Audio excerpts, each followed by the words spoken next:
amount, or Saris, I did never really have to work out. Krellin, exactly. Defense mechanism of your word plague? Curse? uh, curse would be the correct term. Oh, uh, yes. You're saying she'll lose. Okay, so you'll lose much of the body mass. I wasn't aware that that was part of the curse, but now that you say it, it makes sense. He nods his head. Body mass, strength, speed, dexterity, all down. Oh. Should be fine, right, Saris? Saris, I mean, am I gonna shrink up to like a twig? Krellin wouldn't say so, but looking around the room, oh, gestures over to Jennifer. Like her. Or closer to age, like her. Pequod, so somebody who's not. Never mind, I think I've talked enough for the day. Hmm. Pequod, somebody who's not combat ready. Or Saris, somebody who's not combat ready. Krellin, don't know. Your standards for combat. Shrug. Okay. Lorelei just finger over her lips, watching everybody. Well, that's another thing to think about, but I don't know. It's up to you, Saris. It's not my place to make that decision. She's looking down at the syringe. Krellin, for the best. Cursed. For what it is worth, I agree with Krellin on this. The thought of you going to the void is almost something I can't bear. Saris looks at Sasha. What about looks over at Lorelei? What about a rain? What?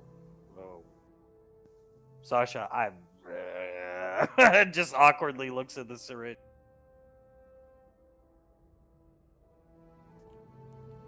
Julius looks at Saris. Do you want my advice? Anybody's advice. If we go into battle, and God forbid, you die, one of us isn't able to save you, something like that, we wouldn't be able to bring you back, even with the slight chance of bringing you back nowadays. No matter what, you would be gone to the void. I would rather know my friend would be okay and not go to the void when she dies than have a combatant. And the whole ranger thing, I think you've shown all vampires across the galaxy that they can do what you set out to do, no matter what. I agree. Lorelei nods. I agree. You've been a trailblazer and an icon. And if it means I can't go into combat with you anymore, it is a sacrifice that I am fine with making if it means you get to actually have an afterlife. I see. Think about it this way: you could wait until everything's over and keep fighting, or you can start eating food now. Have kids. Think about that before you worry about what rangerhood, or Tewas and those other guys, cult dudes. Krellin, cult dudes. And we have the Spartans that can help fill in for you, right, ma'am? Looks at Lorelei. Lorelei nods. Part of this team's strength, in my opinion, one of the reasons I try to protect it is because though the road is rocky, there is chemistry because you all get along. The stakes are higher. You know what you're fighting for and who you're fighting for. Banksy will take her place. Banksy. Yeah! Looking really confused. Banksy there, we should be fine. He's... I have one combat mission under my record, ma'am. Lorelei, and now you'll have more. You're already just about as good of a fighter as I, if not better. You'll be perfect. Do you know how much that ridiculous armor you wear costs, Spartan? Banksy, as much as some starships, battleships, ma'am. Exactly. Now you'll be putting the taxpayers' money to use, as opposed to what most Spartans do. Stand around and wait for hostage rescue or be at the behest of General Rico. Ceres, do I have to go to the hospital or something? Krellin should lie down. Put syringe, sleep. Couple hours, good as new. Your word, rain as right. I see, right as rain, Krellin. Yes, right as rain. Right as rain. Will feel sick. He puts his finger up. For a short time. Immune system kicking in. Your curse, no immune system. Never gets sick. Sick for a short time. Feel better. Your word. Flu? Feel like flu. Okay. I can take care of you through that. It'll get to be me taking care of you like that for once. Taking care of you. Sarah said, I'm gonna lose all my... I'll look like Pequot, basically, in terms of... Ellen, yes. Ripped figure is facade, of course. Natural. General Lorelei, just do what you want. Sarah's... Okay. I'm comfortable with Banksy taking my spot. As long as he's comfortable with Banksy. It's not like they're big shoes to fill or anything. Coming over here, getting a glass of water. Ceres chuckles at... You'll do fine.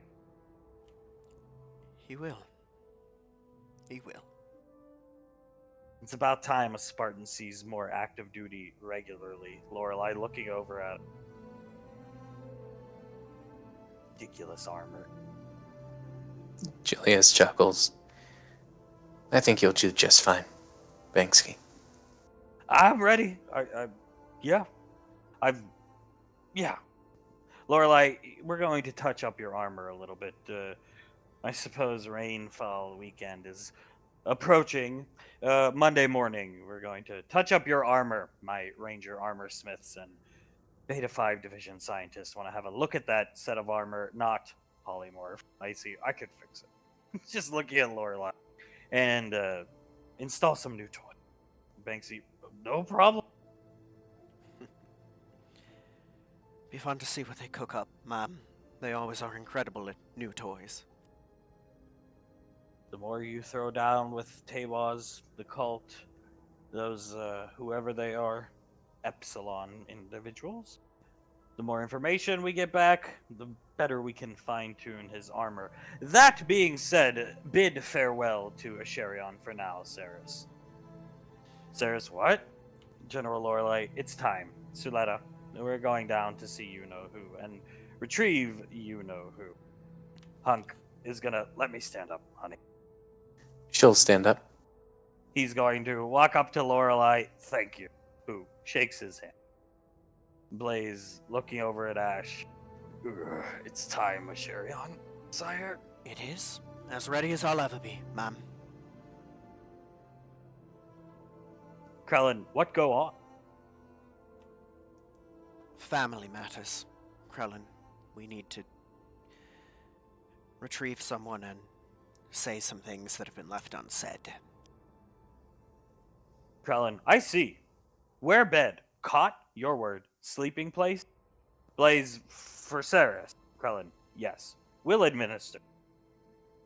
And Blaze, I can take you. Here. There's a cot right here in the... Actually, I think you'd like to see our armory. He's gonna lead Krellin to the armory. Come, vampire. He's just yelling for Ceres. Come. Ash is gonna very quickly kiss her on the head. I'll be back very soon. I'll be there when you wake up, I promise. Ceres, don't let anything she says kissing you for about holding the kiss. Then she's gonna say, Don't let anything she says get to you, Ash. Please. I'll She's do- gonna go for the jugular. She is, and I will do my damnedest not to. She's gonna grab you on the shoulder and look you in the eye. You go for the jugular this time. Don't be her pushover or let her walk over you like you did last time. I won't. I have to. I have to, tell her what needs to be said. Right? She'll nod. Get it all off your chest now, because I'm not dealing with depressed Ash. Especially if I'm gonna be going through this. Like, you always want to be the strong one? Well, now's your chance. I suppose it had to happen eventually. I couldn't always rely on you. She Relationships nods are... her head. It is a What? two-way door, right? Yes. Sleep well. Like I said, I will be back to take care of you once you wake up. She's gonna pick up the syringe, go to the door, turn around. Ash, please don't ask. Don't be assertive with the guy, please. Anymore as well. I'm not going to. I have no reason to. General Lorelei, what? Looking at Saris as she walks this way. I asked and pressured to see if he could spare any technology, not knowing that that is apparently a executionable offense in Star Children culture, ma'am. Hunk comes back in. He wants Ash arrested. General Lorelei.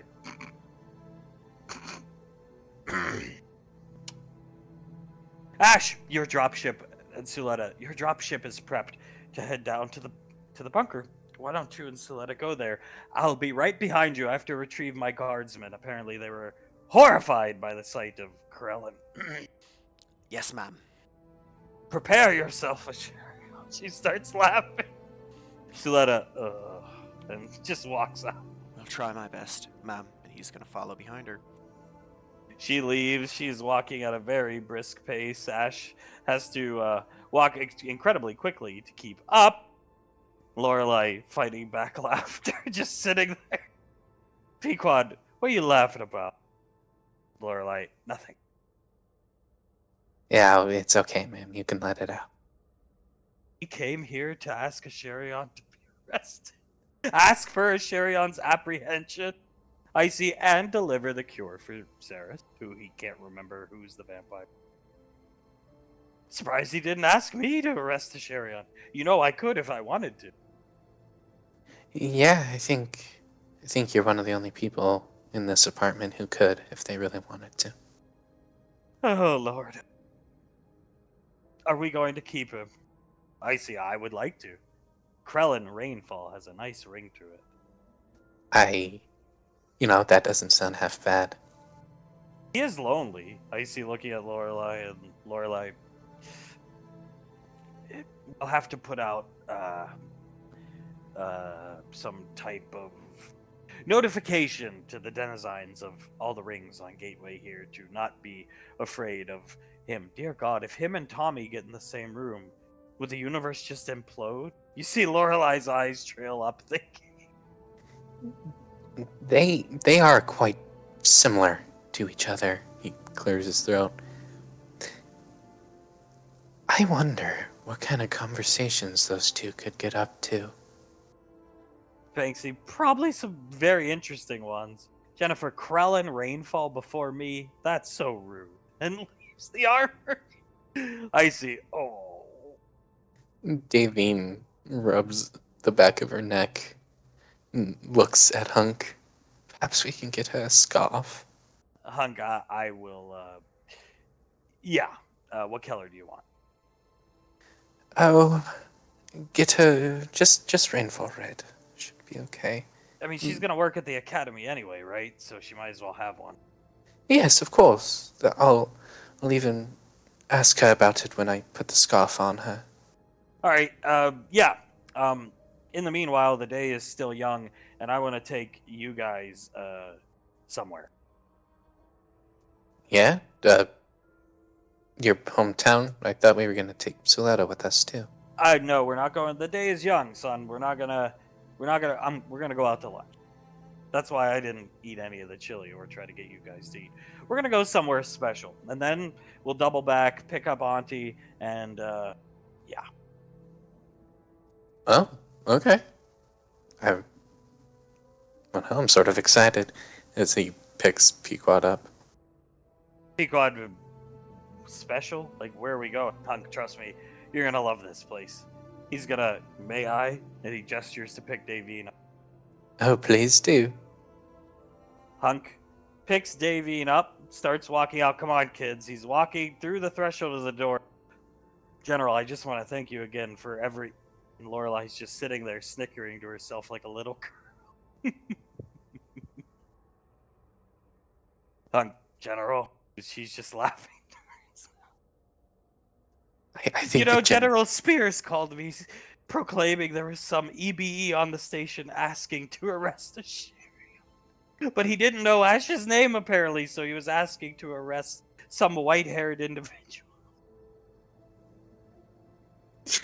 Davine puts her face into Hunk's chest to hide her laughter.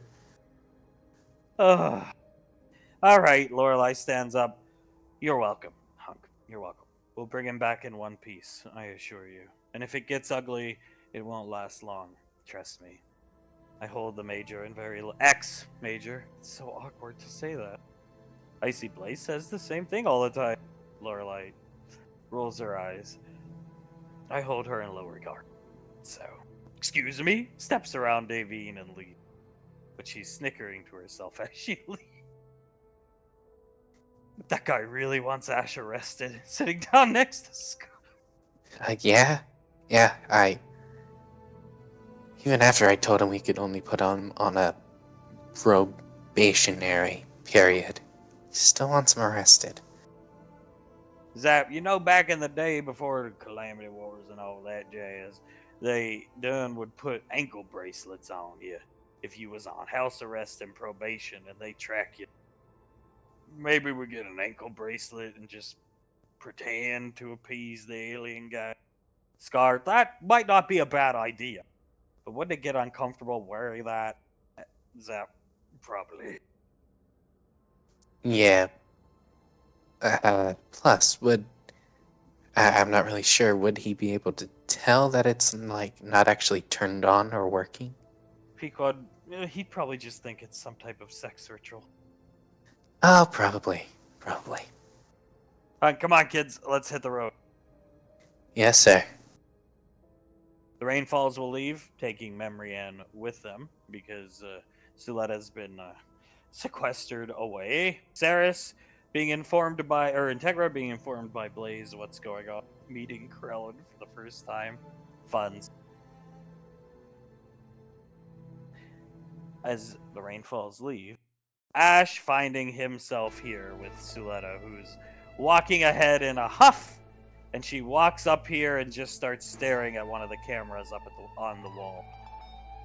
He's gonna try to keep up and run up and look up at the camera. What's with the camera, ma'am?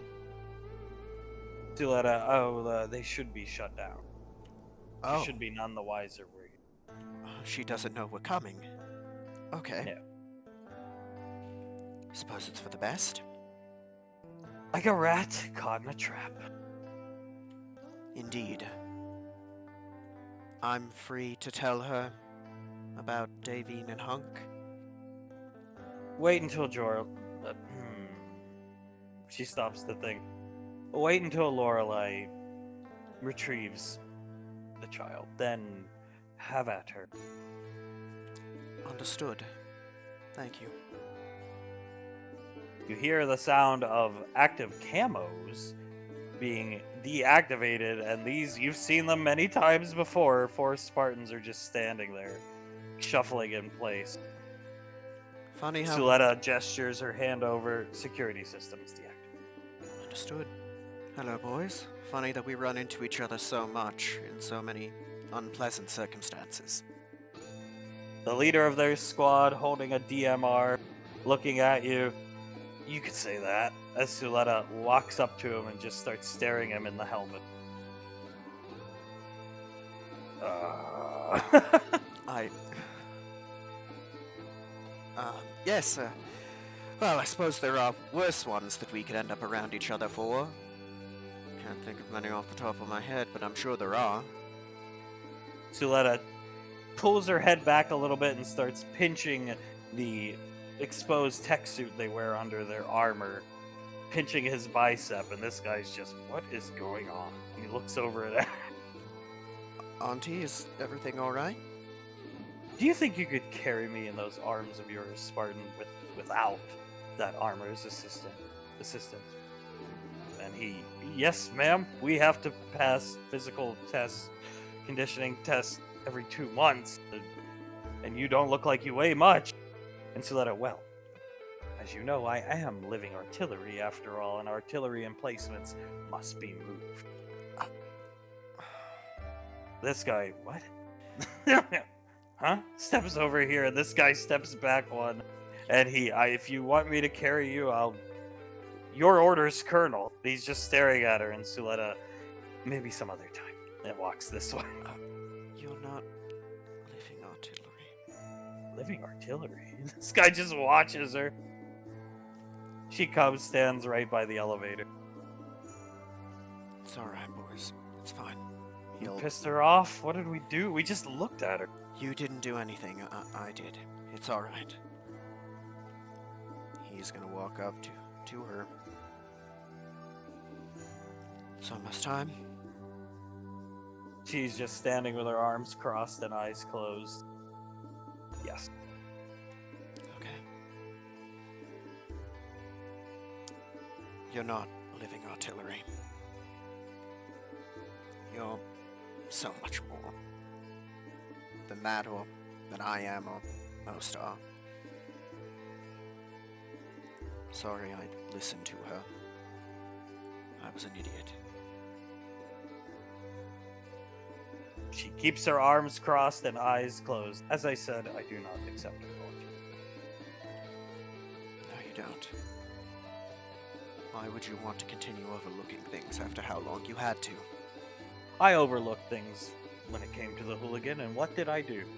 Put him over my knee and struck him. Yes. With you, you're too old. There's no reason to strike you. There's only disappointment to be found. She walks one step away. The Spartan's watching this. Huh? You are completely right. What is there but to be disappointed at he who should have known better? My past is no excuse. I should have looked more into the world I was in, and not just taken her word for it like an idiot. Her eyes open and she glares at you. And at the end of the day, you're just a pretender. Yes, I am. You only learn what little cantrips you know from a piece of living artillery. You never had to work for anything. You never had to go through any of the struggles. And I'll remind you every day that you only still draw breath because of spellcasters, as does your wife. You are entirely correct. And every day I will have to deal with the knowledge that I am. But that money and all those gifts that she fooled you with for Saurus, to make Saurus want to sleep with you, sure won you over easily. You wonder why Hooligan got promoted and you're still a lieutenant? I had nothing to do with it. He learned and grew. You regressed. You're right. You're right. Nothing to do but to look forward and grow from my stupidity. Squad, living artillery. This is... Every time we're around you people, it's awkward. This guy looking over at us. Yes, it is. If it's not the Rainfall Kid and Rico's daughter, it's owning you guys in a simulation training with that Malcolm guy. Yes. It was good work in that. I never got to tell you. General Lorelei appearing with her 2 guards. Squad, living artillery is here. walking this way with her guard. Don't think that. She walks up here. Her guards go over here and start talking to the Spartans. They're just mumbling to themselves. Leslie's Day of Reckoning. I so enjoy ruining people's lives. She comes up and starts typing on the data pad, the computer pad. Yes, ma'am. Time is now. She's just typing away. An awkward silence abates as these guards are talking and they're like gesturing their rifles over to Ash and then Suletta. They've stepped one step away. Suppose there's no way to fix this except just show you I can be better. Lorelai, what are you talking about? Turning around. I'm talking to Miss Suletta. She looks over at Suletta. Oh. As I said, I won't. If you would prefer, I won't call you auntie anymore. I would hate to impose that on you. She keeps her eyes closed and arms crossed. General Lorelai, like talking to a wall, typing on the computer. The elevator starts to come up. One with every reason to feel that way about me, ma'am. Lorelai, You've been in my head. You know how much of an idiot I am. Lorelai, sometimes it's better if we bite our tongues than to use them. Yes, a harsh lesson that I should have learned many years ago. The elevator comes up. Suletta's going to go in the elevator and write it down alone. General Lorelai, well, just looks over at Ash and tries to fake a smile. It's fine, ma'am. For the record, I don't think that anymore. I'm sorry if I forever thinking that. It's dishonorable and foolish to people like you who actually are something. Lorelai looks over at Ash. I'm sure many non-magic users, mortals, probably are envious of the abilities, the powers, but I think you saw firsthand what it truly is to be a spellcaster. Perhaps not all of us could destroy, think about it, a universe like your little sister back at the apartment. However, it's not easy to grow up in our shoes. And I'm coming to understand that, and I am sorry I ever took what you go through for granted, ma'am. Especially when you don't have a strong family when you're young, like Nicole. Or you've lost the love of your gestures to the elevator life. Yes, ma'am. The lesson to be learned here, Asherion, as the elevator comes up, the Spartans hit their cloak, is some fences can't be mended. Does that mean I should give up trying?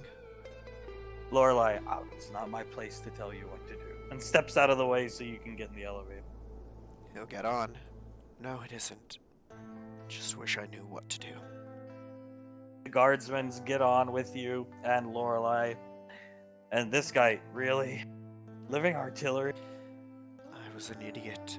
You trying to get us all frozen solid? This guy starts chuckling. I don't know. The elevator starts riding down. As the rainfalls have taken the Majestic, Hunk gave Pequod the coordinates, and the rainfalls appear at the strangest looking, small, unassuming seaside town. Julius looks around. This is a nice place. Hunk, yes it is. Yes it is. You see those guardsmen up there? Yeah, elite guardsman. Icy starts chuckling. Oh, go head up to them, son. He shrugs and will walk up to him. He salutes them both. Hello? They were just talking to themselves. They turn around, look at you. No civilians. I'm not a civilian. I'm in the military. They look at you at captain's higher, captain rank or higher only. This is Mama Land's town. Sorry, I should have. Captain Rainfall. Pulls up your wrist computer. Oh! This guy. Apologies, sir. You look young to be a captain, but hell, he steps out of the way. Welcome to Mama Land. Thank you. Thank you very much. Captain's only, you said. This guard right here. Yeah, it's have you ever been to Jupiter Falls? Same kind of thing. Captain's only. It's an officers club, basically. Oh. He looks at the town. So that's why he wanted to bring me here. Hunk leaning in, whispering to Davine. I bet you that feels good for him. I guarantee you it does. Best crabs in the universe, kid. He gestures over to this house. Right. Is it okay if... And he gestures back. My family comes in with me? Yeah, you can bring anybody, civilians, any rank, whatever you want, as long as one of you is a captain. And since you're a captain, right this way, sir. And they point this way, and you hear Hunk laughing.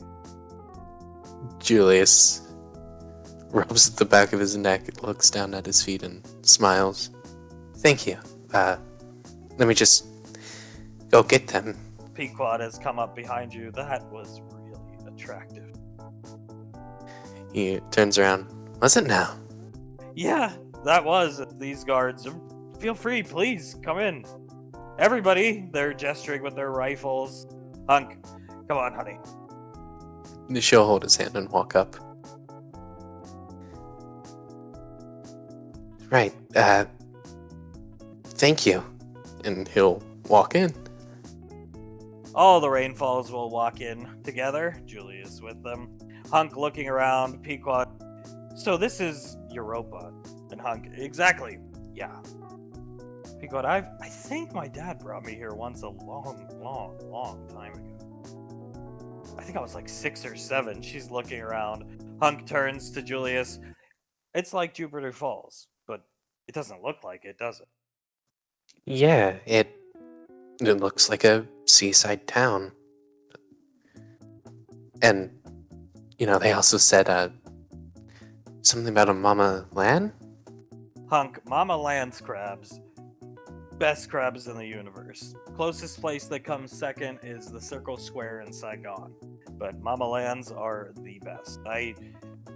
This town here, and there's a table down here everybody can sit at. I wanted to bring you here because what better way to celebrate your promotion than show you can show up people like those guys.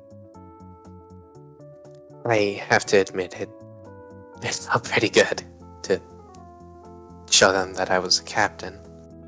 Hunk gesturing, there's a table down here, and he goes to say something, and you hear somebody calling, Rick? Hunk, looking around confused. Julius will step away from the table and look over Pequod's head. Ricardo Rodriguez, this guy coming up, talks with a southern accent. Hunk, I know who that is. Who? A friend of mine from a long time ago. This guy comes up and they embrace with a long hug for two guys. Hunk lets him go. Good to... It's been a long time, Bo. And you're all grown up. But he looks at him, because Hunk has some of his military gear on. They bumped you down to private? Hunk, I retired, actually, and came back into service for my kids. This is my family, actually. This guy looks around confused. Hunk, this is Bo. Full name's Bo Agrius, but we called him Bo back in the day. This is my son Julius. And he puts his arm around Julius. He puts his hand up. Julius shakes his hand, nice and firm. It's nice to meet you, Bo. He's gonna step aside. This is my daughter Nicole, captain, as well as Julius, captain. He looks back between both of you. Two captains at their age?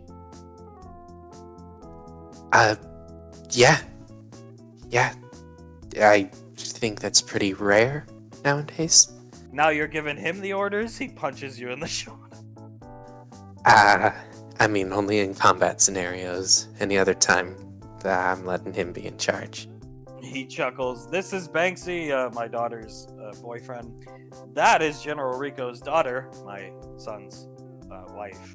What? He turns around, Pequod's smiling with Carter. He goes to salute Pequod. It's not necessary. Relax. He lowers his hand, and Icy will step out of the way. And this is my wife, Davy. Davine gives him a little curtsy and then puts her hand out. He slowly takes her hand and starts shaking it. Your wife? Yes, I'm his wife. Wow. That is, it's not shocking. It's just... What are you guys doing here? Hunk, I wanted to bring Julius here. He got promoted last week, so I wanted to bring him here to celebrate his promotion. Boagrius nods his head. Yeah, good place to bring him. Yeah, looks a lot more appealing than Jupiter Falls, I'll be honest. Pequod, Europa's your seal. And he nods his head. Hunk, yeah, back in the day we did, before Integra shot me up to SIS, I did join ops with SEALs. Boagrius, that's right, ma'am. Very nice. What exactly, I'm not very familiar with it, what exactly does being a SEAL entail? He looks at you, sea, air, and land. We specialize in the sea. So combat deployments on oil rigs, stuff of that nature. Anywhere that needs like a wet insertion, you want to storm a beach quietly, tactically, you turn to us. Right, of course. Pequod, Hey. my Julius is a movie star, actually. Isn't he a movie star?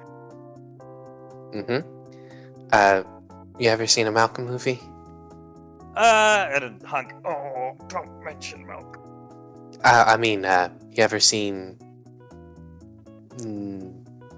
a movie? Banksy, why can't we mention Malcolm? Who's Malcolm?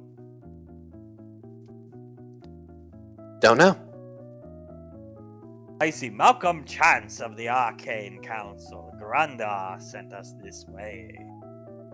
Did you say Chance? He's looking down. It just hides behind Julie. Like so. I was the guy. He leans in. I was the guy on the Majestic. One of them. Oh, I mean, Europa ain't far. We've seen some reports, but SEALs aren't a big fan of the Chances. No, neither am I, for a multitude of reasons. Banksy, what's your reason?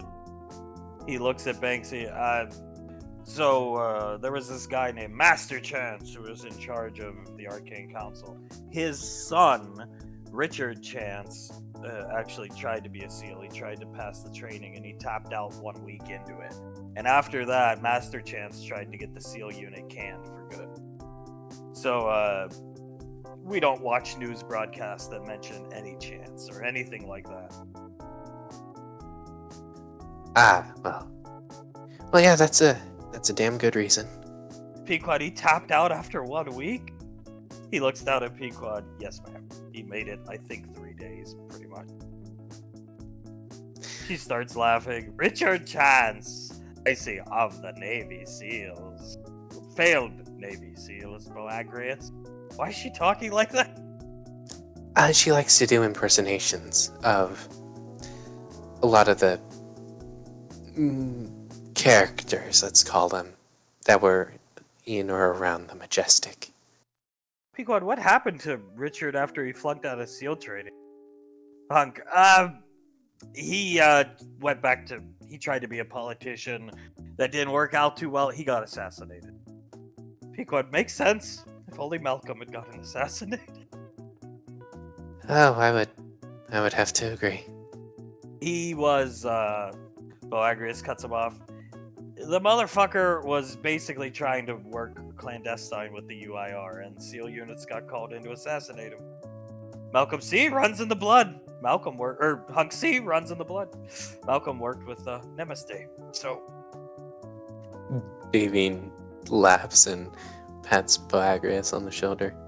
Doing God's work, I see. Navy SEALs. yes, ma'am.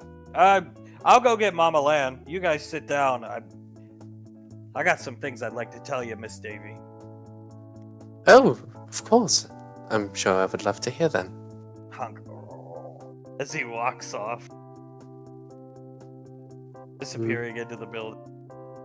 She just, ooh, I'm about to hear some hunk gossip. Hunk, yeah, everybody, there's a table right here. Everybody sit down, relax. Pequod will pat the chair. He does it. He does it. She'll sit down on Julius's lap. Icy will plop down on Banksy. Memory Ann sitting down. Hunk, don't forget we need to bring Soletta a crab back. I promised we'd bring her a crab back for me. So don't let me forget. Of course. Davine will sit on Hunk's lap.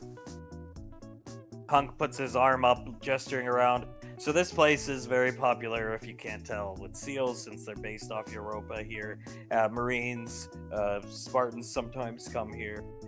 Again, like we said, Jupiter Falls, but a lot more scenic. I would prefer to come here, honestly, over Jupiter any day. I mean, I can see why. It's beautiful, and as exclusive of a club as Jupiter Falls is, this seems less crowded than there. Hunk, yeah, well, I mean, it was this lady, Mama Lan. I've never met her, but she would cook for the SEALs when they'd come back. Just like in the Headhunters, you'd go out on combat training deployments. You're out there getting wet, tired, dirty for days, weeks on end. You come back, Mama Lan would cook for them. So they petitioned to turn this place into, a private EarthGov-owned piece of property, and Mama Lan makes bank now. Well, yeah, I could see why. If her crabs are really that good, I'll have to see for myself. I think you'll like them. Like I said, I've been around a lot of places. Nicole loves it here. I used to bring her here a long, long time ago. I see. They are very good. And they have that mana water from Anova. Hunk, yeah. She'll send some out, I'm sure. Oh, very nice. And Davy nods. I do love me that mana water. Beats the hell out of going down to the bunker.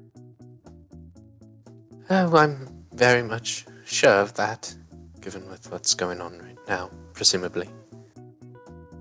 Memory Ann, coloring in a coloring book, snickering to herself. See, Hunk points at her. Even she knows her mom isn't happy. Julius chuckles. I think it would take someone blind and deaf to see that she isn't happy. To not see that she isn't happy. Pequod pats Davine's thigh. So, how did your talk with Ash go? Hunk, what talk? I see, about shooting me in the head. Hunk, what? Oh, God, I remember. And you knew and you didn't tell me? I'd forgotten about it. I just tried to... Oh, God, now it's all coming back to me. I see, honestly, I missed it. Like I said, I was trying to read Lorelai's mind to see if she was daydreaming about Julius's groin. Julius thinks for a second. Don't tell me she was. She was. God damn it. But not your groin, your abs. She's quite fond of those abs. Banksy starts chuckling. Oh, okay, well that's better at least. Pequod, I did not intend for you to have such a poor reaction, Davine. I am sorry. Davine shakes her head and pats Pequod's thigh. It's okay, dear. I would have rathered I knew and got my feelings out about it. And to him, than being left in the dark about it. Banksy, it did make things awkward for us for a while, but we are soldiers, so we just kind of overlooked it. Julius nods. Yeah, it was, let's just say it was a weird comment, and I'll leave my statement at that. Banksy, well, I mean, between Ash and Jiren, we actually learned from Ash and completed a successful mission with the Sasha hunks and your help, Julius. But it was still really weird. If he turned out to be another Jiren, Dozer, and Flavor were planning to beat him up. Davine chuckles. Oh, please do remind me that I have to train Flavor with sword fighting. I see. He's been looking forward to it. Well, I'll have to train him. Banksy, you would know better than I. Has he had experience wielding an actual high-frequency blade? Banksy looks at her. He has a training one, but he just stowed it in his locker until you got ready. You were ready. Very good. If he didn't have one, I would have supplied him with one. He nods his head. Pequod, yeah. Oh boy! She just starts sweating thinking about what she said earlier today. Julius just rubs her shoulders as Damien looks at her. Really, Pequod, it's okay. Okay, Mom. She puts her hand on her chest. We all kind of thought we were gonna see Ash's head roll by the gym, if you know what I mean. No, I respect Ash enough, and he is a co-worker, if that's the correct terminology for it, that I wouldn't outright kill him. I did threaten him, and Julius just scoffs. Boy, did she threaten him. I see. Winces. Punk, well, he was trying to make a point to the kids, and I think he just, it is what it is. But at least he didn't threaten to kill anybody else, so there you Julius just looks at Davine, and Davine looks away at a tree. Looking at Davy. What's in the tree? Nothing. I thought I saw a squirrel. Squirrels here? Punk looks around. Oh yeah, I'm sure. Or some type of squirrel that's native to Europa. He looks over at Julius. Julius looks at Hunk and then down at whatever Marianne is drawing. Hey, what you doing? Hunk, alright. What's going on? Julius looks at Davine. Davine looks at him. It's not my fault we're bad liars. And Julius just, yeah, it's one of our faults. Hunk, I mean, I forgot about the whole Ash rambling about shooting her in the head thing because it was just weird. But we're married, gotta share everything. What is going on? Davine looks at him. Sheridan threatened that he could kill me at one point. Pequod, what? I see. Huh? Banksy, probably joking. Davine doesn't say anything. Hunk looking at Davine. Give me the context, please, and thank you. Greetings and salutations. Davine awkwardly laughs. It was, I believe it was after I had messed up by not saying something or something. Maybe it was after the incident with Icy. Well, that was my fault. She speaks up. Hunk, quiet. And I said something, and he had talked to me, and at the end, when he was finished, he said something along the lines of, and if you ever do it again, both you and I know, Davine, that I'm able to kill you. He looks blankly at Davine. I see. Was he sticking up for me or something? Because it was my fault. But I can't remember. That's the most prominent accident in my mind that I sort of caused. It probably was another time. I'm not sure. Hunk. Oh, okay. Shuffles, pulls Davine around his lap. Okay. Don't do anything.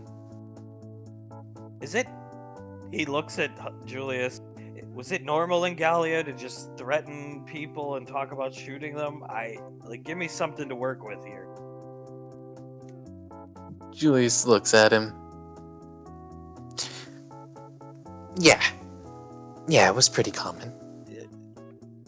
And so, people you respect and look up to, you just talked about murdering. He coughs, like does a fake cough. Yep. Yeah, That- you tell me the truth, or you're paying for lunch. No, it wasn't common. Contrary to popular belief, Gallia was somewhat civilized. Hunk sighs deeply, squeezing Davine's wrist. She puts a hand on his and rubs the top of his knuckles. Don't do anything you'll regret. He got one head biting from you, so no, don't say anything. Yes. Is that what you want? Yes, that is what I want, dear. I will have a talk with him, but not today. Well, I suppose I can't change your mind. And she pats his hand and lays back onto his chest. No, you can't, because somebody needs to have a talk with him. And if he looks to me like his dad, then it's my job, one way or another. At least in my opinion. You can't. I mean, he divulged the dragon. I just peek on. Oh. Yeah, I had a small talk about that with him. I'm gonna talk to him. No, I'm gonna talk to him, because what's next? He's gonna talk about killing Julius if they don't see eye to eye on something. You can't do that.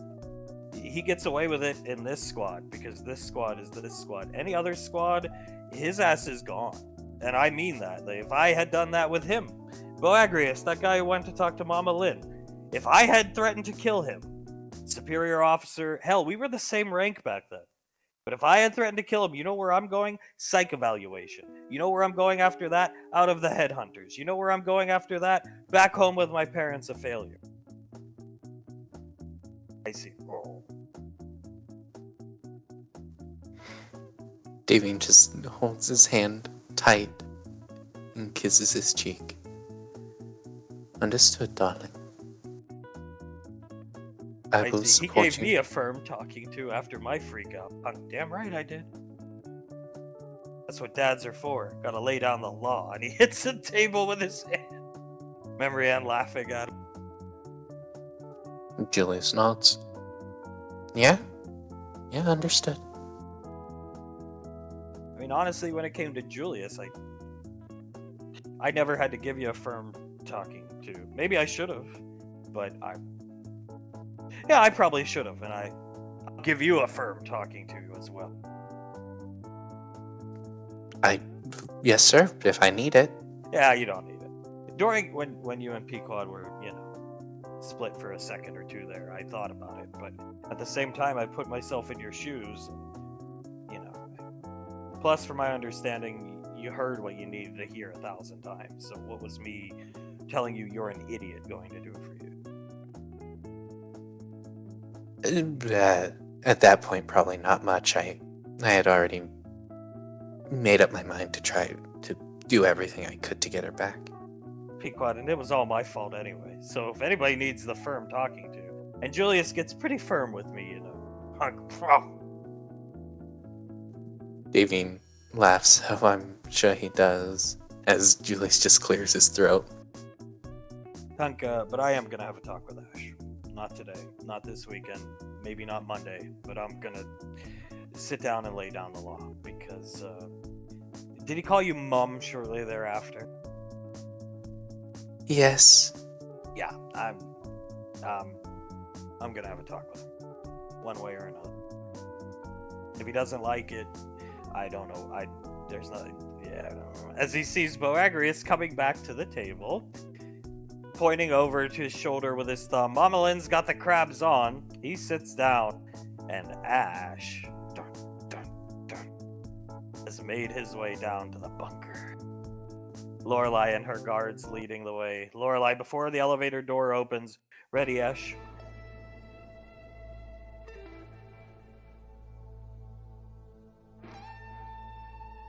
Sorry, for some reason I was muted, as I'll ever be, ma'am. I'll go first. Osherion, don't mention anything about Davine, Hank, nothing like that until we have the child. I will take the child and leave. Suletta and you shall follow. She turns, puts her finger right up to your nose. Listen to me, and listen good. Get everything off your chest now. Yes, ma'am. Say what you want. Speak freely, Osherion. Because should this issue follow you out of this bunker, you are discharged. Do you understand? Yes, ma'am. Good. The guards walk forward, Suletta walking this a ways. She was already like kind of right here. General Lorelai standing here just waiting. Ash Free will, to move around. Ash will walk here and just wait like he was told.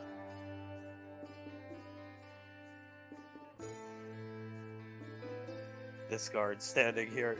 You ready for this? No. But I'll make do. Leslie comes round the corner with baby Julia. Oh, what a surprise. She's looking right at Lorelai, looks over at her guard, and then Ash. And is Suletta back there? Oh, there she is. Come to give me my medal back, Ash, my rank. Remember what I told you what would happen, Ash? I do. It's not why they're here. Lorelai, no. We are here on official military business that just so happens. She claps her hands together to coincide with civilian matters.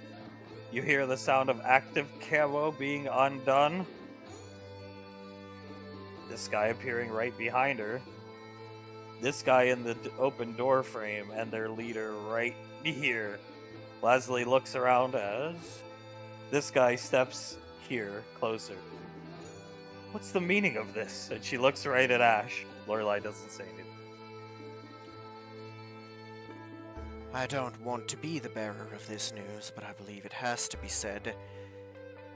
They've deemed that you're not fit to take care of him, and are here to take him. General Lorelai takes one step closer. Strange you couldn't sense their presence. Leslie blinks blankly at her. Couldn't tell they were here the whole time. You're weakening by the minute. Little pathetic woman. She puts her finger up, Leslie. Tries to back up, and the Spartan gun right to the back of her head. Don't do anything rash. Lorelai takes one step closer. Don't do anything foolish. I'd hate to disintegrate you in front of your child. And baby Julius levitates right to Leslie. Leslie, what the absolute fuck? As she walks up and this guy following her. He's a civilian. I'm a civilian. Military has no jurisdiction. Lorelai, you have no rights anymore. Tell her, Asherion. They're right. You're deemed unfit, and, he's going with Hunk, who is a more stable environment for him. General Rico's orders note the fact these are his personal Spartans that do his bidding. She looks around. Red team. I'm aware. She lifts baby Julius up in the air. So handsome, just like his father. He's going to grow up in a loving home with loving parents who have his best interests in mind, not theirs. Leslie, loving parents. Lorelai, still think Hunk's coming back. You're more stupider than you look. Come, She gestures her head with the Spartans and they walk out, aiming their guns at her. How pathetic. She walks up here. How far you've fallen. They could easily take you right now. Leslie looks down at her hand. If you knew you could stop them, you would have tried. Because we all know you're that stupid. And they leave and go up the elevator. Have fun, Asherion. And disappear. Her guards following and Suletta stays. Just gonna walk up. I took no pleasure in that. I don't want to be doing this right now, you know that. She's looking down at her hand. Suletta leaning on the bar counter, looking at her. I said it last we spoke, this isn't an environment for a child. Who the hell are you to say? Who am I? Someone with common sense. A lacking in it, but more than you apparently, Mum. This doesn't make any sense. When you're done with your pathetic mission, Hunk will be back. Blaze will be back. Wait, they're just sequestering him away, putting him in escrow with Hunk until it's over? No, Blaze already has a few opportunities lined up for him after the squad is disbanded. He has, working with Julius Pequod and them on their movie company that they're starting, Rainfall Productions they call it. Oh, he also is going to be one of the head mechanics along with Zap for the ODM Academy, correct, Suletta? Suletta nods her head. ODM Academy? Oh yes, they'll be founding that to help train new warriors in the use of a new and powerful gear set. You know, the ODM gear that Davine uses. She walks one step closer. Okay, fine. The Hunk will be back when it's over. No, he won't. Oh, it's... No, he won't! She walks forward. Well, you haven't had a chance to hear the fresh news, so I suppose I'll tell it to you. Hunk is currently engaged to be wed to Davine. You're lying. I have never lied to you before. But if you think I am, look me in the eyes and tell me that I'm lying. She's gonna walk closer. Suletta, note the fact the living artillery general said loving family, loving parent. Leslie takes one step back. I am not lying to you. Makes sense. She would take him too. She took everything else, so makes a lot of sense. Only picking up what you threw away. I didn't throw anything away. We were married when I left. Okay. No. You did. You ran away once, got back, and then left him again. You were married in name only when you left. You did throw him away, you threw me away, and you threw Julius away. I'd say Auntie Suletta as well, but I don't know. It's not my place to say on that, because I wasn't there to watch all of it like I was with the others. What would you have done? How would you have felt if Hunk had done the exact same thing to you? Just left. Didn't tell you where. Suddenly. With your son. How would you have felt? His least favorite person in the universe, knowing where you ran off to and not him. Yeah. And you know, ever since I talked to you, there's been a lot swirling in the back of my head over and over and over, and a big question that comes up is, did you ever really see us like we saw you? I saw Julius as a child, yes. And by proxy, Pequod.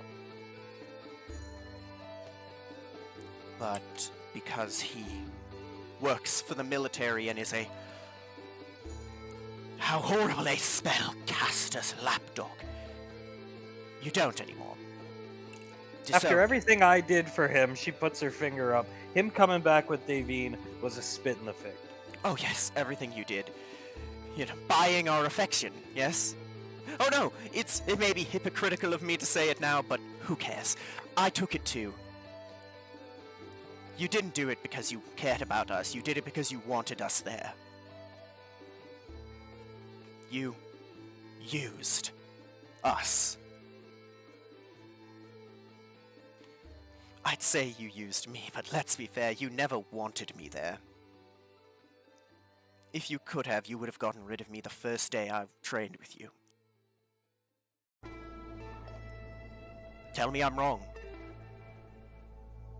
Well, I can't tell you you're wrong. You're right, I would have.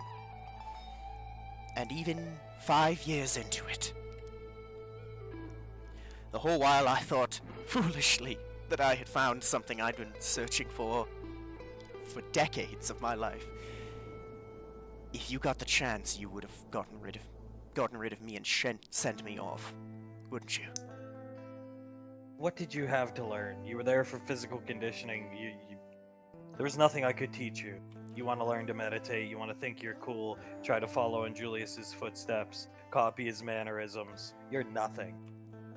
It was never about that. I wanted to be around here because even now, I do love you very much. Even after everything, I care deeply about you. I didn't care that you couldn't teach me anything. I knew that. I wanted you and my family. Nothing else. Well, now you got it, and you helped rob me of mine. I did nothing. Do not put that on me. I have done more than enough to fuck it up for myself. You came here with him? Not my choice. I didn't come here for that purpose. I came here to tell you what I'm telling you now. They just came here at the same time. So let me get this straight. She's talking about Davy, Hunk, Siletta, Nicole, Julius, Pequod, Banksy, she glares at Ash and living artillery grandchildren. Family. Look at my scarf. Look familiar. She plays with it. Memory has one, too. Auntie Davine is quite good with it. Quite good to her. She looks up to her. Even took her side in an argument we were having. Leslie looks blankly at Ash, at Siletta, then back at Ash. And thank you for bringing that up, Auntie. I do appreciate that. Living artillery. I came here, an idiot. And I listened to you because I thought for sure if they were sending us to you, you wouldn't steer us wrong in anything. I trusted that. And I absorbed it and I repeated your foolishness. Living artillery. They are not. I'll never truly understand what they go through. It's already been made clear to me. But I listened to you, and that may have robbed me of multiple people I care about. I will never likely have that relationship with those people again. Because I listened to you, and was too much of a fool to see that you're just speaking from a place of personal weakness. 300 years? Siletta speaks up of physical conditioning, training, all to get throttled by a 20-something-year-old girl. 20-something-year-old girl who wanted to look up to you and wanted something with you and couldn't have it. Because how evil those magic users are, right? But you're more than glad to be their friend when they're backing you up in battle or while they're putting you back together, right? She's found a mothership in Davine now. Funny how that works. Yeah, all the people you pushed away end up being brought in by her.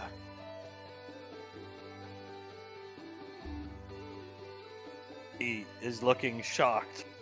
Then she looks down at her hand and up makes a fist that looks at Ash. Go ahead. Go for it. I don't care. Hit me, break me, beat me into a pulp. What's that gonna prove? You're stronger than the nobody who's just there for moral support? Although, the General's right.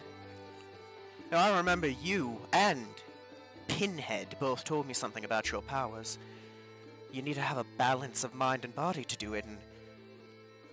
Well, I'm not the best, but I can tell you don't have that balance. And he's gonna tap the side of his head. Up there, do you? He looks at the elevator, and then looks back at you. Oh, you want me to leave? No, I'm looking... My son. Not your son anymore. Yeah. Again. I didn't want to do that. I didn't want them to. But they're right. It's what needs to be done. Because, although you don't want to say it, do you really think that's what's best for him? To be here alone in Antarctica with no one his age? No one. You think that's healthy for him? I believe Davine's already told me she'll accept him as her son. Maybe he'll grow up to train and be an instructor at the ODM Academy, or command his own unit. She takes one step back. You will never see him again. And for what? Jealousy and a lack of self-control?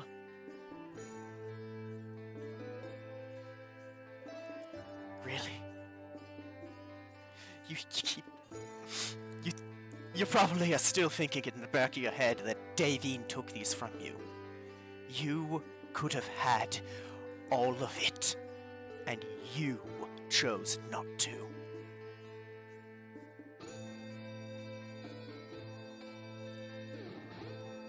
She looks at Ash and then back at Suletta.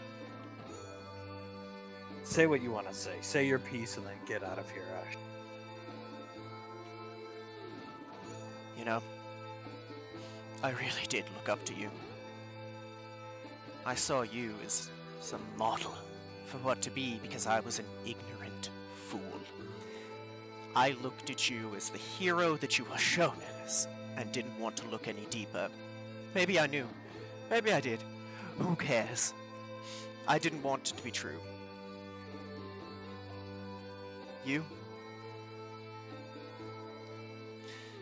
You are physically stronger than I will ever be, and yet somehow, some way, you are weaker emotionally and mentally than I am. The idiot that has to be carried through life by others. You're somehow lower on that totem pole than me. The only reason I'm above you is because I'm willing to ask for help.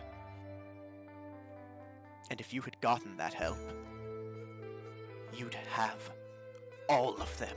If still. Julius didn't drag Davine, she starts pointing at you, back here, to my home, wouldn't have needed any help. We both know that's not true. Stop using Davine as an excuse. Don't do that. It's unbecoming. It is not on them. Davine scratched at something that was already there just by existing. She did nothing. Her existence scratched at a problem you've had for, what did you say, 300 years? You need that help regardless of her. You won't admit it to yourself or anyone else.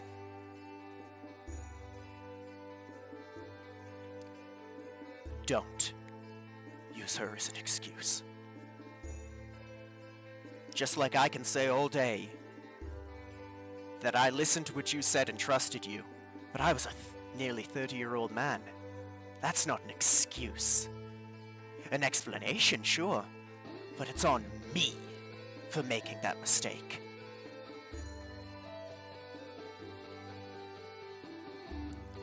You are the reason that this is happening. Not You Julius. can keep repeating yourself, Ash, or you can just get to the point. I think you know the point I've been saying. You can get it off your chest. You Whatever need... you want to say, go ahead. You've already said I need help, Ash. Stop repeating yourself. And I don't need help. Davine should have never came back. That little punk lied. Said she was dead. Nah. And don't repeat yourself again, Ash, because I can easily take you. you can. So just get off your chest what you want to say and get out of my house. Because all you're good for is talking. And you can't even do that well, because you're just repeating yourself over and over and over. Like a broken clockwork toy you claim to know how to work on. Yeah. You know, it is hard to talk and tell someone that even now I care about that what is there left? You used all of us, and I'm not gonna be used anymore. None of us are. If you're willing, maybe someday I'll come and check on you. 'Cause I do still somehow love you. But I'm done. If you really so badly want this prison to yourself, then take it. Well, I didn't want it to myself. I wanted my family here. But we all know who took that. So, Yes, we do. Enjoy your prison. And enjoy the thoughts of what you threw away. I'm not gonna make the same mistakes as you, so I will at least thank you for teaching me that. Thank Soletta, you we're going back to Hunk's hometown this weekend. Going to be a fun time. Leslie steps back one more time. Oh, and one more thing. You said last time that I'll never understand the connection you have with your child. Well, you can rest easy that that's not the case anymore. We were given a gift today. He's gonna turn back and look at her.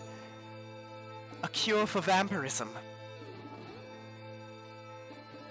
A wonderful gift.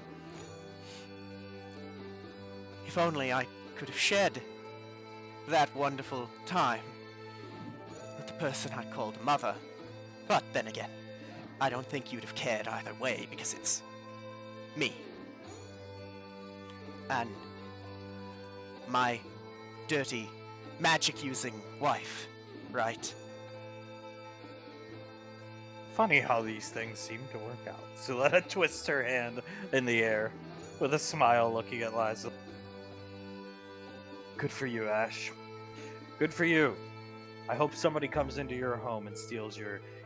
You'll probably raise an incessant, whiny little child just like you. And I hope they come and steal him from you. Well, rest assured, I'm not going to give reason to.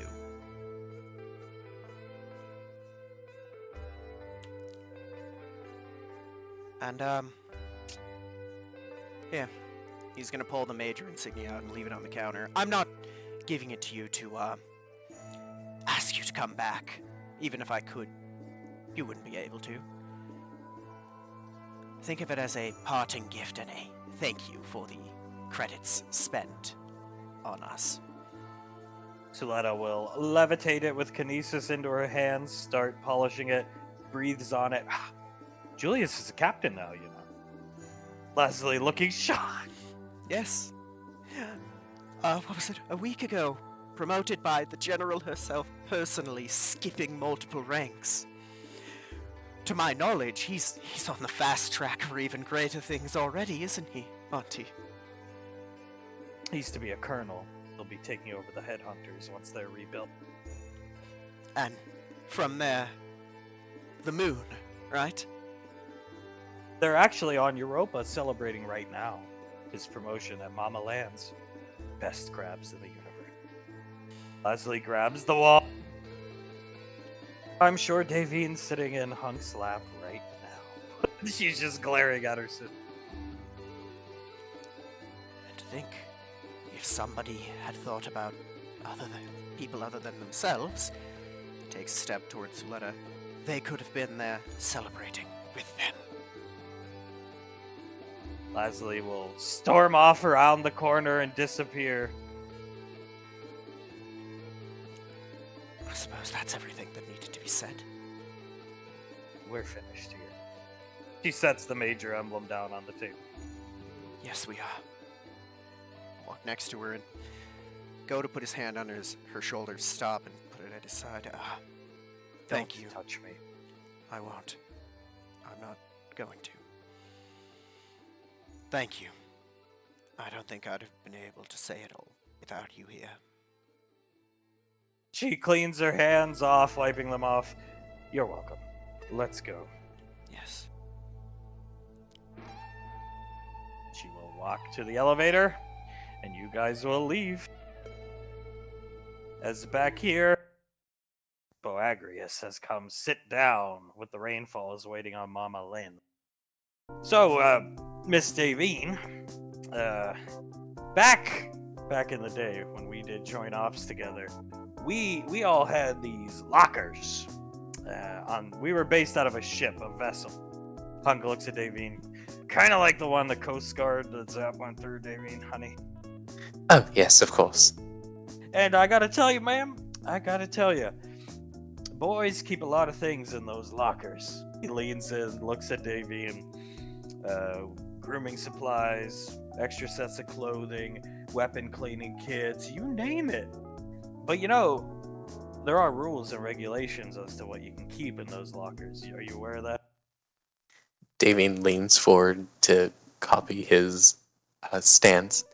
Well, yes, of course. It's the military. Everything has a rule and regulation. So getting into the SEAL unit ain't easy, and we gotta follow those rules and regs if we want to stay in the unit. But a would-be headhunter who gets attached to us, he could get away with a thing or two, especially when someone like old Integra is covering his six. You know what was in old Hunk's locker there? You tell? Let me tell you, you open that door, you would see the most beautiful spread of elven models you'd ever seen in your life. Is that so? That's right. He leans back. He's gonna sit here, gesture for Icy and Banksy to take Memory Ann this way, is because he's gonna light up a cigarette, so it's not near the children. So he's gonna move a little bit away because he's a respectful guy. Yeah, that's right. What was her name? Hunk. Elsha. Elsha, she sounds beautiful. I should see her. Boagrius. Elsha Starweaver was her name. She was a Playboy cover spread elven model. They have issues that are just elven women. And Hunk was a big proponent of buying those when he'd get back to the rings, weren't you, Hunk? Hunk. Davine starts snickering. Oh, I bet he was. He looked a lot like you, ma'am. Just saying, she looked a lot like you. Hunk, you're much better looking than Elsha was. Trust me, dear. Oh, I already know that for a fact. And she scratches his chin and gives it a kiss. What was it? 4 or 5 different spreads? Hunk, it was 4. Davine has to cover her mouth to stop the laugh from coming out. 4, really, honey? Hunk, I enjoyed looking at her, dear. Yes. Oh dear. Well, she pulls him in close and whispers, if you ever want a Playboy spread of me, you just have to ask. Hunk, don't tempt me. Not in front of the children, but don't tempt me. Oh. Oh, what are you talking about? Not a temptation. Just a fact. We'll take you up on that offer, dear. Yes, you will. Boagrius, watching, chuckles a little bit. He's a human. He's taking his mask off. He looks over at Julius and then Icy. So, captain rank at your age, how's it feel? Both of you. Icy, cool, I guess. Unbelievable. For a very long time, I was a punk. Disrespectful. Oh, disrespectful, you say? Yes, sir.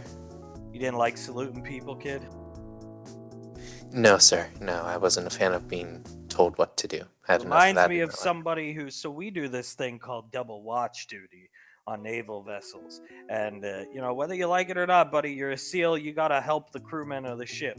You don't just get to be just because you're a special operator, don't mean you don't gotta abide by the rules and regulations of the ship you're serving on. You gotta pitch in. We would do double watch duty, wouldn't we? Hunk just. And somebody liked to disappear during their double watch duty and go do things like watch TV or look at his Elven model spread covers or go acquire snacks at the commissary shop on the ship. Isn't that right, Hunk? Hunk. Oh my, is that? I never knew that. Dad liked saluting people. He liked taking orders, but he was a little miscreant too. Hunk starts chuckling. Huh. That's why they sent him to SIS. Sneaky as hell. Julius leans back in his chair. I never knew that. He smiles over at Hunk. Little miscreant Hunk. Could imagine it nowadays. He's looking over at Julius with a grin, trying not to laugh. Boagrius, yeah? So you just made captain last week? Yes, sir. And you've been captain for a couple years, 3 years, I think. It all kind of blends together. He nods his head, looks at Hunk. Well, you're doing a good job. Captain at their age is nuts. Hunk, their mother did most of the work, and wraps his arms around Davine's waist. Davine shakes her head. With Nicole, you did most of it, and honestly, with Julius too. I was there for moral support, I guess. So you guys are part of what unit? Alpha 9. Arcane Council, Strike Squad. Icy speaks up. Okay, nice. I heard Master Chance got arrested. Yes. Court-martialed, I think. Wonder if that's still going on. Hunk, no, he's jailed. He's jailed on Gateway. Right, okay. So yeah, all good news on that front. Well, that's good. No more chances. Yes, sir. Me and another member of our squad, Sherion, we made sure of that. I see. One of our squad members is actually Sasha. The Ranger chick. See her on TV, fighting the underground monsters. Geist. Yeah. We were supposed to get deployed to help out there, but some Arcane Council squad got sent in. I don't know. Yep, that was Squad Sigma, the squad me and Sherion were previously attached to. That's where you cut your teeth. Yep, yes, sir. Well, I tell you what, there's nowhere better than to celebrate if you like a more scenic, kind of down to. I mean, hell, kid, I'm a captain, but would you have guessed, given how I act? No, sir, wouldn't have guessed. If you ever want a more scenic, down-to-earth crowd, maybe not so many stuck-up people, this is the place to go. Beats the. I've been to Jupiter. I went once. Never gonna go back. It's nothing wrong with it. The ice cream was incredible, but too stuffy for my taste. If you like touching grass, this is the place to go. It is very beautiful, and I've always liked the sea. So, and he gestures out to the sea. Pequod, a fall home for a Rainfall Lane, perhaps? But I thought Rainfall Lane was beachfront property. Pequod, well, I have the money to make multiple Rainfall Lanes. Julius laughs. I think so. That's not a bad idea. We could bring Tommy, Banksy speaks up. Boagrius, you can bring whoever you want. You two can get in anytime you want, so you don't have to be SEALs, Marines, whatever you want. I think I seen you in the EarthGov games. He points to Julius and her, two little redheads.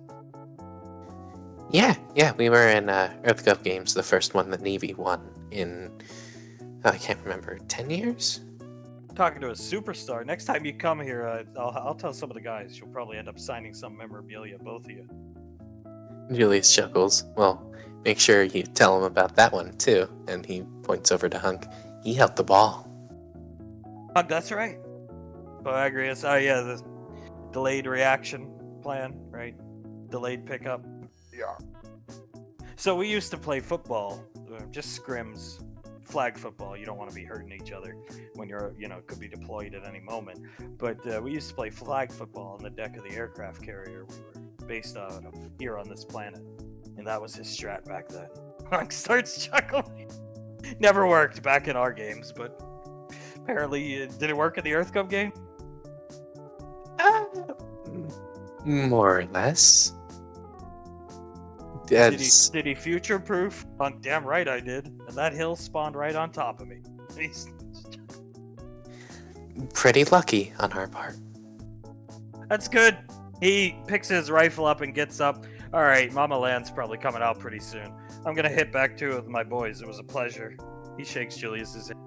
It was wonderful meeting you, Bo. Likewise. I'm glad to see Hunk found his elven goddess. He takes Davine's hand and lightly shakes it. Davine nods her head at him and shakes his. Thank you very much.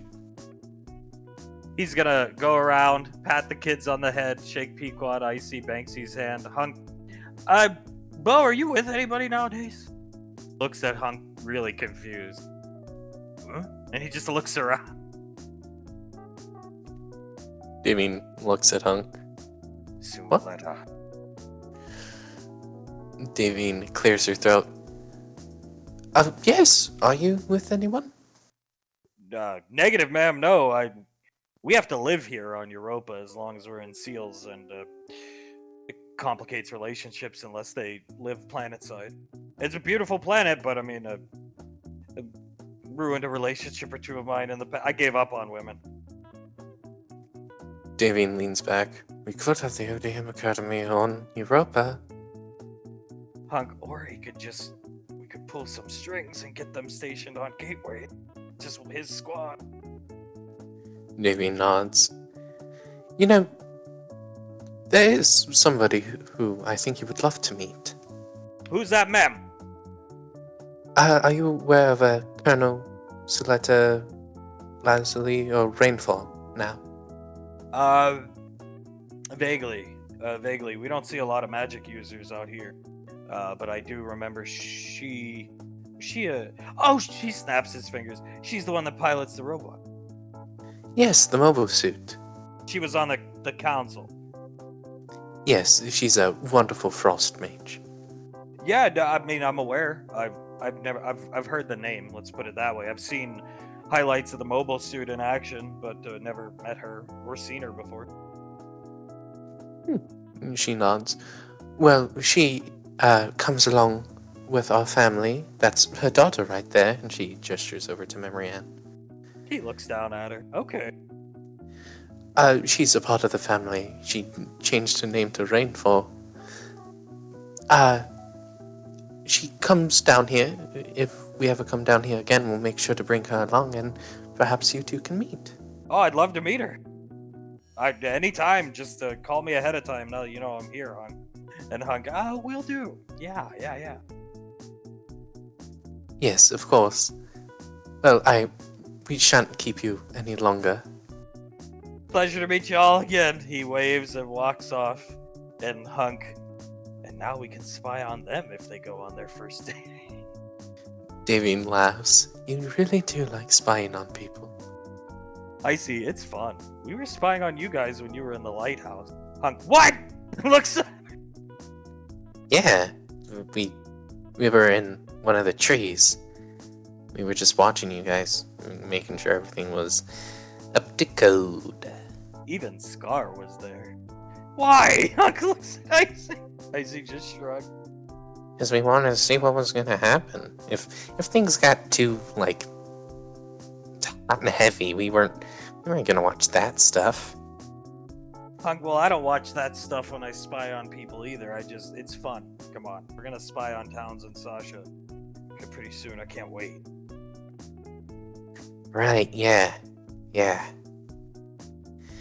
I mean, yeah. It is pretty fun. The few times I've helped spy on people. Banksy, as long as nobody goes through a boat, it's probably pretty fun. I'm quiet. Just Or if they, oh, I don't know, just so happen to fly through the roof of the beach house that your subjects are in. Pequod or gets stabbed with a steak knife. Devine chuckles. Oh, I still feel bad about that. I see, it was a hell of a throw. Yes, how confused were you two when that happened? Pequod, I thought something was up most of the weekend. You see, yeah, you were standing on the roof with your gear on, just mumbling to yourself, but I wasn't gonna press. Devine laughs. Ah, well, yes, we probably could have been more discreet with our lookouts. Pequod, Icy and I just thought you were missing Julius. That was your way of reacting to missing Julius. Devine laughs even harder. No, we were scared. We were trying to protect all of you. Punk, yeah. They thought good old. Oh god, that idiot with the auger. Yes. I was quite confused why there was a gigantic hole from the point where I heard a large sound, and it all makes sense now. The auger, specifically, in the armory makes sense now. I never got that before. Punk, yeah, it was a dumb move on my part, but hey, we got a speedboat out of it, so there's that. Devine pats his hand. Yes, we did. And I got to see your wonderful beach house for the first time. Yeah, as this Walrus lady comes out with a bunch of crab. And Julius, as he's listening to Davine mention the beach house here, I'm so proud of Julius. Julius, he was leaning forward onto Pequod's back, and he just sits up. He comes right up, starts passing out the crabs to people. Ma'am? I'm Mama Lynn. Oh, pleasure to meet you, shakes her hand. How do you know my son's name? Oh, I seen pictures of him before. And I'm so proud of Julius. Thank you, ma'am. If I can ask, where did you see me? Oh, I forgot the water. I'll be right back. She disappears inside. Well, she's proud of you. I guess so. Maybe she just, saw me on the whole mobile suit video that went around on the news for a while there. She comes back out, starts passing out water, humming to herself. Gives one to all the girls first. She's gonna sit down right next to Julius.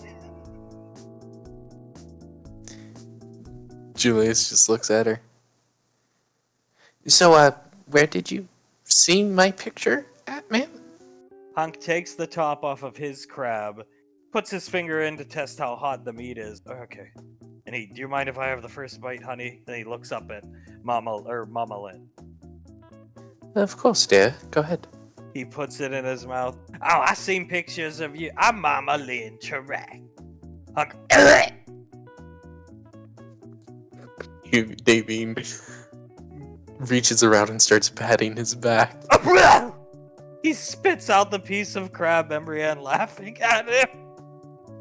My husband Zap sent me pictures of y'all, just like Chili. I'm proud of Chili, a baby girl.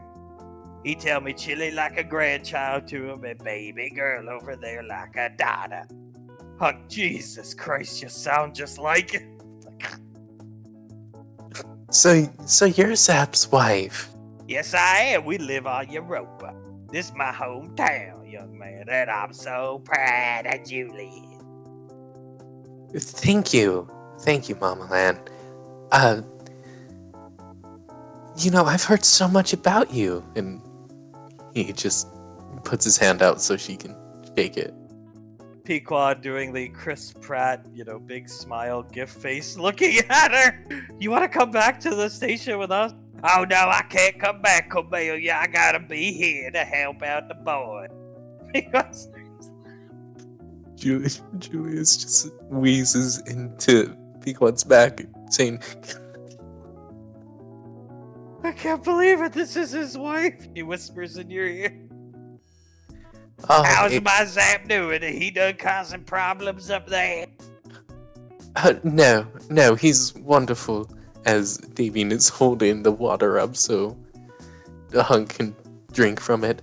He's wonderful. He's so nice to me. And all of us, really. Hunk drinking out of the water. Yeah! He's a great guy. Mama Land, that's good. He told me Julius turned his life around thanks to you. Yeah, I see, that is right. He does think Julius modeled himself out. yes, he was a good example to follow. How about you, Chili? I see. Oh, I model myself after him every day. Starts drinking the water. That's good to hear. What y'all doing here today? We're celebrating my promotion to captain, ma'am. Congratulations. Thank you, Mama Lan. You can eat here for free anytime. Y'all like family to me. Of course, that's so nice of you. Thank you. And all these beautiful children I hear so much about. Zap tell me he takes very good care of them. Yes, he does. He helps out with another woman at the apartment. Her name is Integra. She sometimes needs help, and some of the armory folk, if they're not busy, will help her. He told me y'all done have employment lined up for him after his time on the mobile suit is done.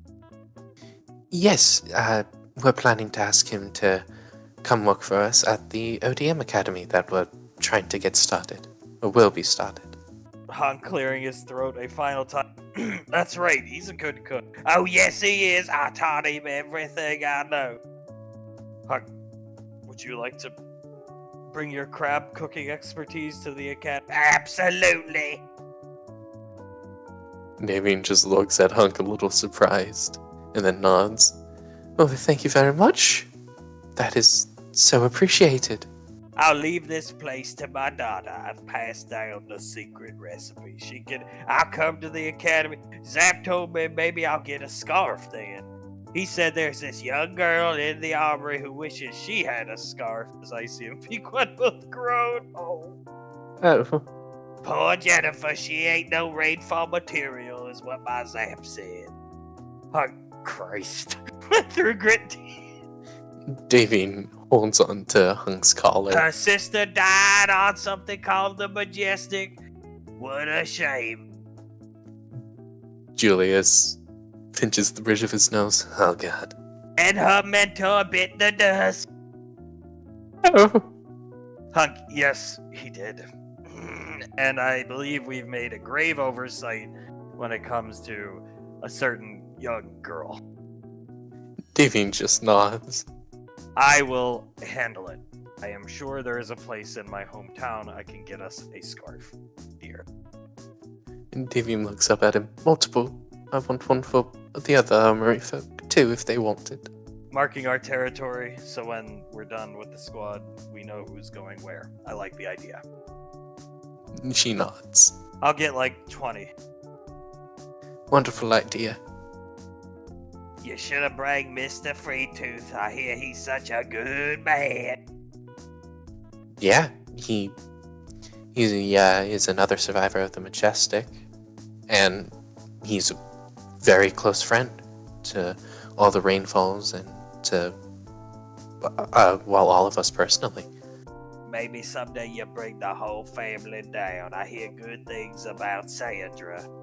I see. Sasha, sorry. Yeah, we can, if she ever wants to come down with us, we can bring Sasha and maybe even Towns. I hear she's got a set of legs and ass to die for. Trying to drink more water. Julius leans back and whispers into Pequod's ear. Oh my god, she's just like Zap.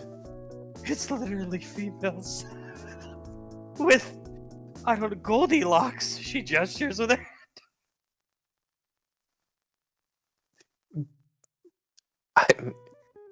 Julius just starts laughing as Davine chuckles. Well, we'll make sure she can come down to meet you. I would appreciate it. I see my regulars around here often, but I don't see new faces very often. This place isn't as well talked about as some other place called, I don't know, Jupiter Falls or something like that. And we like it that way. But I do like seeing family. Julius like a grandson to me as well as Chili. Well, thank you, Mama Lan. You're like a grandmother to me, and Zap a grandfather. Macy lets out a slight burp, already finished her crap. That one can eat, can't you? Drink your water, young girl. I say, yes, ma'am. Starts drinking.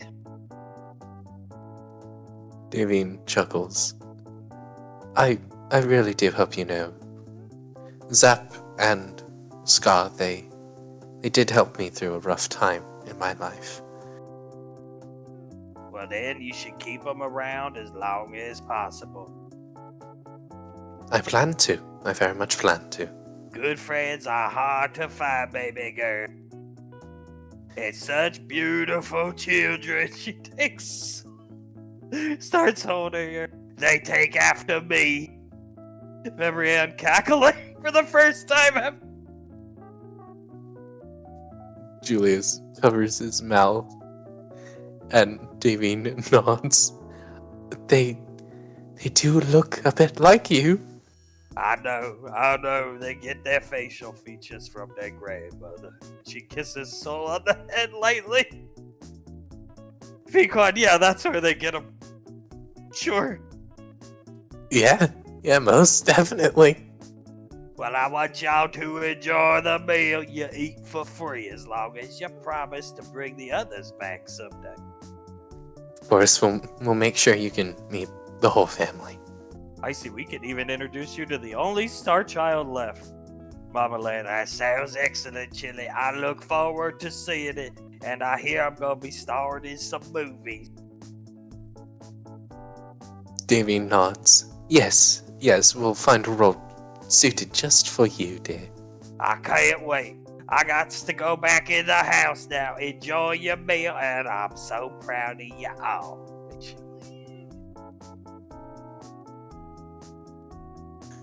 What the fuck? I've come here like 90 times and never. Oh my god. Julius breaks down laughing as Davine shakes her head. What are the odds? I see, no wonder why the food's so good. Yes? I suppose she really did teach Zap all she knew. Pequod, I thought Zap said he was from like some frozen planet or like something like that. I see. You really think Zap remembers where he's from at this point? Maybe that's like where he was born, and then this is where he's from? Pequod leans back onto Julius. Wow. This place really does beat Jupiter. Yeah, we got to meet Mama Lan. That's someone I never thought I'd really meet. Banksy Mama Lan meets Krellin. Greetings and salutations. I'm so proud, imitating her voice, of Krellin. Davine starts laughing. You're like a son to me, demon-looking alien creature. I see. Stop. Julius just like puts his mouth, his hand up to his mouth and forces himself to stop laughing. I remember the day I gave birth to you, Krellin. It keeps going. I sees her in the face. Pequod, stop! I'm gonna choke on my Davine had choked on her water gave birth to you. I see. Do you think it's okay to leave Corellin at the... He'll be fine this weekend, right? Oh, I'm sure he will be. He's, I don't know, he's a curious soul, but hopefully he'll be fine.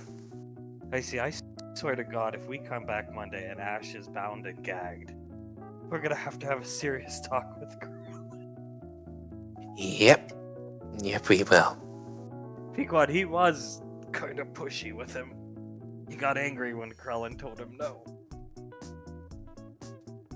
Julius sighs and nods and then takes a piece of crab, breaks it open, and hands it over to Pequod. She bites into it. It is delicious. I do remember my dad bringing me here when I was very young. My God, I knew Zap's wife all those years ago. It must have been destiny. She came out and introduced herself to my father.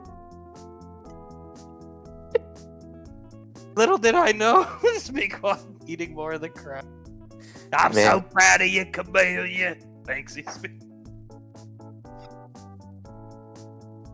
Man, do you think if we bring your dad back down here, she'll remember him and say, "I'm so proud of you, Johnny"? Just like I remember when I birthed you. I said, red in the face laughing.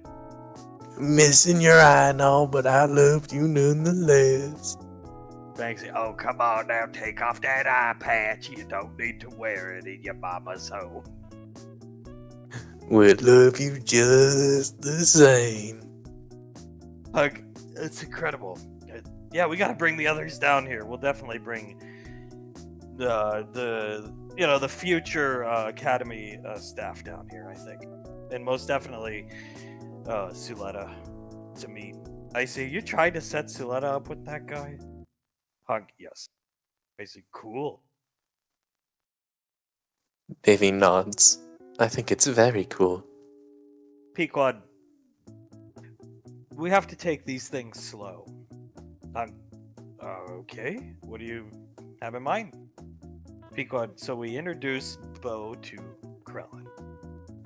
Alright. And then we have Corellin be Bo's wingman with Suletta. I don't think so. Oh dear, we truly do want Suletta to be with him, though. Greetings and salutations, copulation. Julius puts his hands out in front of him. Copulation partners? Yes? Who, vampire? Pequod looks around confused. Julius points over to Carter. Vampire? Yes? I see, he's got a lot on his mind. He was mostly just worried about Ash attacking him for technology.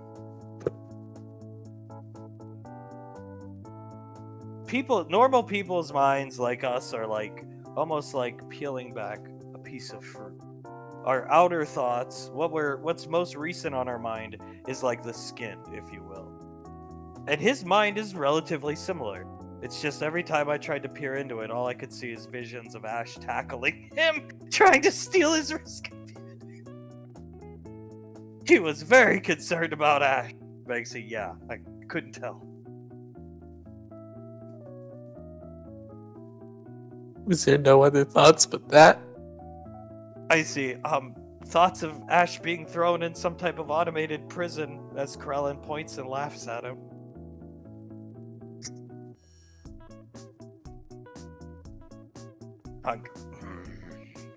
Well, Ash isn't gonna ask for any tech from him, so we're good. We're all copacetic. God, I hope. We are. I trust Ash enough to take his word on this. Pequod, do you think he remembered who Saris was with as a copulation partner? I see he didn't remember. If he did, I don't think he would have brought it for Sam. Pequod, great! Well, thank God he didn't remember, I guess. I see, yeah. Gonna be weird not having her on the team, but I would rather her be human. The fighting we're gonna see isn't gonna be easy, I think. And if she dies, Yeah, like I said, I would rather have the knowledge that one of my friends is safe, being able to live a life, than being worried about them all the time. Hunk nods his head. Oh god, I gotta go back in there and ask Mama Land for a crab to go. Oh, I can go do it if you want. No, you sit and enjoy. Gonna sit her down, put the crab in front of her. It makes a man feel good watching their family eat. Actually, you probably know what I mean, Julie. Julius nods. I do. Alright, wish me luck. I'm gonna go in there. Maybe Mama Lan will threaten to kill me. Davin chuckles. He looks right down at Davine. He only threatened to kill you once, right? Only one time. It really isn't that big of a deal.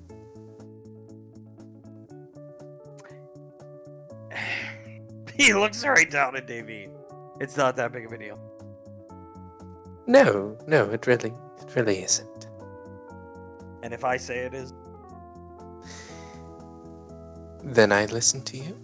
it's a big deal. Not gonna kill him, not gonna even hit him, but I'm gonna have a talk with him. At his age, he should know better.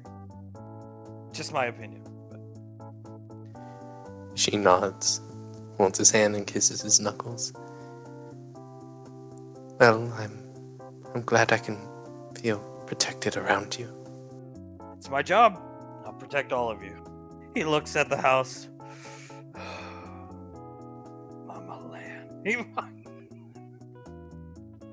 Everybody else finishes their crab. Icy. No rush, but we do have to get back to pick up Suletta. And yeah. Yeah, rainfall weekend. Meeting Hunk's parents, and Davine clears her throat when he says that. Pequod nervous. Nervous, No. Davy. No, not at all. You And she sure? just maybe a little. Pequod, I was nervous to introduce Julius to my parents, so I understand. Though I think my reasons were stupid. Yours are valid just because it's awkward for anybody to meet anybody's parents. Yours were more justified than you think. I mean, considering the fact, goddamn war hero, I think mine were very stupid. And like my dad said, why didn't somebody tell me this before? I could have stepped in and saved Ash and Julius from the Majestic. I gotta live with that every day. But I get why. I wasn't. Let's be honest here. I wasn't a war hero at the time, and didn't salute him or anything like that. So I don't think he would have approved. You were a sexy miscreant, though. Apparently, so was Hunk. Davin chuckles. Apparently he was. The Rainfalls finish eating as Suletta and Ash have made their way back to the apartment. She walks in here looking at Saris.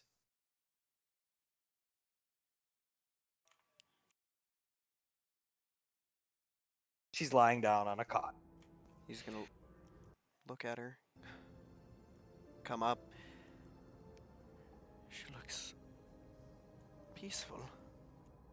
Commander Integra, by God, Ash, it worked. It worked. Blaze Krellin. You don't have to stand here all day. Krellin, observation. It worked. Told you. Thank you. Thank you so much. Look different. Skinny, human. No death. To void. But fragile now. Weak. He takes the syringe, crushes it in his hand, and it turns to dust, and he just trash receptacle pours it into a trash can. She's Disposable. good. She, I'm gonna walk next to her. She looks beautiful. Much better now, I think. No ugly curse. She's the same woman I fell in love with. As beautiful as the day I met her. consciousness collective of minds. She not change. Just look. That's good.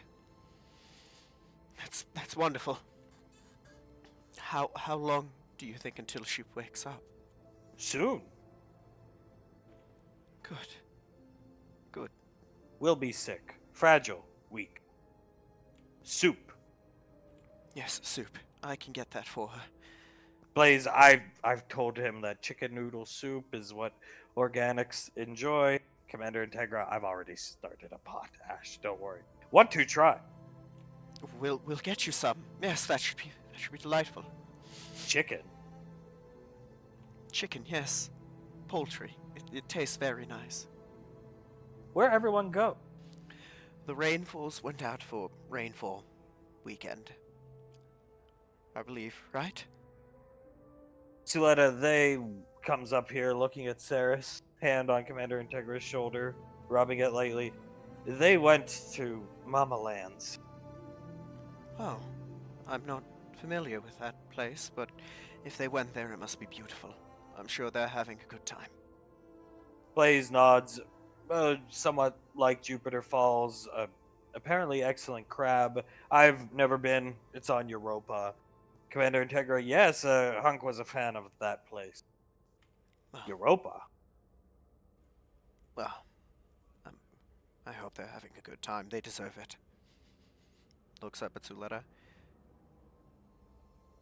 Tell them I said hello, if you will, and have a good time with them when you meet them. Suletta looking out the stairs here. Oh, I'm sure they're going to come, and they want to see Saris and how she's doing, so you can tell them yourself. Very well. Thank you. They again. care. They care. They don't judge books by their covers. No, they don't. Commander Integra. Oh. Just shaking her head. Ash. It's fine. It's fine. Judge books. It's an old saying. It means, don't judge something or someone before you get to know them. The same way that you can't know exactly what the contents of a book are by just looking at the cover. Blaze. Exactly. Points down to Ash, gestures. Krellin. I see. And he just starts inspecting the gun. Find something interesting? He picks one of them up. Strange device. You hear the sound of a magazine being slammed in. Careful. They're empty. They're empty. Okay. Just he's been playing with them off and on for hours. Fair enough. I could see the fascination. I still have it now, you know that. How did it go down at the bunker? Suletta magnificently. I agree. I got to tell her what I needed to tell her. No force had to be used. Blaze looking down at. No. She knew she couldn't fight them even if she tried. Commander Integra, she's weakened that much that quickly, eh? Well, I can't sense it like others can, but the general said that her Spartans could have handled her easily, so that much. Commander Integra, how the mighty have fallen. And all for what? Nothing. Suletta jealousy as Krellin slips down into the rest of the armory. Yes. Jealousy.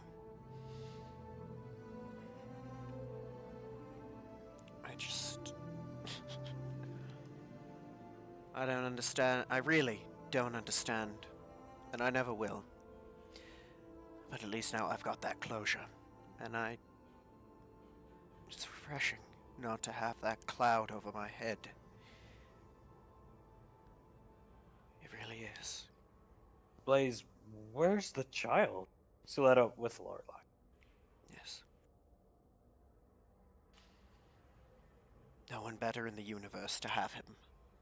Until he's given to his father and mother. Suletta taps her temple. Yes.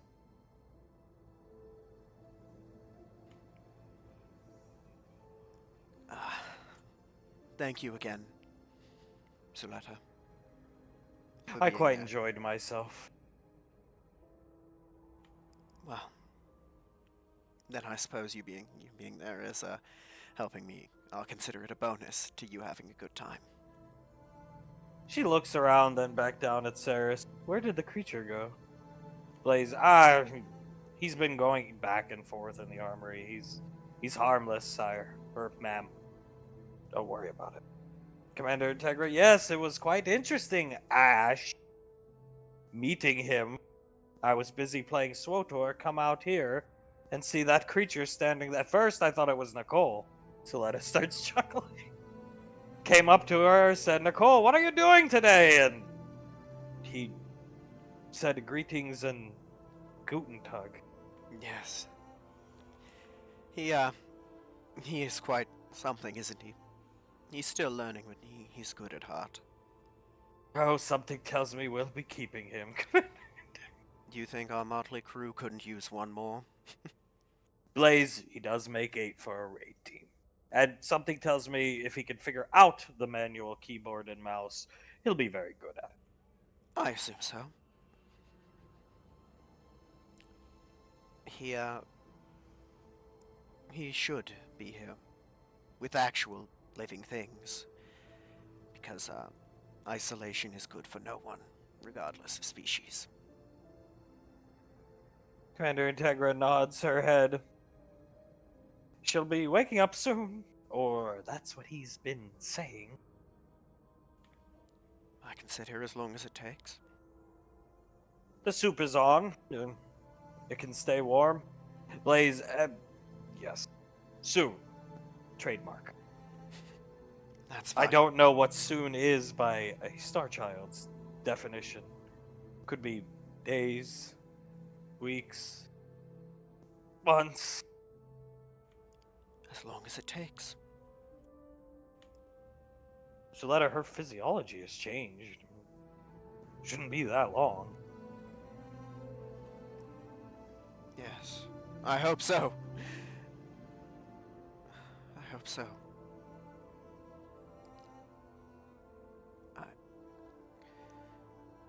I don't know, I'm just happy for her. She's gonna get to experience life in a much different way now.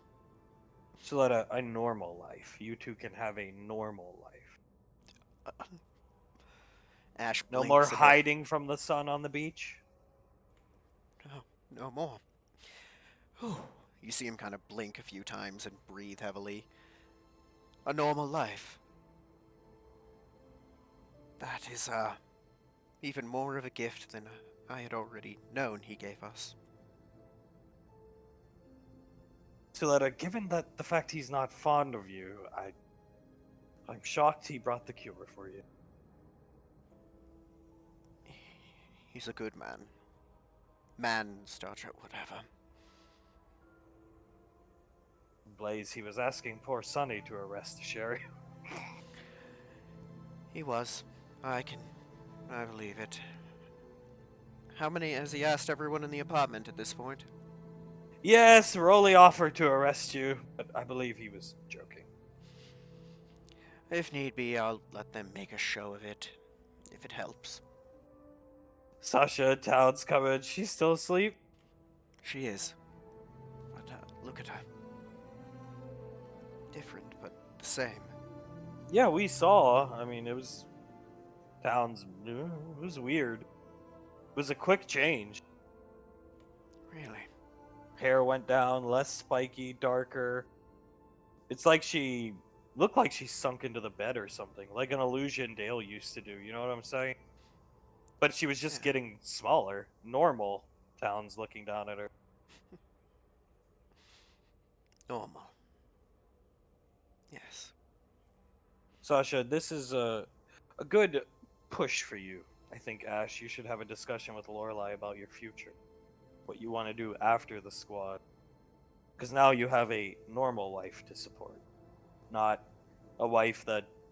I mean, if she wants to recondition herself and continue, you know, battling evil people and doing the bidding of Lorelei. She'll always be a ranger, but in this condition, she'll either be a trainer or, yeah, it's up to her what she wants to do for the first time in her life, besides being a ranger.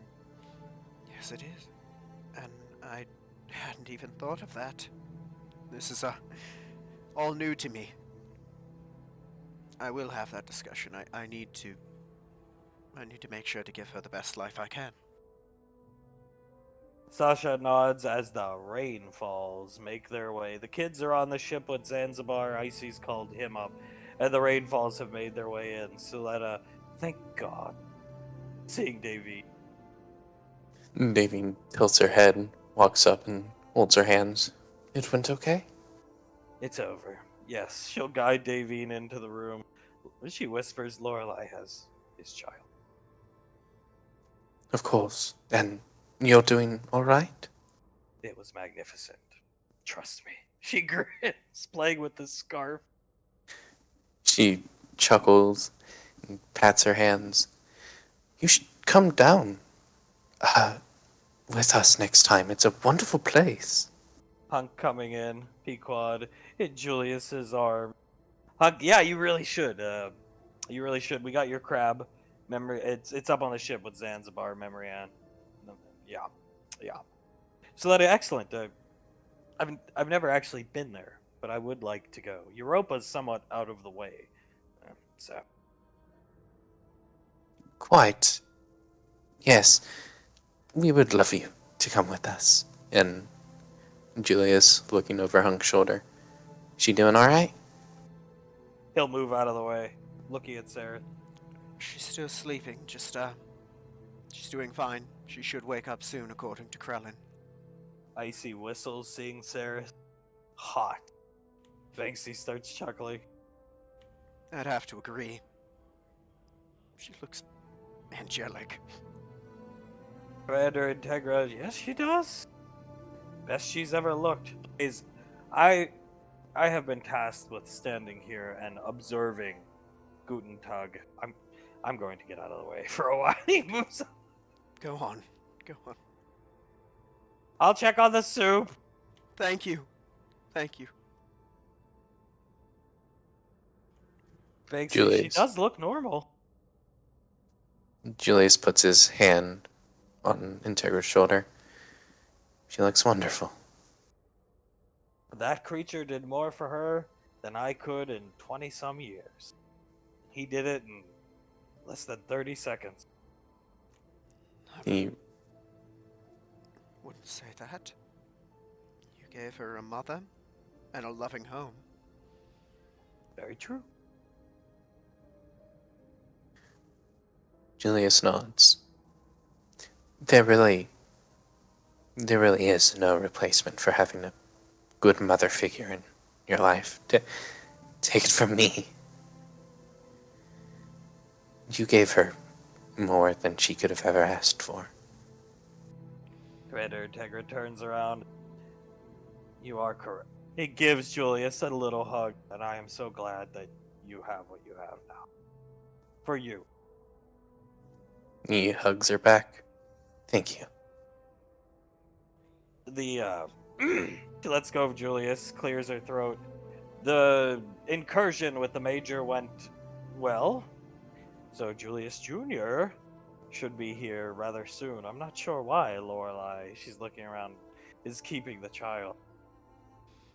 I don't know, but Lorelei knows best. Sasha, that kid's gonna grow up. That kid's gonna grow up and never know Leslie existed. Lorelai's seeing to that.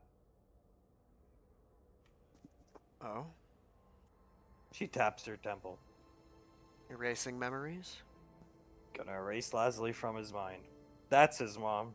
Gestures back to Davy. Yes, I didn't ask for that. That's... Damn. a better mother than one Lazuli ever could have been. He'll actually get to know his mother's name. Hunk. Yeah. It, yeah. And he will have a good woman who will put him over her as a mother. And a good family around him. Look, Abarhunk, I can't think of a much better place for him than with you. Yeah, I agree with you there. These past 2 weeks, I'd be lying if I said I wasn't concerned about him living in that bunker. She'd never heard him, but growing up like that, getting out of the bunker on weekends, can you imagine? Every other weekend, depending on how custody goes and all that stuff, I think that might do more harm than good. Every couple of weeks, he gets out of the bunker for 2 days, then he's got to go back. I don't. Well, yeah. You said she'd It's never. like it would be like giving a starving man a taste of food and then taking it away from him. Over and over. She may Sasha shrugs. Good. never hurt him physically, but sure as hell would have hurt him mentally and emotionally, especially developmental-wise. Sasha, nobody's gonna remember Leslie's name. Not that Lorelai's mass erasing her from people's minds, but everything she did, everything she accomplished, it's just gonna fade away. It already has. I mean, most people don't even really know her. They think she's a myth. Think about the Headhunter days. Yeah. What's it all gonna come to for her? A paragraph, maybe, in dusty history books? Certainly a wonderful life's legacy and work. Sasha nods.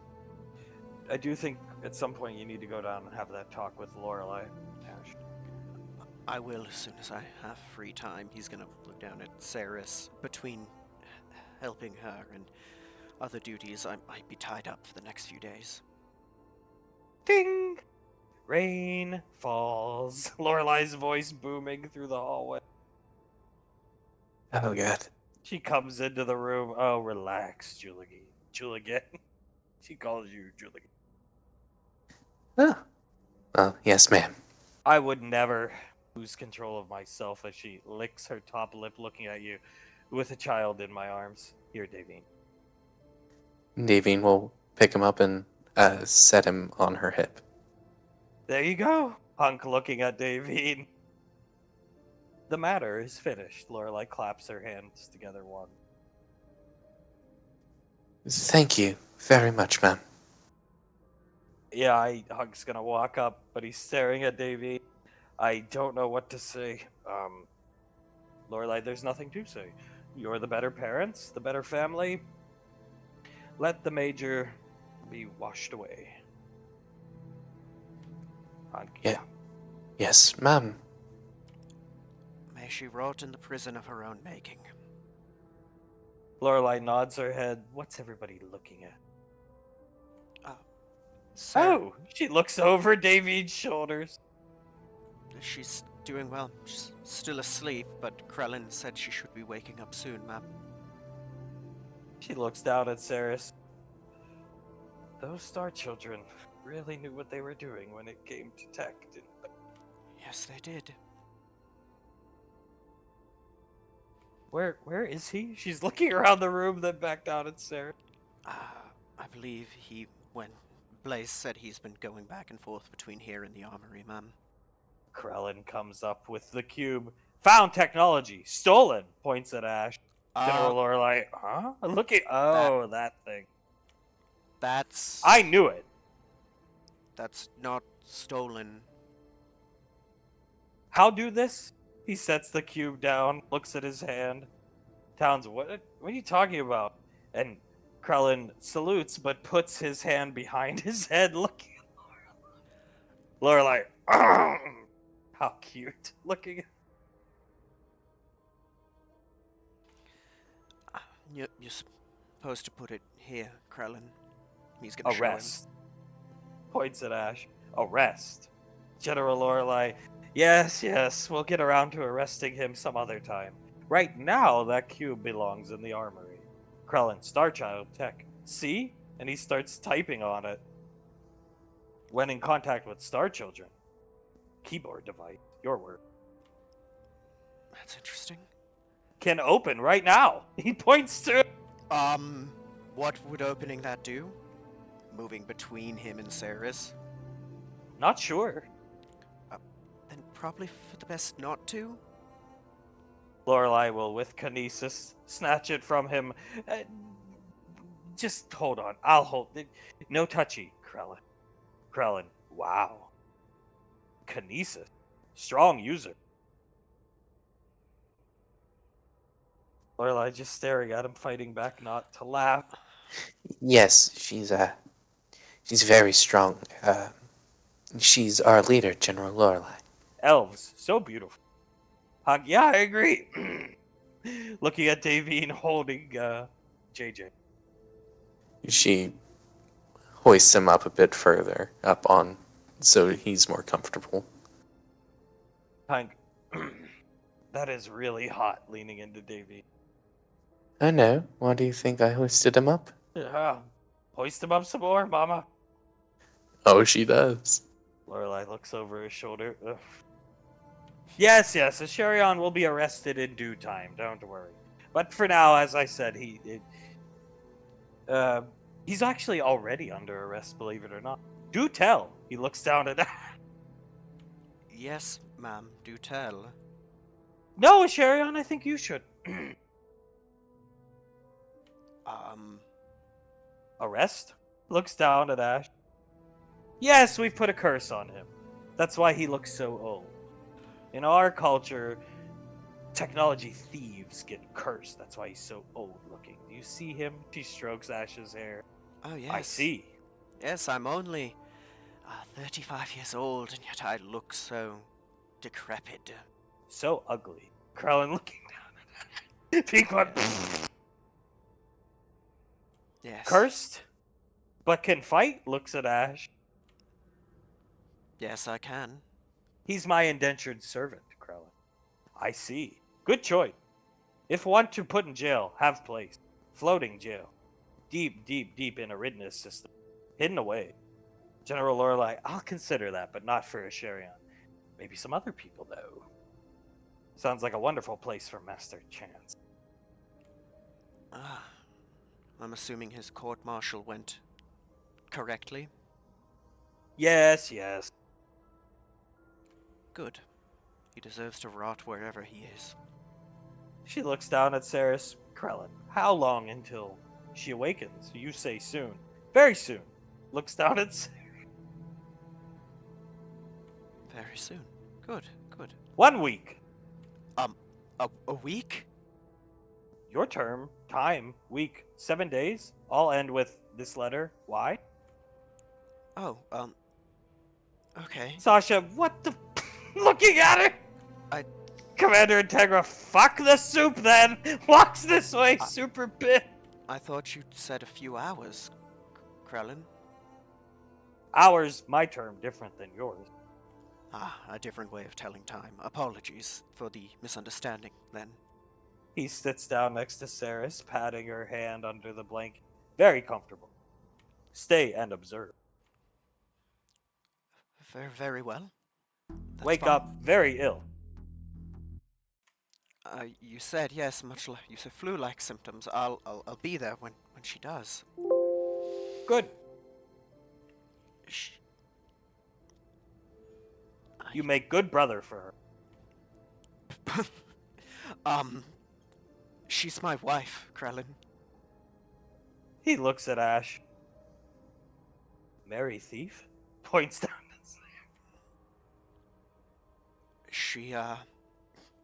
She took me for who I am, yes. Towns, technically speaking, I was the thief in Gallia. I see.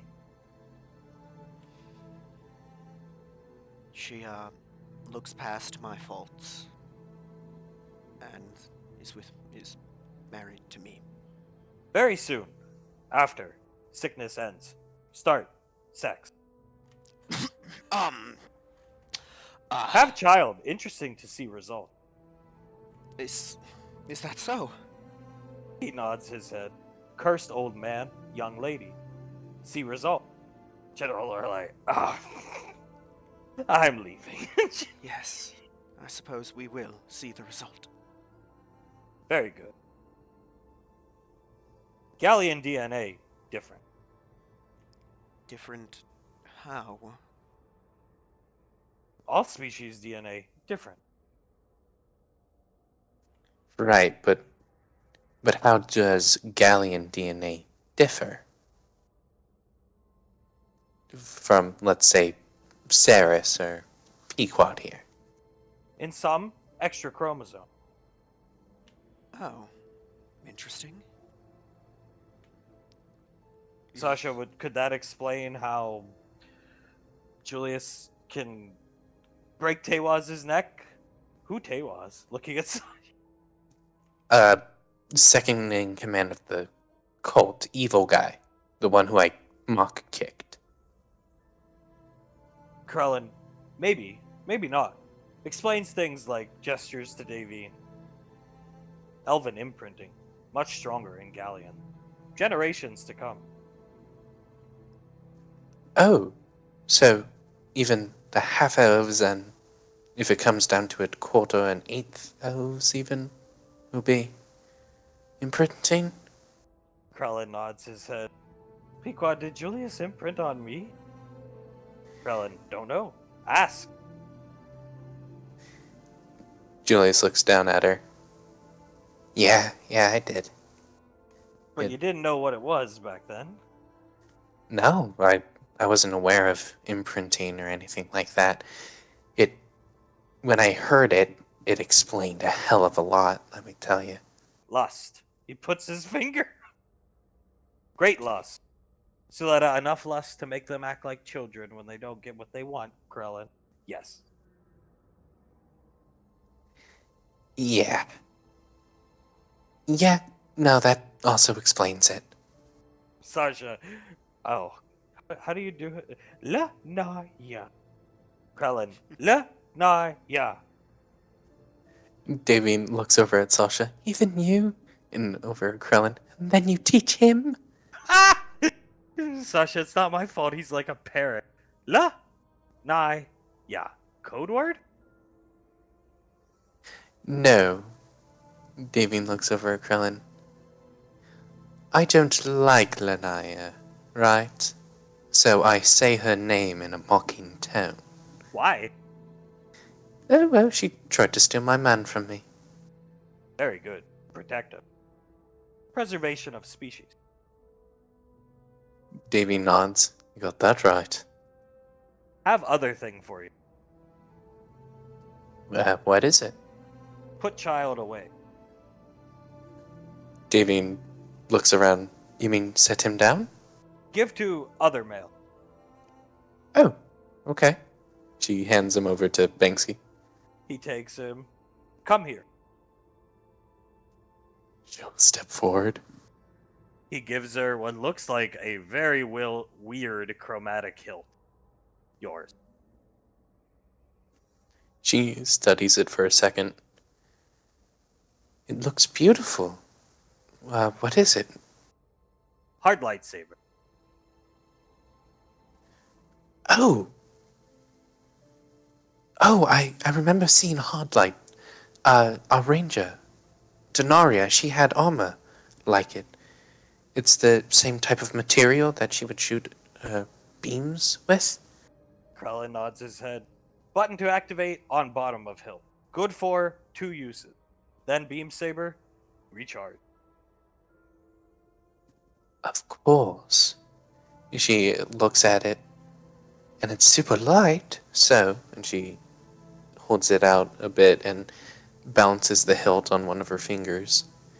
It's super light, so I can take it along with my gear, no problem.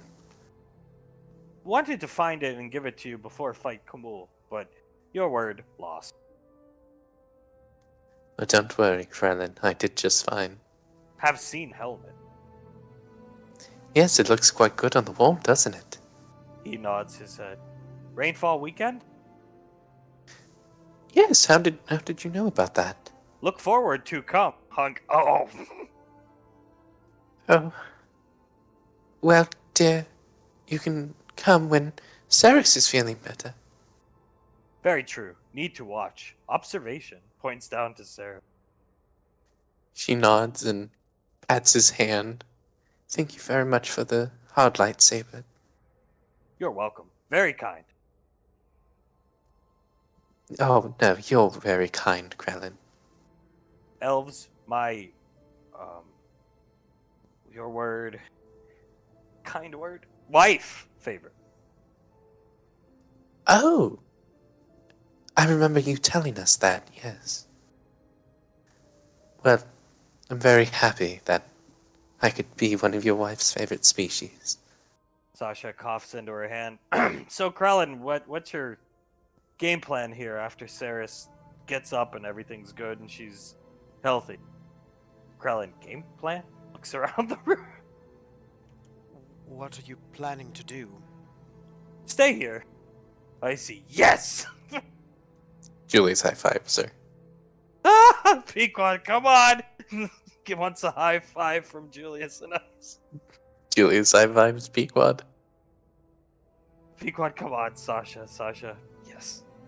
I kind of like having him around. High five. It should be nice to have you around, Krellin. Stay here, my home, friends. Elves, strong children. Me, Krellin, sit on babies. Uh, do you mean it's baby sit? Darling, baby becomes before sit. Commander Integra and Blaze come back in the room. Hearing that, Commander Integra, yes, we told him he could stay and help babysit, and he just can't get it through that strange skull of his that it's babysit, not sit on baby. Very well. That's fine. I'm sure it'd be delightful to have you help babysit. Good place to be when universe ends. Good show. Good view. Pequod grimaces. It's not going to end. We're going to win this, Krellin. Like Davine says, have hope. Pequod's gonna take the cube from Suletta. Krellin, you should do some research and figure out what happens when you open this up. Krellin, yes, can do. If it's gonna be a catastrophic explosion, we don't want that. Of course not. Harm baby. But if there's something useful in here, you should do your research. Have access to, your word, BNet. I see, ENet. Yeah, Enet. Do some research on the Enet. Towns, what are you gonna find on our internet?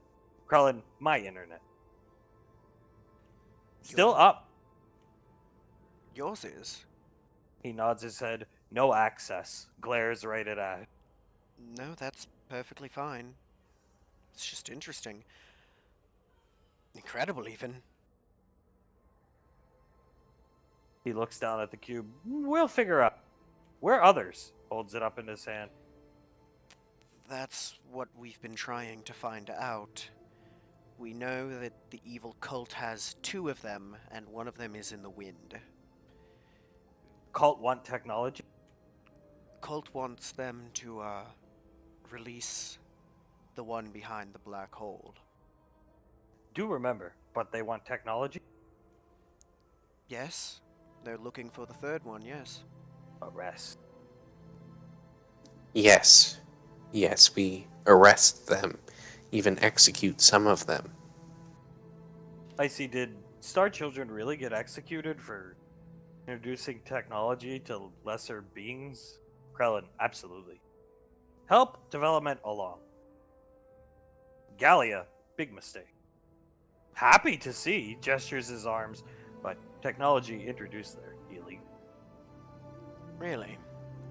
Now He nods his head. that I didn't know. Makes sense. Well, we'll have to arrest all of those cultists who are seeking that technology. Very good. Maybe redeem yourself in my eyes, thief. Looks at that. We'll do my damnedest. to do so. I see the whispers to Julius. He's having thoughts about Ash jumping on him, trying to steal the cube from him. Julius starts to laugh. And as she's saying that, you're laughing, you see Krellin holding the cube and turning it away from Ash, giving Ash a suspicious look. No allowed in this place anymore. Points down here, Blaze. That is going to be a problem, Krellin. I see Ash is the armory master. He has to be in there. Yes. No. I'm afraid I have to, Krellin. It's my duties given to me by General Lorelei. I can't disappoint her. I am her indentured servant, after all. He looks, what this place? The gym. That's the gym. Keep cube in, Jim. Use sword if come in. Points to Ash. What do you mean? She should. There are far worse things that want that cube. He's still suspiciously looking at Ash. Eyes on you. Does the thing with his fingers to his eye. Very well. Chicken noodle soup. Go get Bull. Talons, I'll get it, Ash. As long as that thing is secure, I'm fine. I just don't want them getting a hold of it, Krellin. Krellin, safer with me than any being in Galaxy. Watch. He snaps his fingers and it disappears. We'll have to explain that to the General? Right here, he snaps his clawed fingers again. Cloak. Okay, good. And I do agree. It is safer with you. I can't imagine there are very many beings who could harm you in a fight. Krellin, shame about Dragon. It is. Would have made good ally. I believe he would have had things gone differently. He would have been one. Dragons, asexual creatures. Really? I never knew. Nods his head. If no female present, can switch female. That's incredible. Probably laying eggs for years. Icy, sure, it looked that way, Krellin. Enough that with his sacrifice, he left the door open for his species to be reborn. Krellin nods his head. Chicken time. Buck, buck, buck, buck. Yes, chicken time. Towns should be here with your soup very soon, Krellin. Blaze, I believe the young Ceres is in good hands with Krellin and Commander Integra. Perhaps you and I can go see if we can find the Ranger General? Sasha, yeah, that'd be a good idea for Ash. And if you'd like, Ash, I'd really like to acquire some modifications for these weapons. Yes, of course. Like I said, I have work to do, right? He's squinting at Ash, looking at him, giving him a suspicious look. I see, now he's thinking about Ash jumping on top of him and beating him up to steal the keys to his ship. He's gonna We'll go. protect. Pat Ceres' arm under the blanket. Good. I trust you. I trust you. Blaze, come on, Ash. And do remember, Ash, some of these firearms are complete, so they're good to trade. Dealer's choice, sire. Lorelei first, or Hamer, wherever you'd like to go. Let's try to find the General first. It sounds like the more pressing of the matters, yes? He's gonna put his arm around you and start leading you out to Gateway. Icy watching them leave. Icy, Krellin, he's not gonna steal anything from you. Says you. He looks at it. Well, she is able to read his mind. She would pick up on those kind of thoughts. Many thieves, very good at deceiving mind. Icy, he's not strong in that kind of stuff. He's strong in his ways. Krellin, never trust white hair. Siletta, never trust white hair. Beautiful, or not beautiful. Siletta, better. Julius. Integra, yes! Krellin, creepy guy, okay? Shrugs. Very assertive. Ask about my wife. What problem you have? Julius starts laughing. I say no, he... What your word? Looks at Davy. He presumed, perhaps? Pequod, assertive? Hunk. He wants to help. That's why he asked for tech. No. Krellin looking at Hunk. We don't want it, but that's why. To stop the end of the world you seem so ready to see. Krellin, hope to be proven wrong. So many foods to try. Yes, and when we return on Monday, we shall begin showing you all of the foods we're able to. Greetings and salutation, rainfall weekend. Yes, Rainfall Weekend. Hello, Rainfall Weekend. Suletta, and on that note, she's gonna come over, take Krellin's claw, rub it. We're leaving. It was a pleasure to meet you. Pleasure. Beautiful. Should find mate. Suletta blushes slightly and walks. Julius chuckles, picks Pequod up. Well, it seems Auntie is ready to leave. Ass on groin. Puts his finger up. Julius looks up at Krellin, winks at him. Very correct. Very good. Rainfall family trait. Sasha, yep. Still more. Goes into the Yep. Yep. Somewhat. Very true, yeah. Commander Integra's gonna put JJ in Davine's arms. She'll put him on, toss him up and down for a couple of seconds, and then put him on her hip again. Commander Integra will sit down. Have fun, Rainfalls. We'll be here when you get back Monday. Davine will go next to Integra, put an arm around her, and give her a kiss on her head. We'll see you soon, okay? And don't worry, it'll all be okay. She nods her head. I believe. She'll be fine.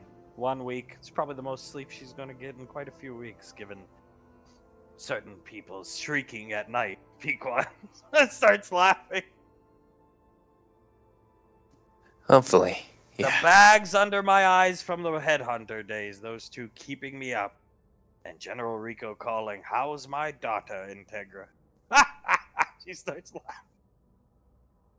Well, I'm sure you told him she was doing just fine.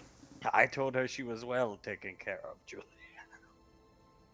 And I have to thank you for that, ma'am. She winks at you, Krellin looking up at you. Thank you. For what? Seaweed chips. Pequod trying to get Julius out of the room, puts her head back in. You know where there's more. Scar will be glad to get you the ices already. Bye, Krellin. Leaves. This way, Krellin. Yes, we'll ask Leogan. One eye. Told me launched off building. Yes. Yes, he was. It was for one of those Malcolm films. Look forward to see. Here, going to star in movies. Julius hears Icy and Banksy laughing as they... Davine nods. I'll make sure you get a role as well, as she holds Hunk's hand. You have a good time now, Krellin. We'll see you when we get back. Will guard apartment. Farewell. Feel much groin on butt. I plan to, Krellin. Thank you.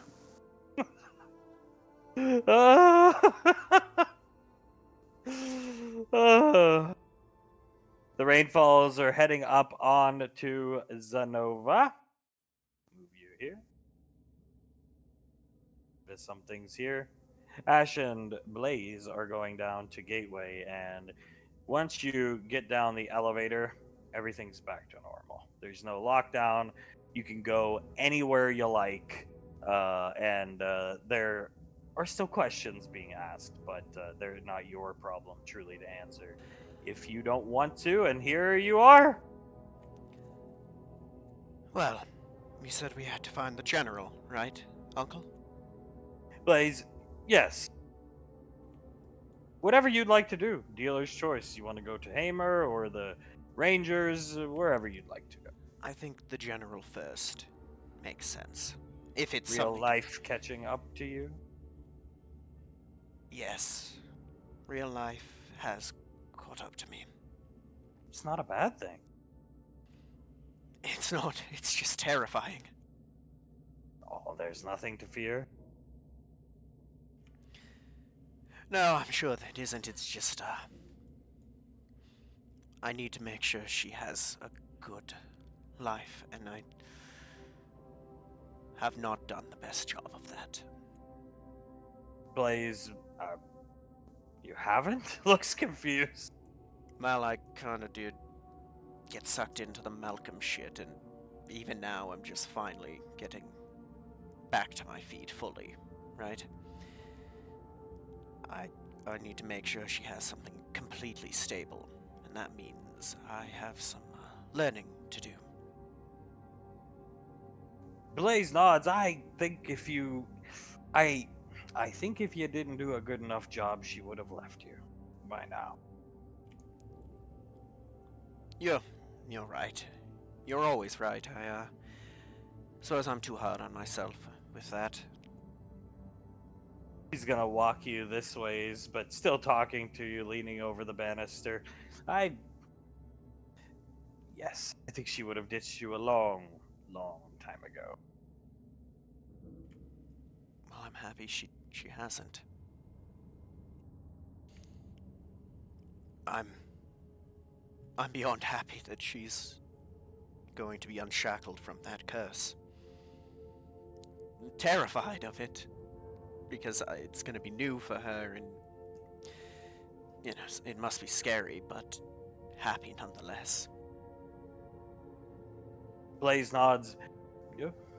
A gift, truly. A gift that I can never repay to him. It, It's funny, I find myself smiling just thinking about something as small as her getting to actually eat without it having to be drenched in blood. No having to have her hood up while sitting on the beach. Even as simple as just being able to go for a walk midday without her needing to put a sweatshirt on. Should take care of the hit issue as well. Though I hear that's already almost resolved, but yes. Yes, it should. No more trailblazing for her. No, but she's made her mark. She is the start of something special for vampires, I would assume. Blaze nods, and assumedly, if the black hole is, from what I hear, defused, the void leaves. So when they die, they go, hopefully not there? Maybe we should have asked that strange creature. Oh god, he's just so confused. He is. In good time we can ask him, right? I don't, It's much like when we brought you back. Best not to overload him with too many questions. And too Yes, much. but yes, you're right. I was not learning an entire culture, so. No. You had enough to keep up with, what was it, 4 years? What was it, 2 years? You had to catch up on 2 years of lore. He has to, like you said, learn an entire history. Yes. He's making strides, and I think it'll be good to have him around. At least for him, because I felt bad for him being on that ship alone. Blaze nods his head. 400 million years, he told me alone. Yes. We thought Mom's stupidity was bad enough. At least she has a choice. Well, now she's not going anywhere. How did, now that we're in private, how did she take it? It was I who went to the Ranger General and professed my worry on Hunk's behalf. Hunk The military getting involved in something like this does not happen, Ash. It is illegal. It is truly illegal. But if sometimes the means justify the ends, if you get what I'm pitching. What's the term? Better to ask for forgiveness than permission? In situations like that? He nods. You were right in doing so. It needed to happen. And as for how she took it, she said some things. Hurtful things. But, really, what is there? She threatened to hit me. That's about as far as it got in that terms. Because she didn't have anything she could say in response to what I was telling her. He looks over at Contry's office, looks back at you, and she knew she couldn't fight back. It goes to show you how quickly one can go downhill. It does. It very much does. Lorelei herself said that Spartan team would have killed her easily if she had tried. He shakes his head. Who delivered the news of Davine and Hunk, if any? I did. Along with the news of you and your future endeavors, right? Well, she had to be stupid if she thought I was coming back to that bunker. If Davine asks me to be a part of her academy, I am packing my bags and going. And I'm sure she will. She would be lucky to have you. But I think she was in denial. And I think she still most likely is. She's probably down in her bunker, telling herself that Ash was wrong and that Hunk will see the light someday. It is what it is. Blaze pulls out a small old coin like you've never seen before. What's that? Quarter. United States. Currency. Before the Calamity Wars. He flips it to you. He's gonna look at it. Look at the date. 2001.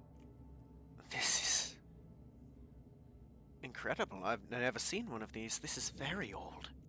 I found it here when this place was just a simple refueling station with a bunch of Chinese people scrambling about, worried that the world was ending.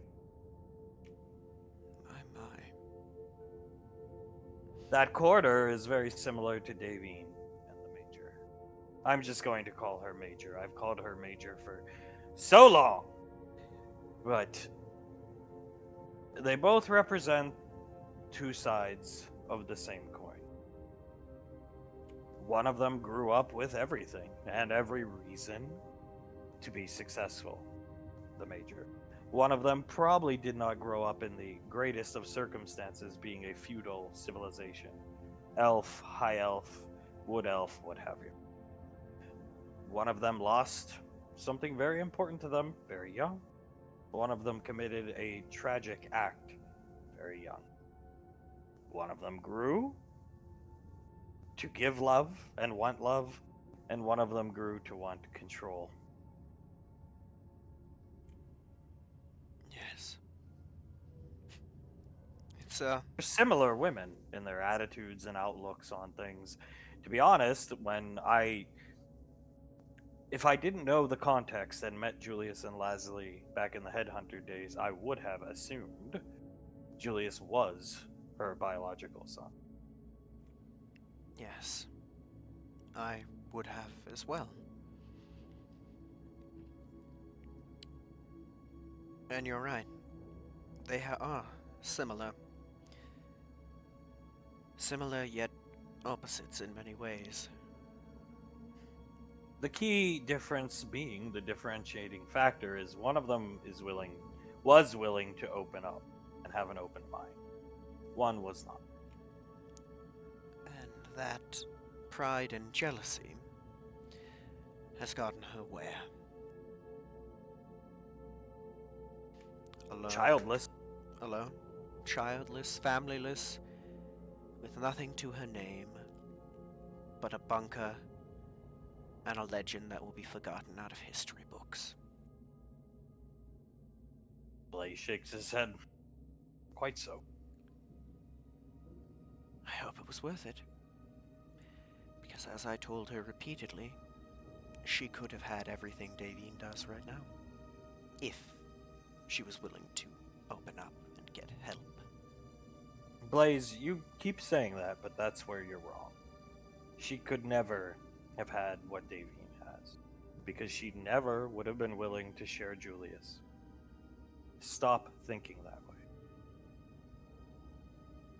If Davine didn't exist, you're right. Tell me I'm wrong. He looks at you. You're not. She never could have had it. Once Davine came onto the picture, I am not stupid.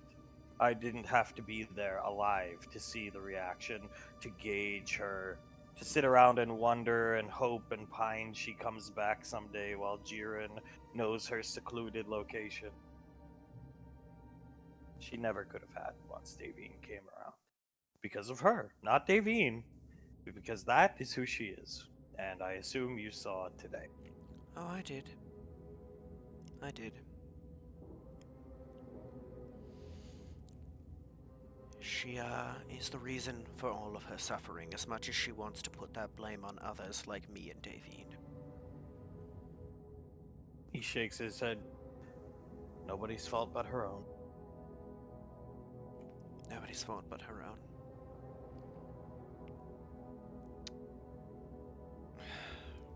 It is what it is. I'm done beating myself up about it. I'm done thinking that I'm the problem, because at the end of the day, I'm not. And like I was told, I don't owe her anything.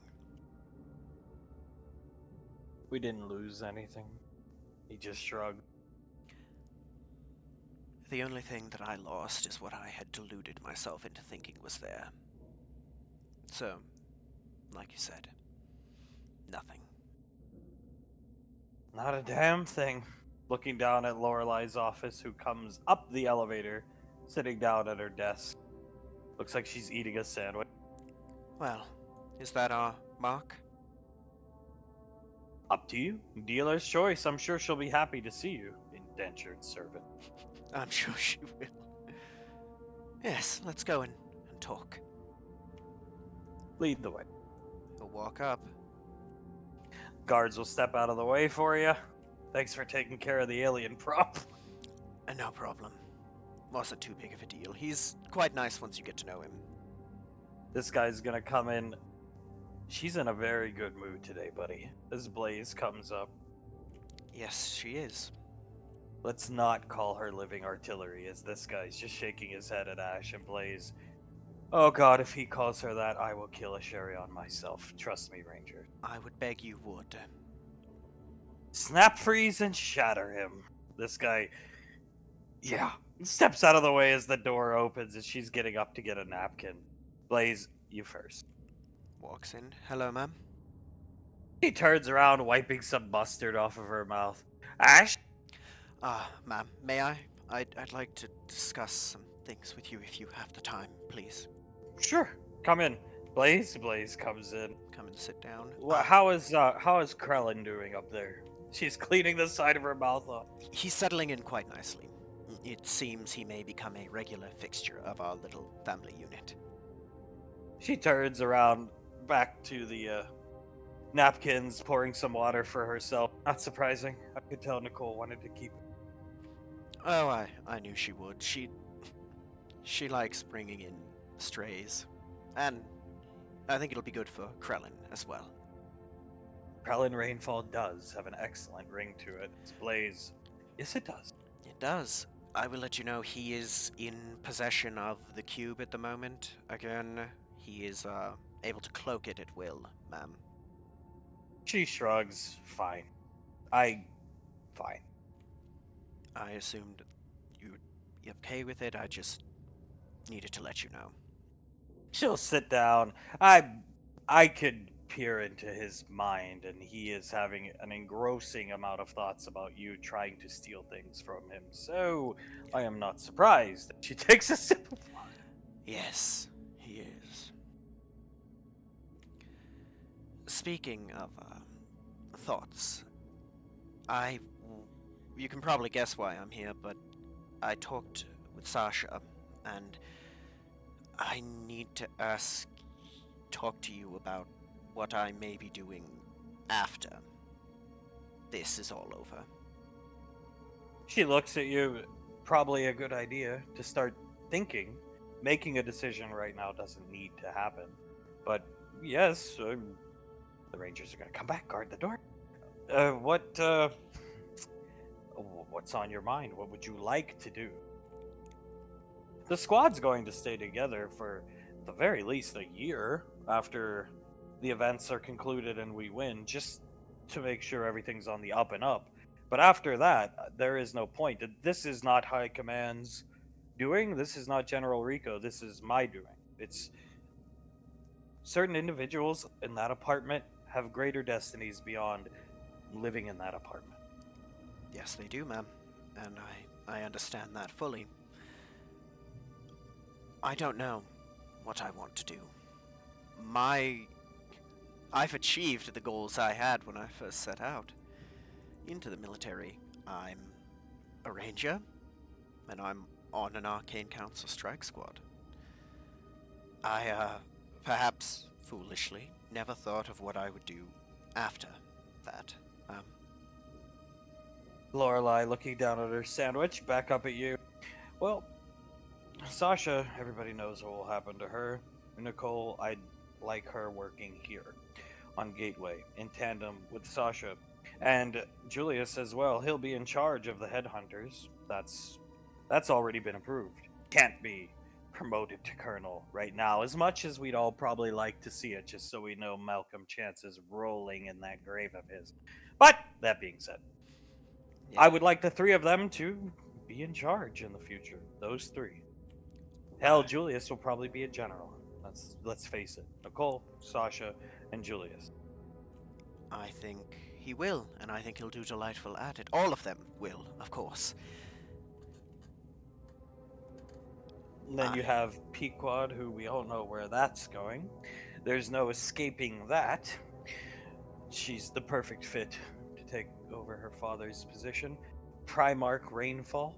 That's a nice ring to it, if you ask me. Either way. Then, of course, there's Towns, who will stick with his beloved Sasha because he knows he's lucky to be here and has an appreciation of those around him. Just how fortunate he is.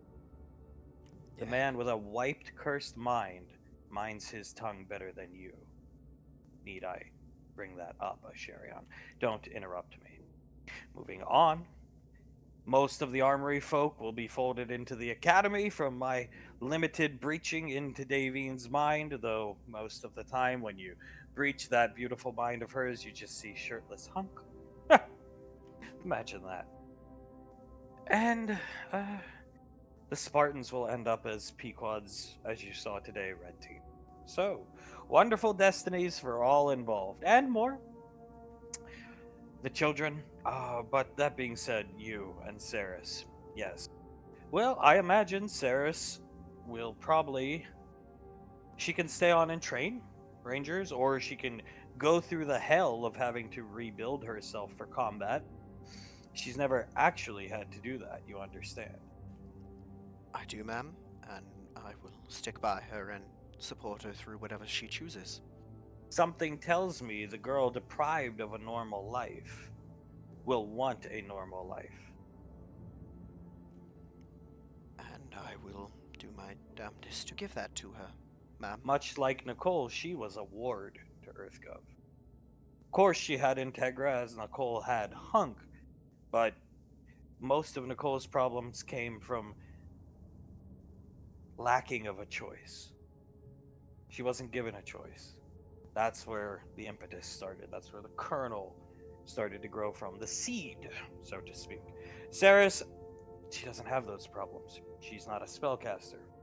She didn't have to go through the plights that a living artillery piece like myself or Nicole would have to go through, Asherion. She tilts her head and starts glaring right at Ashenblade. Oh. That being said, Saris was deprived of choice too. And when you're deprived of something and deprived and deprived, something tells me she's gonna want it. So you best prepare for her to not want to be a part of the military anymore. Have the normal life she never thought she could have. Raise a family, a beautiful home, which means you need to bring in the bread and clean up your act. No more giving away classified information. No more of your derogatory slurs, because I'll kill you. You you only don't. You only exist. I've told you this a long time ago, Asherion. You exist because I allow you. I don't want your apologies. I don't want. You should know better. Why does everybody let Juligan off the hook? Beautiful nickname. Because he didn't know any better. He didn't know any better. Doesn't matter what his age was, doesn't matter. He didn't know better, Sherion. You should have. And I am sorely disappointed in you. Yes, ma'am. So now you best learn better. You're probably going to be but the single working individual in your marriage, your relationship that you so want and pine after, and a child now that you don't have to adopt. Though I'm not stopping you from adopting. Have tons of children, adopt, have tons, do what you two want. That's what Krellin has given you. You're blessed, truly.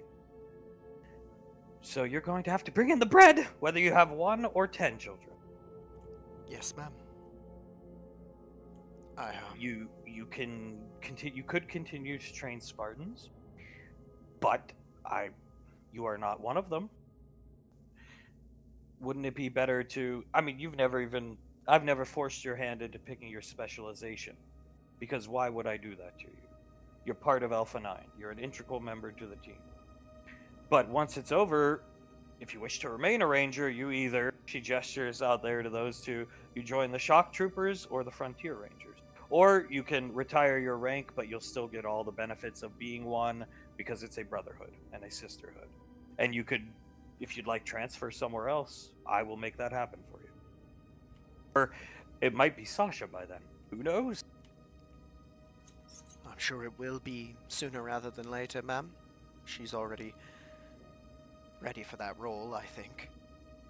But, I never thought about which type of specialization of ranger I would be. I honestly don't know.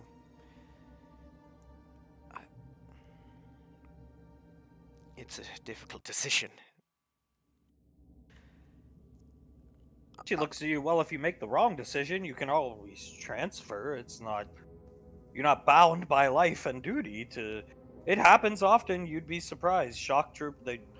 Many shock troopers spend a couple years as shock troopers and join the frontiersmen, and vice versa. It takes a special type of individual, man or woman, whatever species, to do both roles. That makes sense. The shock troopers are more akin to their frontline fighters. You were rescued by them in your time in the Headhunters. You see, you're trying to think back, recall Yes, I believe so, ma'am. from the Raptors or some stupid Max Tech creation. Yes, the Raptors, ma'am. Shivers. Yes. So, frontline fighters, frontiersmen, frontier rangers, probably akin to how you lived in Gallia during your time after being slave. Only you're not living alone, not being paid, eating tree bark, and drinking dirty water. It's not like being on the frontier with Malcolm. You have the utmost best of technology in terms of burst transmission devices. You're not out of contact range. Oh, there's no relays. There's burst transmission devices. Did Saris not reach out to you from the frontier? She did. It can be done, regardless of what Malcolm lied to you, Ash. Okay. It takes a special type of individual. The rotations are 40 days on, 40 days off. The duties are a lot simpler than you'd think. Charting new planets for EarthGov, looking for mineral deposits, places to set up new bases, new colonies. Once they're set up, you end up guarding settlements, helping the settlers there, exploring extraterrestrial biology. You'll work hand in hand with some other organizations within EarthGov. You're living out on the frontier. And to be honest, do you remember Colonel Curtis? Yes, ma'am. He's the man who was at the dig site on Gallia with the strange centaur creatures. Yes. He has, if you recall back then, he says he hasn't been back to the rings in 11 months. That's by choice. If they wish to stay out there and stay on rotation and earn money, it is their choice. They get more money for doing so, but most of them don't do that for money. Most of them do it because they enjoy it out there. There's freedom and liberty to that type of lifestyle that can't be found here. The same type of lifestyle that Major Lasley couldn't adapt to, if you will. Okay. And nobody is going to make you stay out there 11 months unless you'd like to. But many rangers, frontiersmen enjoy it. I did it for a while. I was with Gondar at the time, so I pined to come home. But that was just me. I can understand that. I must say there is a level of I know you said it's different from when I was with Malcolm, but there's still that level of apprehension about the frontier. She nods. I would be concerned if you didn't have the apprehension. There's also curiosity about it, I will admit. I don't know. Are you afraid of the frontier? Apprehension and fear are two different things. You see him look away for a sec to an extent, ma'am, yes I am. Both. Maybe it's time to face your fears then. Do a rotation. I don't know. Do 2 days on the frontier. Spend your weekend doing something besides wandering around Gateway with Blaze entertaining you. How about that? Blaze, that might, sure. Yes, ma'am. I can do that. I'll hook you up with Colonel Curtis. You can join his squad. You're a ranger. You'll get along with rangers. They'll get along with you. You can swap stories. I'm sure they have tons of stories to swap with a time traveler from 400 million years ago. And see how you like it. Do a couple. Don't do just one and make up your mind to Sherion. Do 3, 4. Think about it. At your rank, you're most likely going to have to be in charge of a squad. You understand? Yes, I do, ma'am. Yes, I do. So when things end here with Alpha 9, you'll take a squad, go out onto the frontier. They'll be your squad. And treat them with respect. Do not talk about shooting them in the head. I will, ma'am. And you know those Spartan kids came. You know those Spartan children came to me and told me this. You understand now Suletta's anger towards you, how we can overlook and overlook and overlook. I overlook much when it comes to you. I know you threatened to kill Davine. Why? Why? I don't know. Why are you complicating things when they don't need to be complicated? You were to be looked up to by those Spartan children, and instead you flushed yourself and your reputation with them down the toilet. And you might say to yourself, oh, they respect me, they listen to me, and they do because they are professionals, because they made it through the academy, because they are soldiers who think before they speak and show respect. That's why. Yes. What does that look like to High Command? Do you think I can just not tell High Command that, Ash? I have to. It's part of my duties. Do you wonder why Julius has been promoted and you haven't? This is why. Many, not just this, many instances. Do you think your divulging of classified information to Tewaz won't go unnoticed? Think for a second. You have walked into how many ambushes versus these people? How many? You're the one that constantly bemoaned the fact you would probably be walking into the ambushes. We could have ambushed them there. Maybe got one of their top lieutenants dead. I don't know. Dig a trench, put Julius in it, cover it up. Some of these BB Corps individuals, I know there's an octopus and some type of mind reader or psychokinesis user left. They come to kill the dragon, you ambush them for a change. Instead, you blew that. Explain why, and don't say I don't know. Because I'm a fool and let him get into my head, ma'am. Your place with that man is over. You can't take him. When you fought him, he toyed with you. He kept you alive to give the medal back to my husband to prove a point. You should have Yes. known then he was toying with you. Yes, ma'am. I did. You did. I did. Yet you were surprised when he throttled you. I knew he was beyond me. I just didn't want to admit it. Pride will get you nowhere. No, it won't. Perseverance will get you somewhere. Try to tap into the perseverance you had on the Majestic when you go out to the frontier. Tap into that. Build character with those around you and yourself. Don't make yourself out to be a fool, Sherion. Don't, because very soon the real world's going to slap you in the face whenever Ceres wakes up. And now you're most likely going to have a wife that wants a child because she was told she could never have one by Krellin before, to my understanding. And she's probably not going to want to stay in the military. And I will gladly sign the paperwork to discharge her honorably. And she'll remain a ranger in name and rank here until the day comes when she dies and she is buried in the mausoleum. So, Yes, ma'am. why did it come to this point where I am telling the nearly 40-some-odd-year-old man it's time to grow up? That was what Julius needed, not you. You should have had plans in place for this.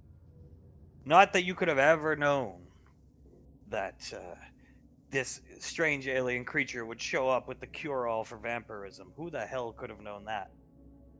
But now you're scrambling to find something to do. Yes, ma'am. I am. I tell you what, Asherion.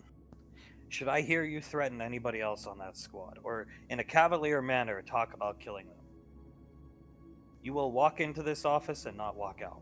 She points right down onto her desk. You will never walk out of this office again. Do you hear me?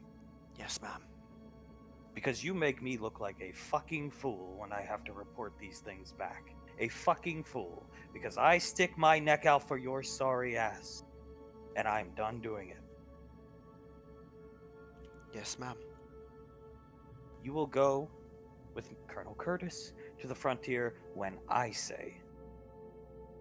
Most likely next weekend. I'll get in contact with him, tell him I have a ranger that has experience living on the frontier, in the woods. He's an accomplished woodsman.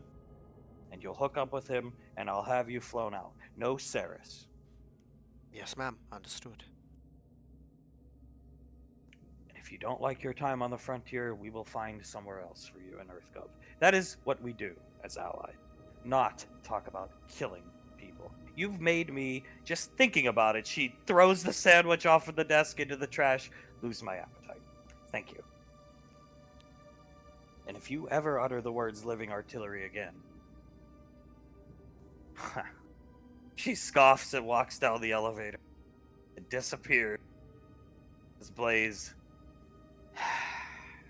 just makes a sighing noise through his robotic mouth. It was deserved, Blaze. It's fine. I don't disagree with her. Ash, she's a scary woman. She is. And whatever she decides I deserve, I deserve. I always liked spellcaster Blaze Speaks. I did and do too. I'm an idiot. Blaze, come on. Hamer. And think about what you want. The frontier. This Colonel Curtis sounds like an interesting man. What little I was around him, he was a pleasant fellow. And He found your birth site on Gallia or something? He, he found, yes. It, that's part of why the frontier is so scary, actually. Why? Well, one, Malcolm, and two, memories of a, not fun time in my life. Blaze, you get up to Hamer's door. He's doing work in there. Blaze, well, facing one's fears is important. Perhaps she's on to something. She is. She always is. She always is. As he looks in, seeing Hamer, the rainfalls are almost to Hunk's hometown. Banksy has come out with 3 cups of tea for Suletta, Davine, and Icy. Davine takes the cup of tea from him. Thank you, dear. That's so nice of you, really. He nods his head. Suletta, thank you. Takes it. Oh! She takes a sip made perfectly. Icy drinking hers. As Pequod comes out in her Spider Girl outfit. The ship's on autopilot. Icy, oh. Julius just fist pumps in the air. Yes! Hunk coming out of this room, just checking everybody's bags and stuff like that, making sure everybody has everything they need. Pequod's gonna walk up to Julius, put her arms around his waist, and kiss his neck. Julius picks her up, so her legs wrap around his waist, and he starts kissing at her ear.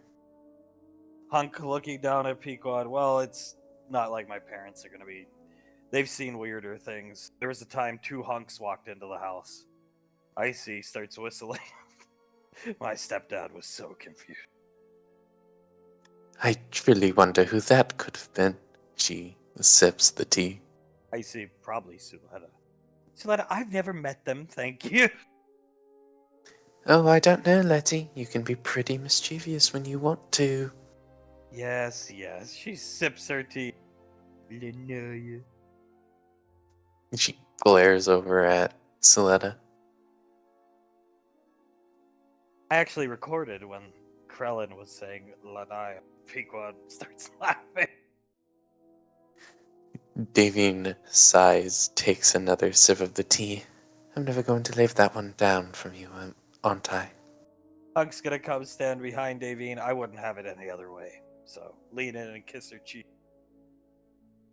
She scratches at his cheek and then looks over at Soletta. So, how have things been at the Marauder Academy, dear? A bore, to be honest. I can't wait to get out of there. Well, as soon as this whole cult business is done, from my understanding, we're gonna get started right away with the ODM Academy. So, Thank goodness.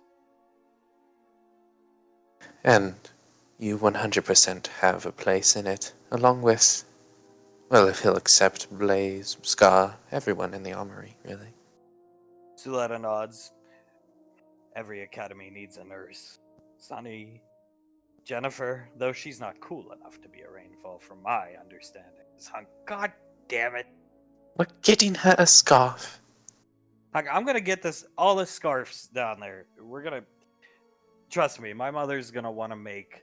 Do you remember the soup I made? The seafood soup? Oh, yes, that, a delicious soup. That is what she makes for all guests, because that is, as she says, her best meal. So she's gonna want to make that. She's gonna ask us to most likely go into town, get the ingredients fresh.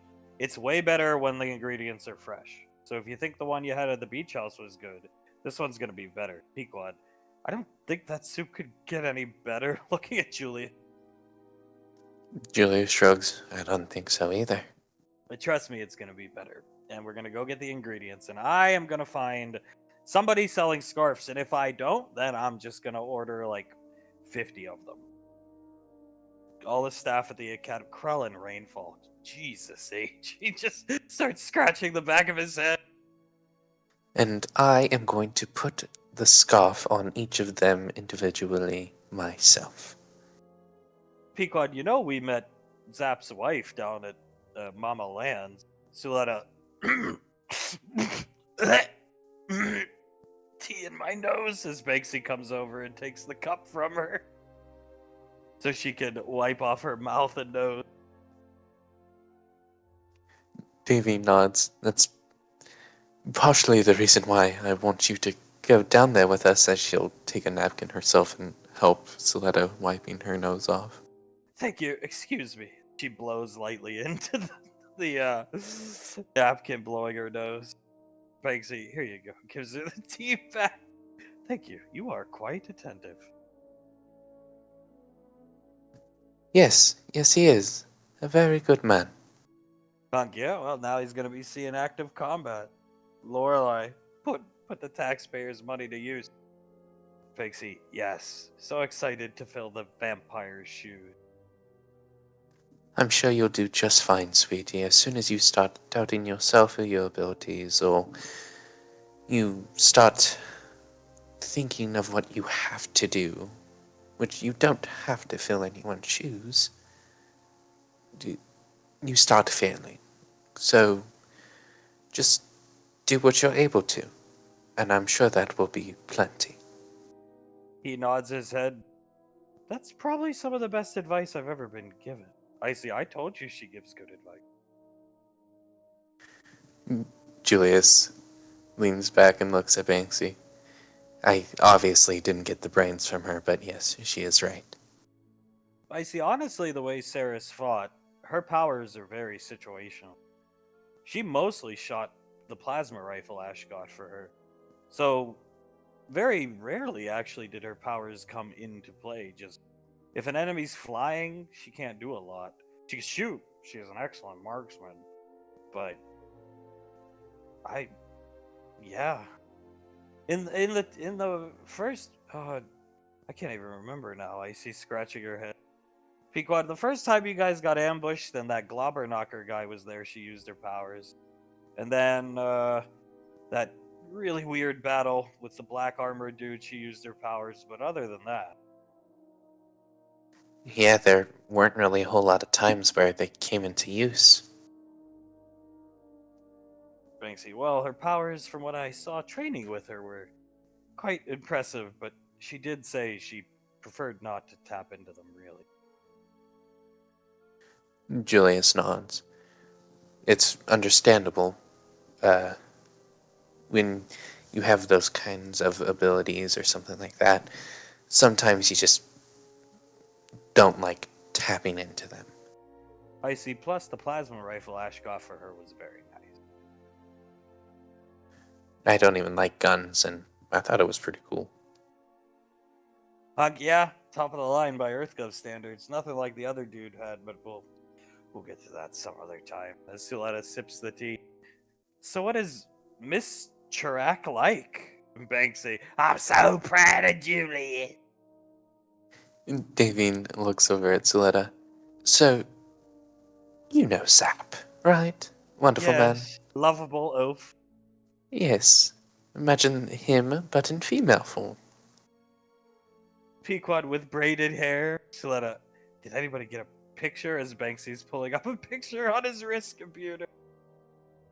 Suletta, oh my god, that does kind of look like how I envisioned Zap's wife. She starts laughing.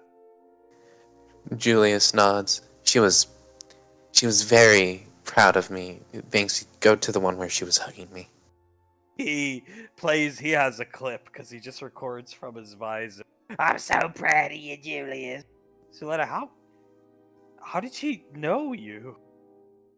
Well, Zap was telling her all about us. All of us. Baby girl, me, Icy, all of us. Hunk, yeah, apparently Julius takes after Hunk. That's where the grandkids get the good looks from Zap, I should say. Yeah. Because, Zap is like a grandfather and Mama Lan is like a grandmother to us. That's where our kids get their looks. Suletta, that crab was excellent. Like I told you, like, we'll take you there next weekend, something like that, for sure. Anytime you want to go, in fact, we'll make time for it. To me, Jupiter Falls is tainted, if you ask me. She sets the cup of tea down, tapping it, and Banksy, I'll get another one, goes into the kitchen.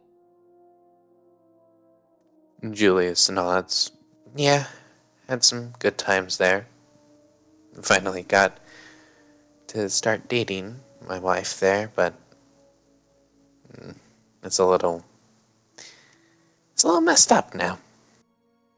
Pequod, well, the ice cream lady, I plan just to.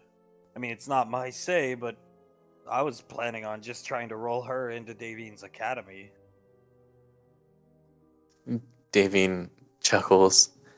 The best ice cream in the universe at the ODM Academy.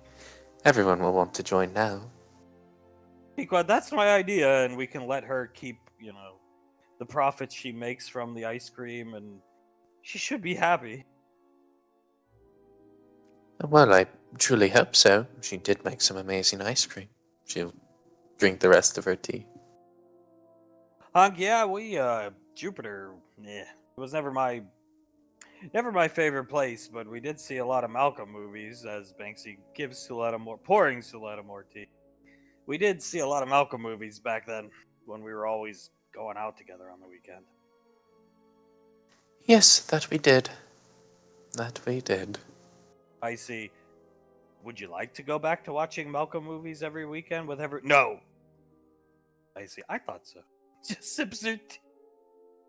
Davine laughs. Oh, don't worry, sweetie. We can watch a movie together as a family, if you ever want to. I see, Dodds. I would rather just do whatever we're doing on Rainfall Weekend myself. A lot of those Malcolm movies I did not enjoy. Oh, very understandable. I didn't either. Julius looks over. Yeah, I wasn't the biggest fan of most of them either. Pequod, Banksy giving Pequod a cup of tea, drinking it in Julius's arm. I mean, they're great movies. They made a lot of money. We had fun, but this is way better in my opinion. Yeah, I mean, spending time with my family, I couldn't ask for much more. The precursor to Rainfall Lane. Davine chuckles. Yes, the precursor to Rainfall Lane. Suletta, Mama Lan is her name. Does Zap keeps in good contact with her. Yes, he does. Did she mention me at all? Huh. Well, Hunk dear, why don't you tell her?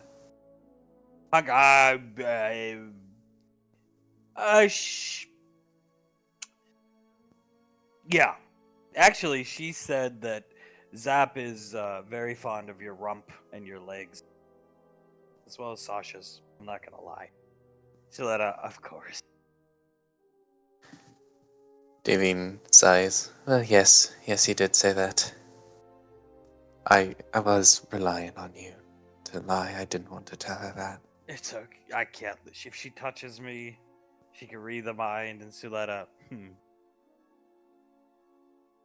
So yes, it is more difficult to lie to a mind reader. Which brings me, why did we try lying to Lorelai last week? Like, why did we even bother? I see. That's a good question. Probably nerves. Well, Lorelai always says we're not supposed to read minds without permission.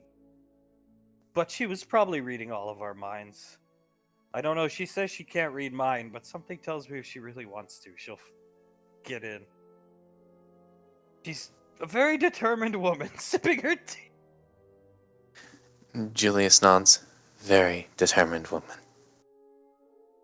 Well, yeah. And Mama Lynn and Zap and Suletta, yes, I know Mr. Freetooth is fond of my figure. I see him. He always holds the door for me. When we come to a door threshold, she's gesturing with her teacup. Ladies first, madam. And I just know he's looking at my ass. Davine and Julius laugh at the same time. Davine looks at Zuleta. Well, to be fair, I do the same with Hunk at times. Hunk, yeah, really? Oh, were you doing it way back in the, Did you find it weird that I always told you to go in first when we were working out together in the very beginning?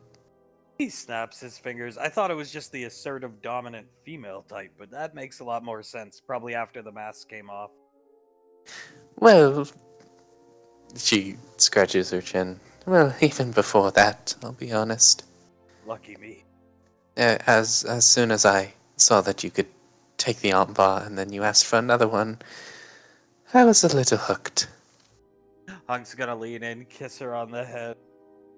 Zuleta, well, at least Mr. Chirac talked about me, I suppose. There is that. Yeah, he's a nice guy. I know he was. Was it him or was it Mr. Freetooth ogling me the entire weekend? On both, honestly. High-powered telescopes watching you lie out on the beachfront property. Yeah, they were having a good time. So let us snicker. Davine laughs. Julius shakes his head. Yep. He looks. I believe Zap said better than any paycheck he's ever gotten. So let him.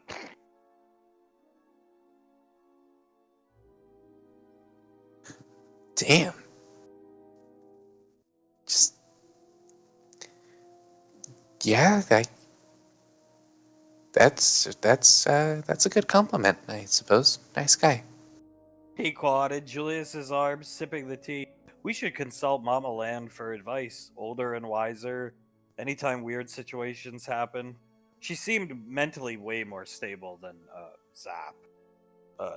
Zap clearly has like post-traumatic stress. So we could consult her on a plethora of things. So let him like what? Pequod threatening to kill people? So let huh? Davine chuckles.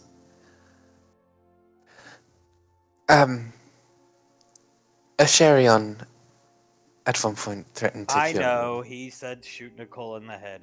I heard. Trust me. Oh, okay. Okay. Hunk I've- squeezes Davine's shoulder. I thought you were. Okay. Very good. He gave some mantra to the Spartan children about shooting Nicole. Hunk, and then before that, I guess he threatened to kill Davine here. As Suletta, the cup right to her mouth, just staring up at Banksy. Banksy steps out of the way to make her just stare at Julia. Julius looks behind himself, and then back at Suletta. I mean, yeah, that's true.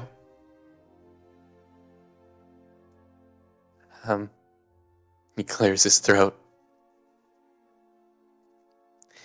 Does he have something against... She sets the teacup down, picks it back up. People who use swords now? Holding the teacup in one hand. No, I don't think he does. I don't remember fully, but I think he was trying to give me some kind of advice or something. Who else has he threatened to... And you hear the teacup snap in her hands. Oh, Jesus! And there's just glass sticking out of her hand. Oh, God. Banksy, I have a med kit built into the armor. Thank God. And Julius sets Pequod down and starts cleaning it up. Go ahead, as Pequod.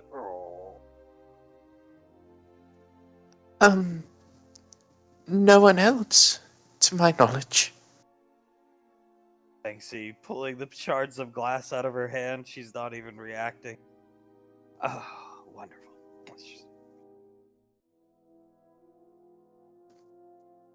Yeah, no one else. And that wasn't like me lying or anything. Truly, I don't think so. Pequod, yeah.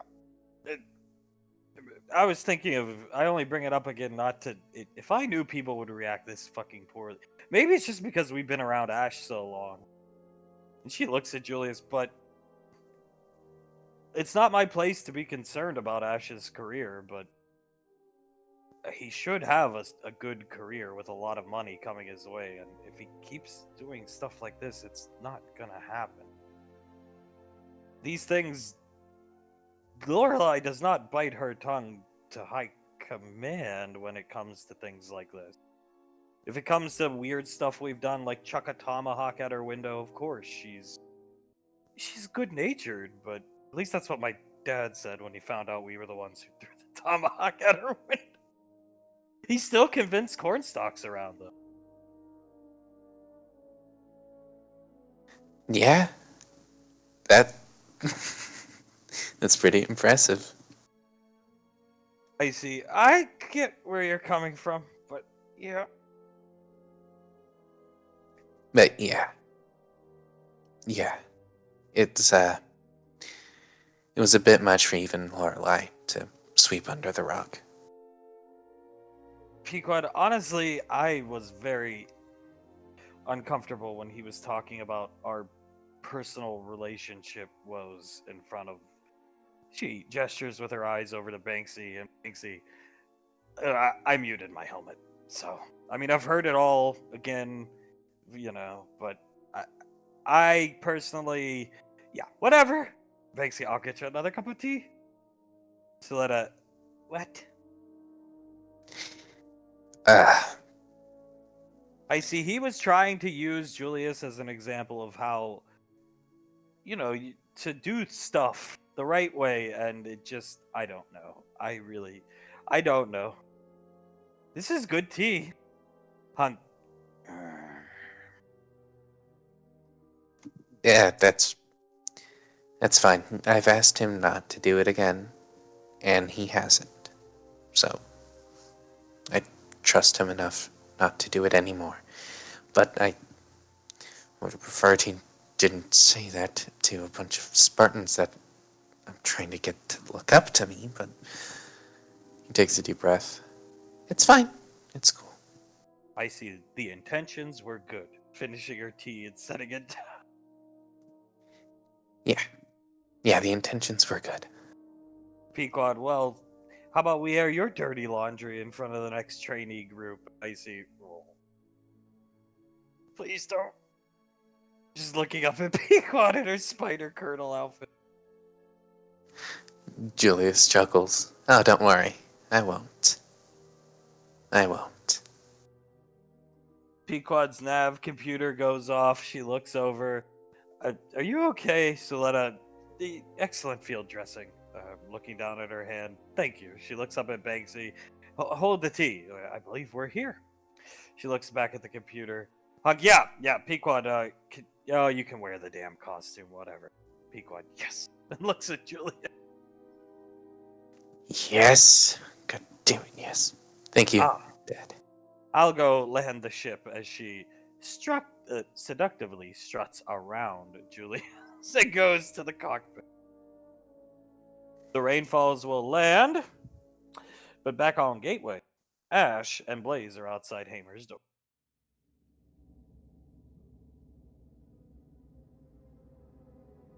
Can't hear you. I suppose it's time now, isn't it? Blaze, Hamer is a good man. He won't take you for... Well, nobody here would take you for everything you've got, but some of these modifications will cost us. I assume. So I'm thinking of starting small with, like I said, focusers and splitters, but I don't know. Don't neglect the plasma weaponry either. No, I plan not to. It's... Plasma especially I'm having a bit of a steep learning curve on. It's a difficult thing to work with, it seems. Blaze opens the door. You'll learn in due time as Sergeant Hamer is turned around, looking in a box for stupid stuff. What the hell? Where did I put this? He's looking around. Hello, Had Sergeant. a sticky detonator like. Ash turns around. How are you doing today? Oh, okay. I looking for a sticky debt launcher. I had one here somewhere around here. Uh, Huh. I did a couple favors for Spartans, realigned some of their scopes. Have you ever met Red Team? A few times, although they probably don't want to talk to me. They pitched me a sticky debt launcher for trade, Beta 5 tech, and I don't know where the hell I put it, but Sticky dead launcher. I've used one of those. Good weapon. One of the few I managed to keep on me on the Majestic. yeah, he sits down in his chair. Blaze comes in, sits down. Yeah, I mean they're nice. I didn't. I wanted it for trade, with whoever, not a personal collection. But wouldn't mind keeping it for a personal collection. I can't blame you. It's having fired it a good few times, it's a good piece. Nice in the hand. You can even wield it in one hand if you know what you're doing. It's nice. Contrary's, pregnant, and she told me personal firearm collection is to be kept out. I have basically a man cave shed, heated, carpeted, beautiful place, but not allowed to keep firearms in the house. So, happy wife, happy life. She's probably right. And it sounds like a fun place, your man cave. Yeah, it's not bad. I mean, I don't got a huge collection, but I'm pretty picky about what I keep for myself. But either way, what can I do you for? Well, we were coming to discuss possibly obtaining some modifications for the weapon, the laser and plasma weaponry we're in possession of. You arming up in case another EBE attacks the ring. You could say that. You guys Although- took care of that. I saw it from the window. You escorted him to, I assume, some type of housing facility, jailing. You could call it that, yes. Good. Well, what are you looking for? What do you want? Well, for one, when it comes to the laser weaponry, I was thinking starting small. For the time being, I was thinking possibly beam focusers for the pistols, or a beam splitter for the rifle. Beam focusers, more damage. Beam splitter. You want your shotgun, like the old one you got off me back in the day. Yeah, but better against, power armor. Fair point. Yeah, fair point. Sure. Yeah, and anything else you want? Just get out what you want on the table, then we'll talk shop. And then for the plasma rifle that we have, that's much harder. I've been doing some research into the different kinds of capacitors, but I'm afraid it's still a lot to unravel, I'll be completely honest. Very expensive. If you want to trade for something that makes that plasma rifle hit harder, the projectile travel faster, I got a thing or two. And I know somebody who looks over at Blaze who can install it for you. But it'll cost you for sure. I would assume it would. I mean, you could do basically, the same things with the laser weapons you can do with plasma. Just it's more expensive. You want a plasma splitter? It's doable. You want to turn the gun into automatic? It's doable. But you've shot these plasma weapons you have Yes, before? sir. Yes, sir. Yeah, so it's a high skill ceiling weapon. I don't personally enjoy shooting them because I like the guns. I like what they do to our enemies, but I never had a knack for it. Oh, it's a nightmare to lead your shot the way you have to with a plasma gun. Blaze Saris was excellent with her plasma rifle, but she worked to be excellent with it. She shot probably a lot of taxpayers' money at that killing house. And he starts chuckling. She did. I mean, the plasma pistol that I used last we fought power armored foes, it's... Aiming that thing is unlike anything else I've ever aimed, so let's say that much. Even the sticky debt launcher didn't have quite the same kind of travel time. It's hard to describe. You know what I'm talking about. Yeah. But I think investing in that plasma rifle long term will be good given the kinds of enemies we're probably going to be fighting. What would you prefer? There's carbine barrels for plasma rifles too. Increase range, hitting power. I think something like that would probably be the best route forward with it. A carbide barrel, yes. It'll lengthen the length of the gun if you're good with that. I'm fine with that. Increase the length.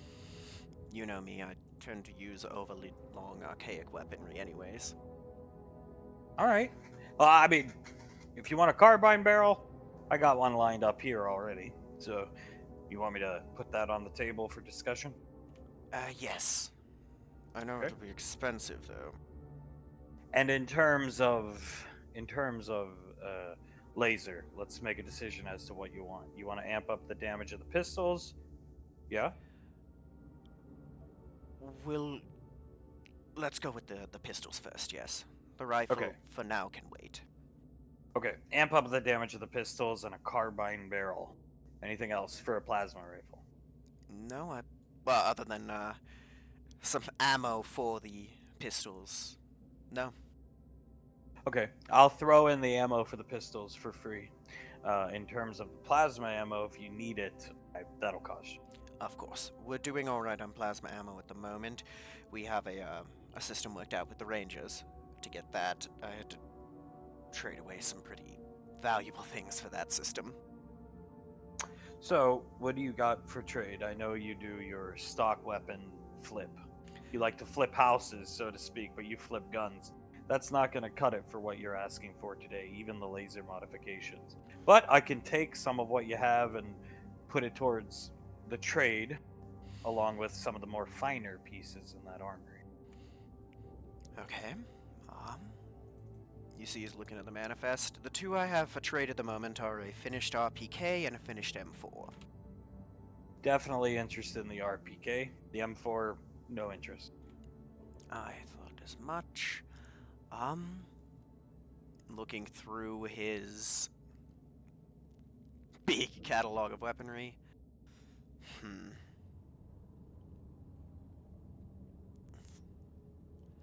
I assumed this would be expensive.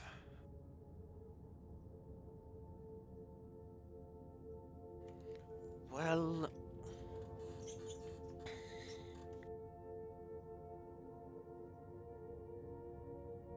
Ash, I don't got all day. I know.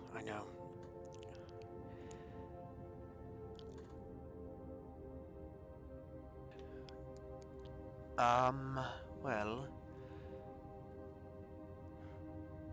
is there anything out of the armory that you are interested in? He looks at you. Ash, you can't flip the. You're an armory master. You can't flip it on the guy you're trying to trade with. You gotta have confidence and. He shakes his head. Yeah, I mean, there's tons of things, but it's almost like an unspoken rule between armory masters. Us coming out and trying to grab some significant piece from you is insulting. It's the guy who wants something that offers what he has. Okay. It's part of your duty to delegate what you're willing to get rid of. It's part of the job. You got to look at your armory and say, this weapon has become redundant because we have something similar. They're tools, not baby toys to be named like you do to some of them. Come on, Ash, get your shit together. Blaze sighs deeply. What are you willing to get rid of? I mean, because if I want the flamethrower, but you're not going to want to get rid of that probably because it's like the one thing, like a flamethrower you've got in that armory, right? And getting rid of it might be not a great decision because it's the one source of that you have. Yes. This is your duty. Yes, it is. I suppose I will have to get back to you then. Apologies. I will look through the armory and decide what can be traded. I mean, it's your decision. Who's the captain of the squad again? I don't keep up with this stuff. I see. Did she promote you?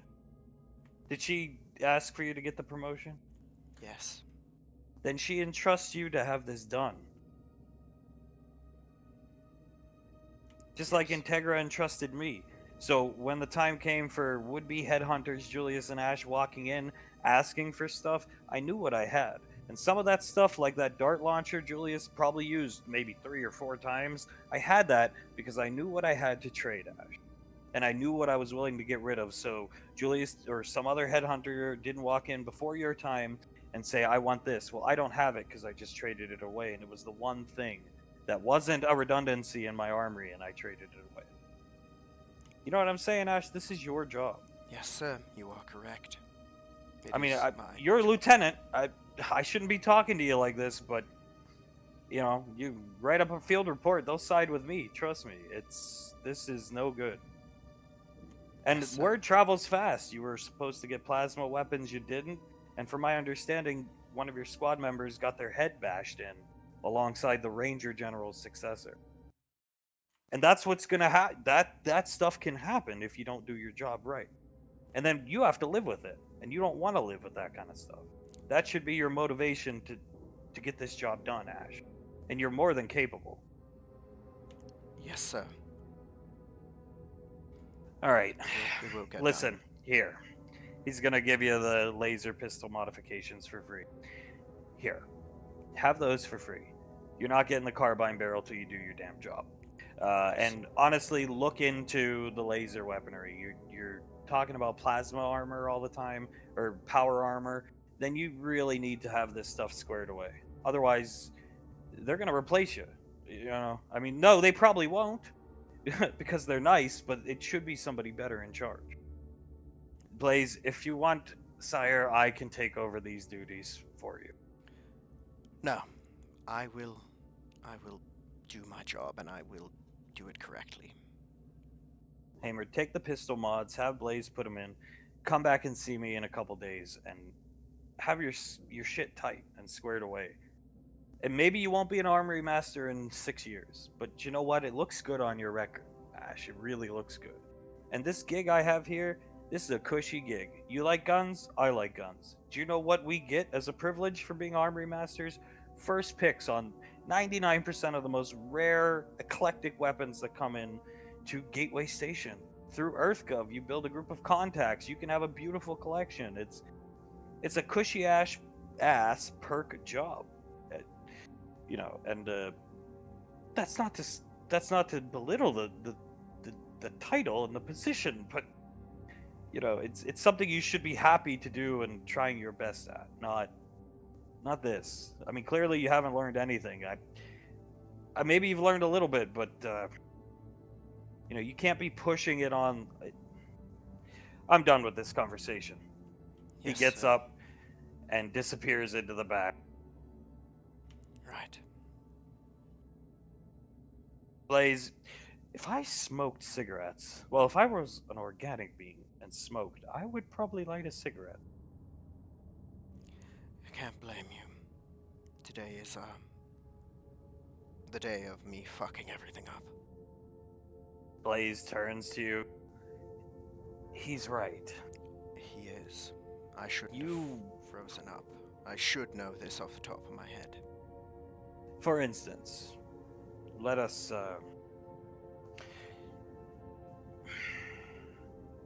we'll return to the armory and take a look together. Work as a team. Okay. And I know they are goofy. I know they are stupid. But part of the reason I okayed Zap putting firearms in those crutches was we could potentially use them in trade.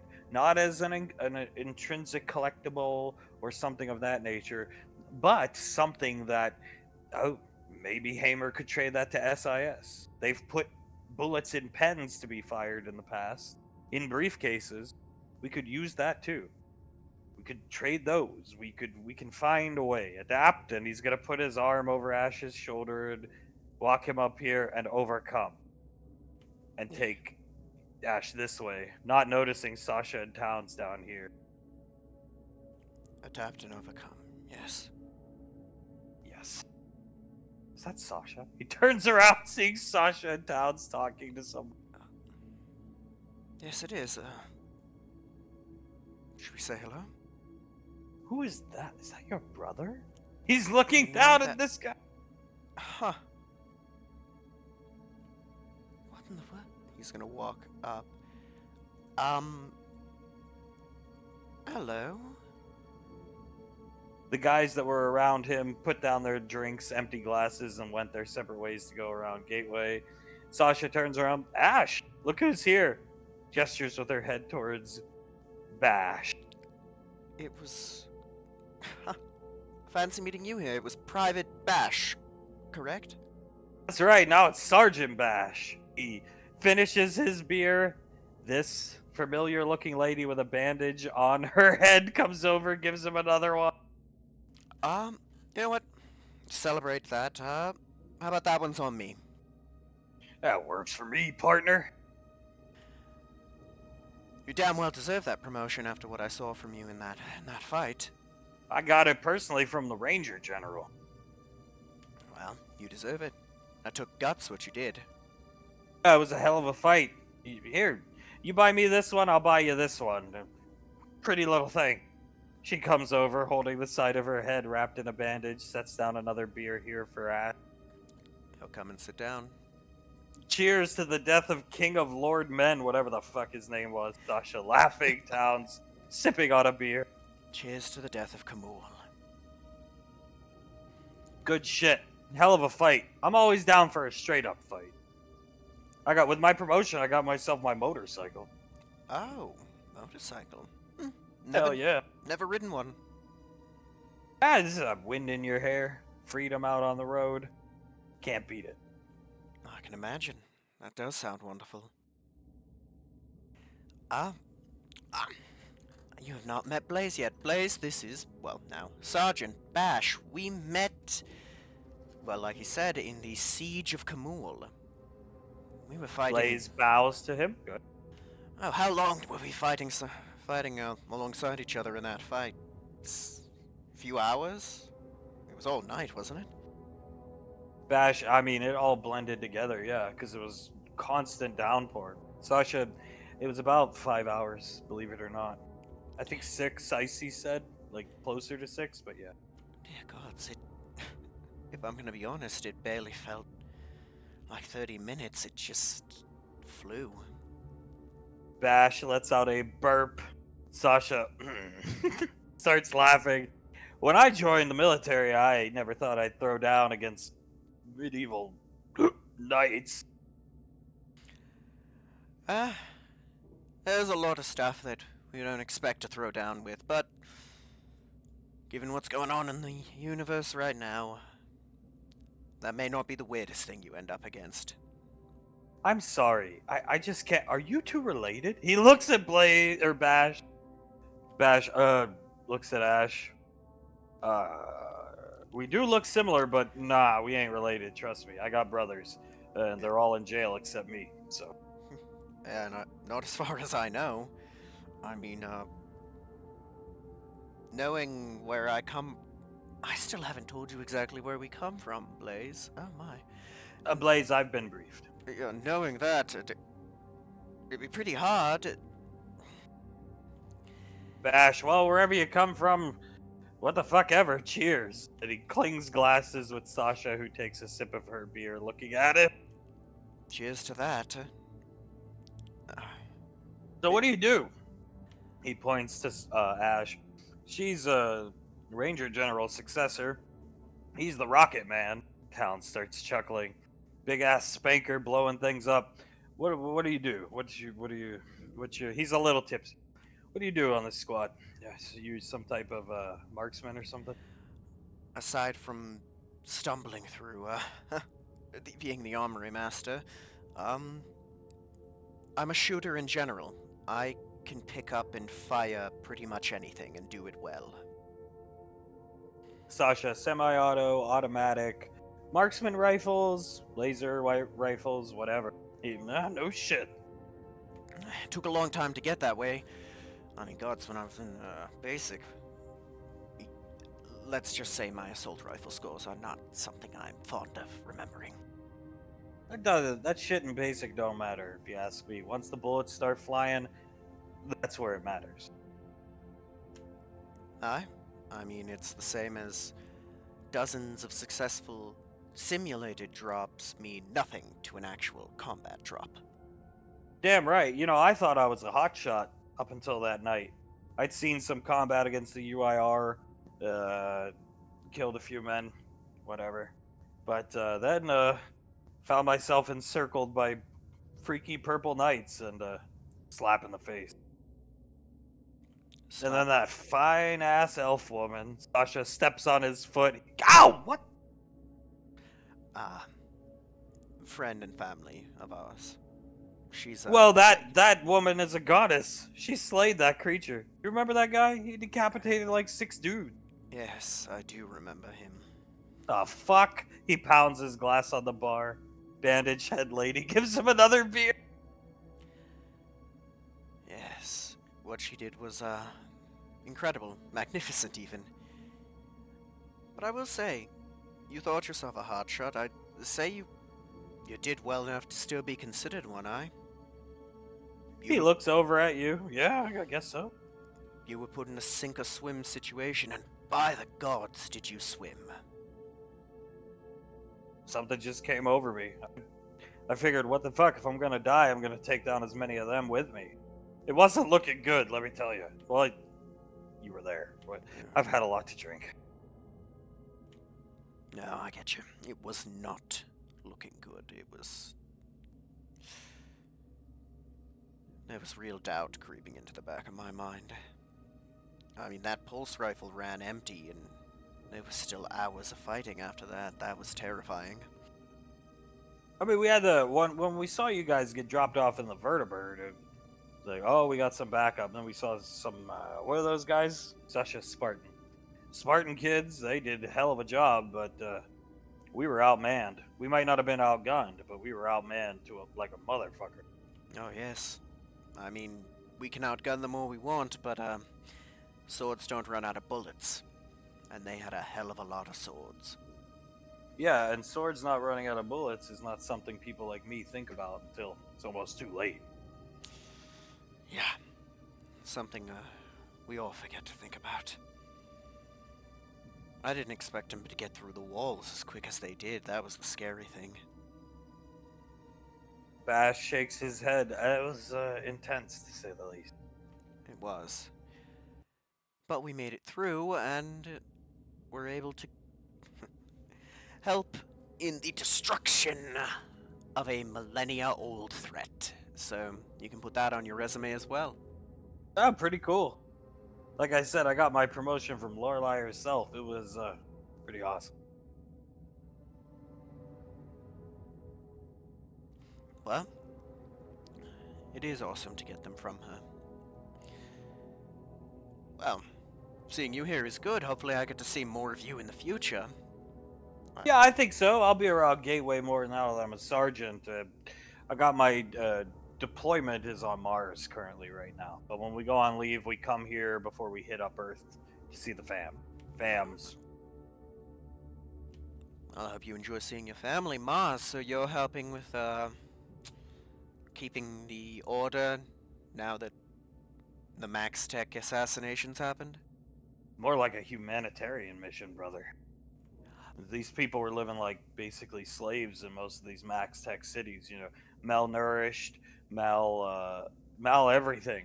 Basically handing out food, handing out toiletries, grooming. I mean, it's pathetic what those Max Tech bastards did to these people. Once they got in the city, they started working. They had to use their own currency in these cities. I mean, where were these people going to go? Nowhere. And that's the point. If you keep them, from Max Tech's point of view it was, if you keep them hungry and desperate, what can they do? Besides the humanitarian duties, it's sifting through corporate junk and you know, guarding locations. It's a easy assignment. Warms the heart kind of assignment. Beats the hell out of being surrounded by freaks. And that is something to drink to. He finishes his beer, puts it down. Bartender gives him another one. Towns, you can really pound him back there, can't you? Bash, damn right I can. More than I can. Finishing his. I'll do one more, why not? I've been drinking since I was 16, so... Not long behind you. For me it was, 18. Blaze, quite the interesting individual. Yeah. If you don't mind my asking, well, where are you from? Earth, place called Portland. Hmm. I've heard the name, never been. Heard it's beautiful. It ain't bad. It's a high standard of living. Everything's kind of expensive, but yeah, good roads for the motorcycle. Aye, what more can you ask for, right? He nods his head. I, Don't drink too much, sire. We have to take a look at the armory. Very close look. Sasha, what? You're right, Blaze. He's gonna move it to the side. Do you like this, Towns? Towns, no, I can't drink like that guy. Bash, I'll take it. I ain't gonna cross my lips none to drink out of your cup. Hey, fair enough. He'll slide it over. Think of it as an additional gift for celebrating your promotion. Yeah, hell yeah. He clangs the glasses together. Blaze, Sergeant Hamer chewed Ash a new one. Sasha, Deservedly. It seems that's the theme of today. Deserve it, chewing out. Sasha, what for? We were talking about trade, and I froze up thinking about what was in the armory. Like a fool.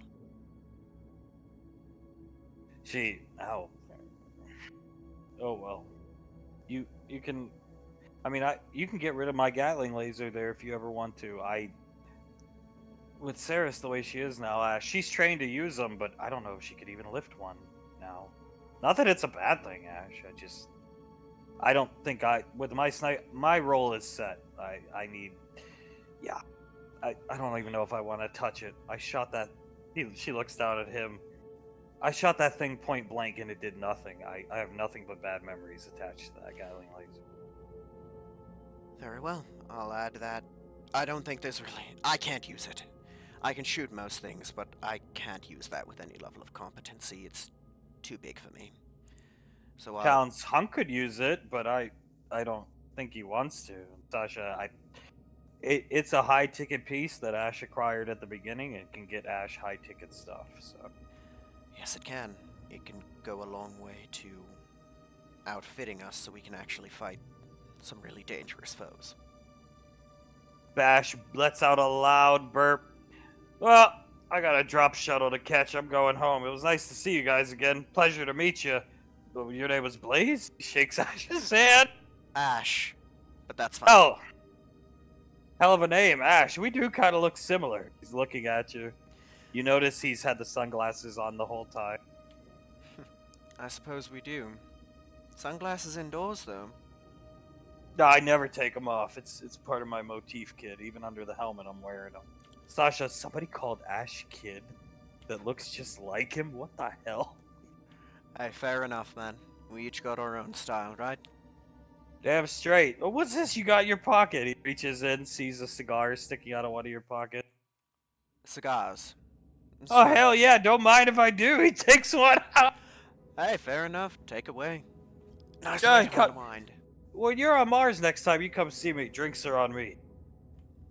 I'll take you up on that offer, thank you. I'll tell you what, though, if you're going to come to Mars, bring some food, canned goods, pleasantry, credits. These people, they're got it rough. It's gonna be a while before we get them all fixed up and squared away. Right as rain, as I like to say. Sasha Ash says that. We'll do. We'll bring some stuff because we should do our damnedest to make sure people like that are, like you said, right as rain. See you later as he walks off. Sasha, yeah, there's some Frontier Rangers on Mars currently. Frontier Ranger cooking and all. Since things are as bad as they are there, it probably goes a long way to helping them. Sasha, thankfully Mars is close to Earth, so it won't take more than maybe 6-7 months to get everything working. Gotta find everybody employment. Real dumb. Yeah. But EarthGov is doing what it does best. Helping people. She nods her head, and in the spirit of helping, Towns and I are going to help ourselves, and we are off station. If you have any questions, feel free to call me, Ash, about the armory, but try to keep it to a minimal, please. No, you're good. I'll leave you guys to relax. Blaze and I should be able to handle this. Blaze nods. We'll do a thorough sweep of the armory. Walking this way. Sasha, keep your nose clean, huh? Will do. And that, I believe, is my leave, so you two have a wonderful weekend. I'll see you later. They leave. You guys head back up to the apartment as dun dun dun outside Hunk's home. Zanzibar with the hat, standing behind everybody. Hunk, okay, this is it. Davine takes a deep breath and wipes her free hand down on her pants. Suletta, nervous? Seeing Davy do that from back. Davine just turns around, looks at her, and mimics her. Nervous? Suletta snorts, laughing as Hunk, look, we're Rainfalls. We're strongest as a unit, so let's just all go in together, not stagger one at a time, okay? Davine nods and Julius nods. Let's move. As he just opens the door, I don't have to knock. It's my parents' house. Right, yes, of course. His parents are sitting in here. Right there. As Hunk, Mom! Dad! Here. That exact sound. And Hunk, that's my dad. Honey! As Hunk, come on in this way.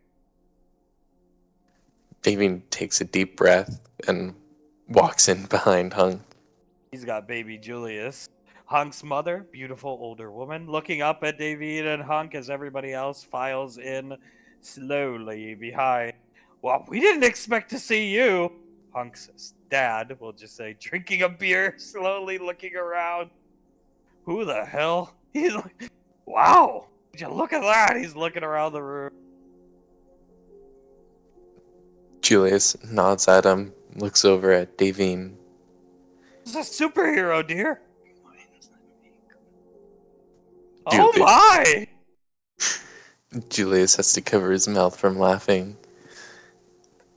And Davine nods at them. It's very nice to meet both of you. Hunk's mother looks up, and who is that beauty? Pointing right at Davy and Hunk. That is my wife. You see him drop the beer. What? Yes, I'm his wife. Come here. She stands up. Suletta will take Leslie, Memory, and Walkie on her own and walk out of the way so David can come up here. We'll move Julius here. You're actually married? Yes. Well, for right now we're only engaged, but we're going to be married very soon. My name is Louise. What's your name? Davine? What was it? I'm Davine, Rainfall. It's very nice to meet you, Louise. So Davine is real. I messaged them saying I was coming with my wife, Davine. And they didn't believe me. God damn, it's true. Davine chuckles. Yes, it's very true. I love your son very much. He's very good to me. And I'm very happy to be marrying him. Call me Mama. Yes, Mama. Anybody good enough for my son is good enough for me. Sit down with me. Davine sits down. Or you next could to just her. call me Mom, whatever's easier. He calls me Mama. This guy. Still a mama's boy after all these years. Davine looks over at Hunk. Is that right? Hunk, I take care of my parents. Look at this house. It is a very nice house. Suletta, it is quite wonderful. It's huge, bigger than I thought. Hunk's father, who the heck are all these other people looking around the room? Well, sir, I'm Hunk's son and Davine's son. Come sit down next to me. Have a beer. Yes, sir. Thank you. He doesn't even need a beer opener. He just opens it with his hands. Somehow is able to twist it off and hands it to you. Yeah, Julius doesn't. Hunk's gonna sit down on the edge of the couch. He's not a big drinker like me, Dad. What the hell? Come on, just have one. Puts his arm around Julius. Sure, yeah. I'll have just one. Just relax and drink it. It's not gonna kill you. Yes, sir. As he'll take a sip from it. Nicole, as Icy and Banksy come up, they're just gonna sit crisscross on the ground. Who's he? Pointing over here. Hunk, that's Nicole's boyfriend. He's a smart. You let her have a boyfriend? Hunk, yes. About damn time. Davine just nods. It's, it actually took quite a bit of time for him to be convinced that Banksy was good enough for her. Overprotective, just like I taught him. Hunk, yeah. Yes, overprotective to a fault, as she pats his knee. He's got his arm around Julius, pulls Julius in. So, how long you known him? It's, my son. 7 years at this point, going on 8. That's, and, you, Davine, he's your biological son, and, he's like dad to you? Yes, Davine is my biological mother, and, your son is like a father to me, always has been since I met him. That's good. That's real good. He pulls Julius in close. Oh, I'm glad to finally meet you. I can't believe it took this long. We got to meet Nicole a couple times a long time ago. But Percy Pants over there is super private. He chuckles to himself. Well, I wouldn't call it his fault. I was out on the frontier for 2 years before that, I was part of the Headhunters, and there was always a mission to do there. Oh, so you're in the military too? Yes, sir. What rank are you there? I'm a captain. You just like Nicole.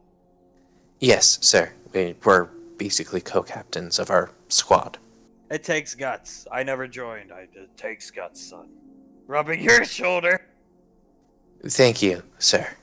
Who's a superhero there? He points at me. That's my wife. Her name is Patricia Rico. Goddamn, we got a celebrity here! Hunk starts laughing. Here, please sit. He's gonna stand up, let Pequod sit down next to Julie. Do you drink? Pequod, no, I don't drink beer, thank you. I'll get you. What do you guys like? Soda and stuff like that? Is that what the kids drink nowadays? Anything that you have on hand. Water is always a great choice. Yeah, but you finish that beer, then you can have water. Yes, sir. It'll mellow you out a little bit. You know what I'm saying? It takes the edge off. This one's a biological asshole father was a drunk, and he's the same way. He won't have too many drinks, but every once in a while, trust me, it'll take the edge off. Relax. Maybe help you with the. I don't know. Ugh. He staggers away. He's had a lot to drink. I see. As he'll just take another sip of the beer. But he's happy to meet you. You can call me Grandma. Nicole calls me Grandma. I see, that's right. Sitting closer with Banksy. Of course, Grandma. So you're married to General Rico's daughter. How did that happen? As Suletta's gonna sit down here. We met in the Headhunters. She was, me and my partner's pilot, and, it just sort of happened. Elves do this thing where we imprint on a certain person, and I did that to her basically as soon as I saw her. She looks at you. Okay. And the resemblance is uncanny between you and your mother. Well, thank you. I take that as a huge compliment. Quite the handsome young man, Pequod. Yes, he is. Speaks up. Thank you, Grandma. I get that compliment a lot, but for some reason coming from you, it means quite a bit.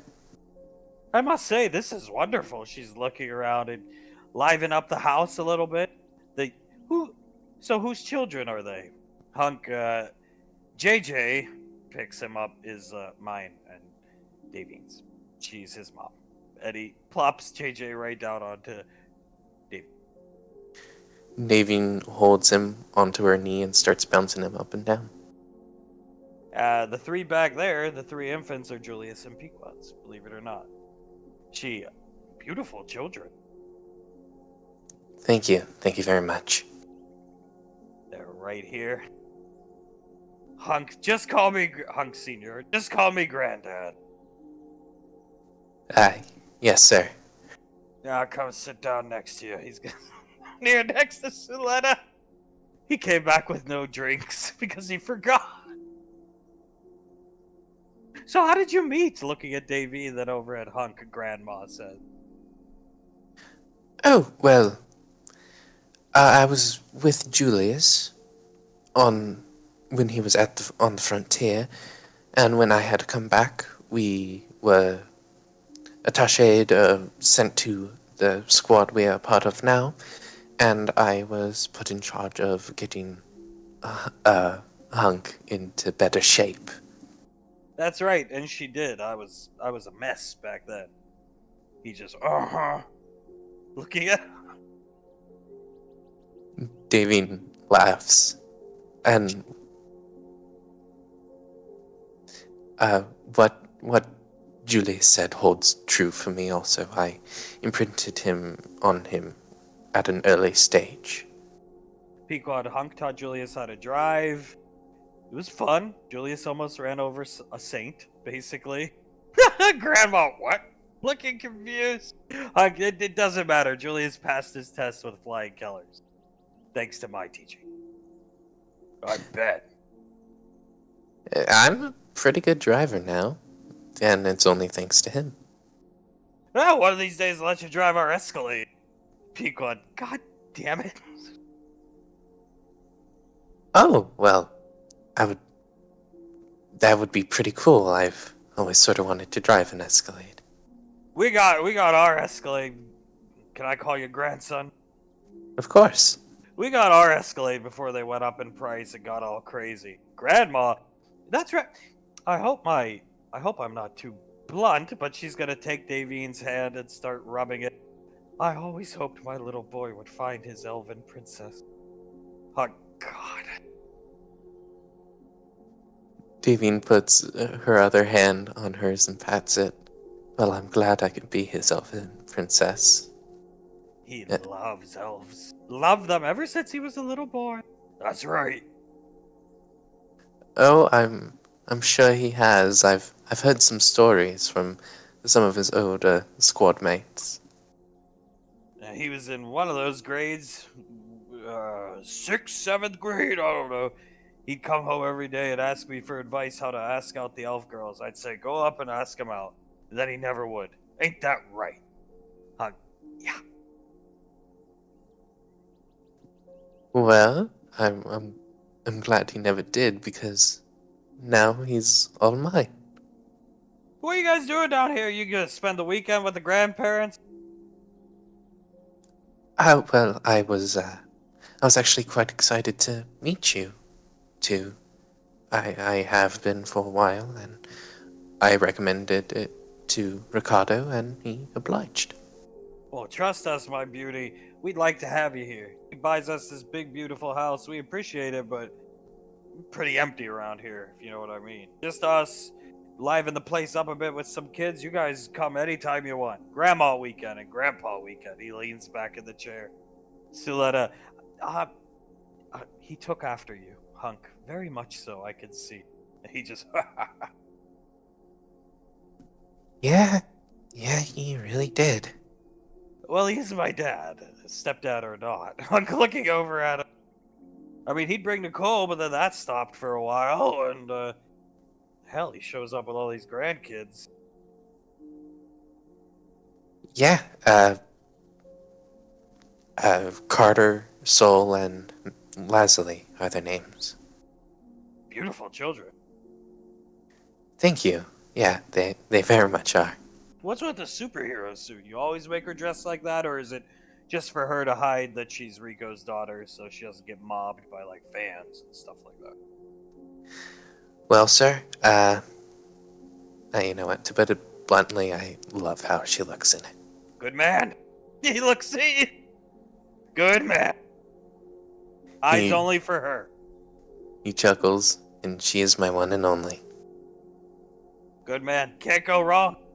General Rico's damn daughter. Yeah. Yep, they've been together a long time. Long time. Yep. Again, 7, going on 8 years pretty soon. Who the hell are you? He looks. Suletta, I'm Davine's sister. Rainfall. Suletta Rainfall. Nice to meet you. Shakes her hand. Yes, and That's my daughter right there, Memory Ann. With Auntie Davine. Davine pats Memory Ann's head. Do all of you wear the same scarf? She's looking right, even the children? Well, yes. It was the first gift I ever gave Julius. And then, when we went back to the frontier together, I was called on the ship one day, and he gave me his scarf from his headhunter days. And from there, just sort of spiraled. I would always wear his scarf, and he would always have a scarf to wear. It was his favorite accessory, I suppose you can say. She's rubbing Davine's hand. He takes good care of you? Yes, he does. He better. She shows her bottom teeth. Huck, I try my damnedest, trust me. Davine smiles, and he does wonderfully. Don't fuck this up. She's looking right at her. Look at her. She's perfection. Points to Davine's face. I see. Yep. Took a while, but they finally got together. Davine laughs. Yes, it took us a while, and please, you'll make me blush. We spied on them at the lighthouse on their first date. Hunk's father, Granddad, just like I taught him to. He taught you and passed it down. I'm proud of you, Icy. Nicole, granddaughter, what the hell? Julius chuckles. Yeah, he taught us well. You know, there's a lot to do around the town. You guys should spend the weekend here. We have the room to accommodate here.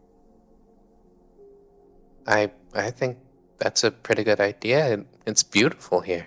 Why come down all the way just for one day? Spend the weekend down here with the grandparents. Have a good time. We'll go fishing, the boys. Does he ever take that armor off? Points at Banksy. Banksy, no. Only in private. Right. Just like this one.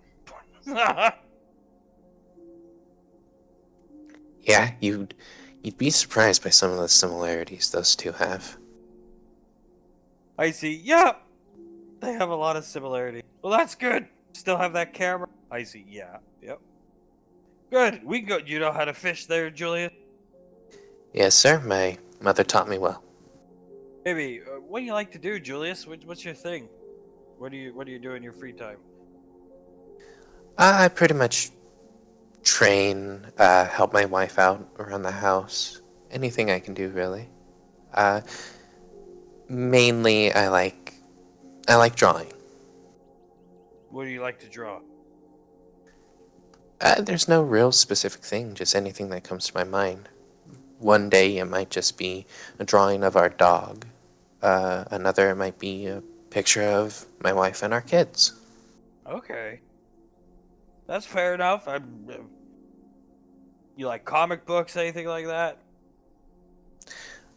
I actually quite like Spider-Man. He's my favorite superhero. I can tell. Spider Girl or whatever her name is.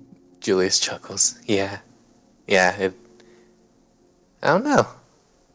That might be something that has to do with it.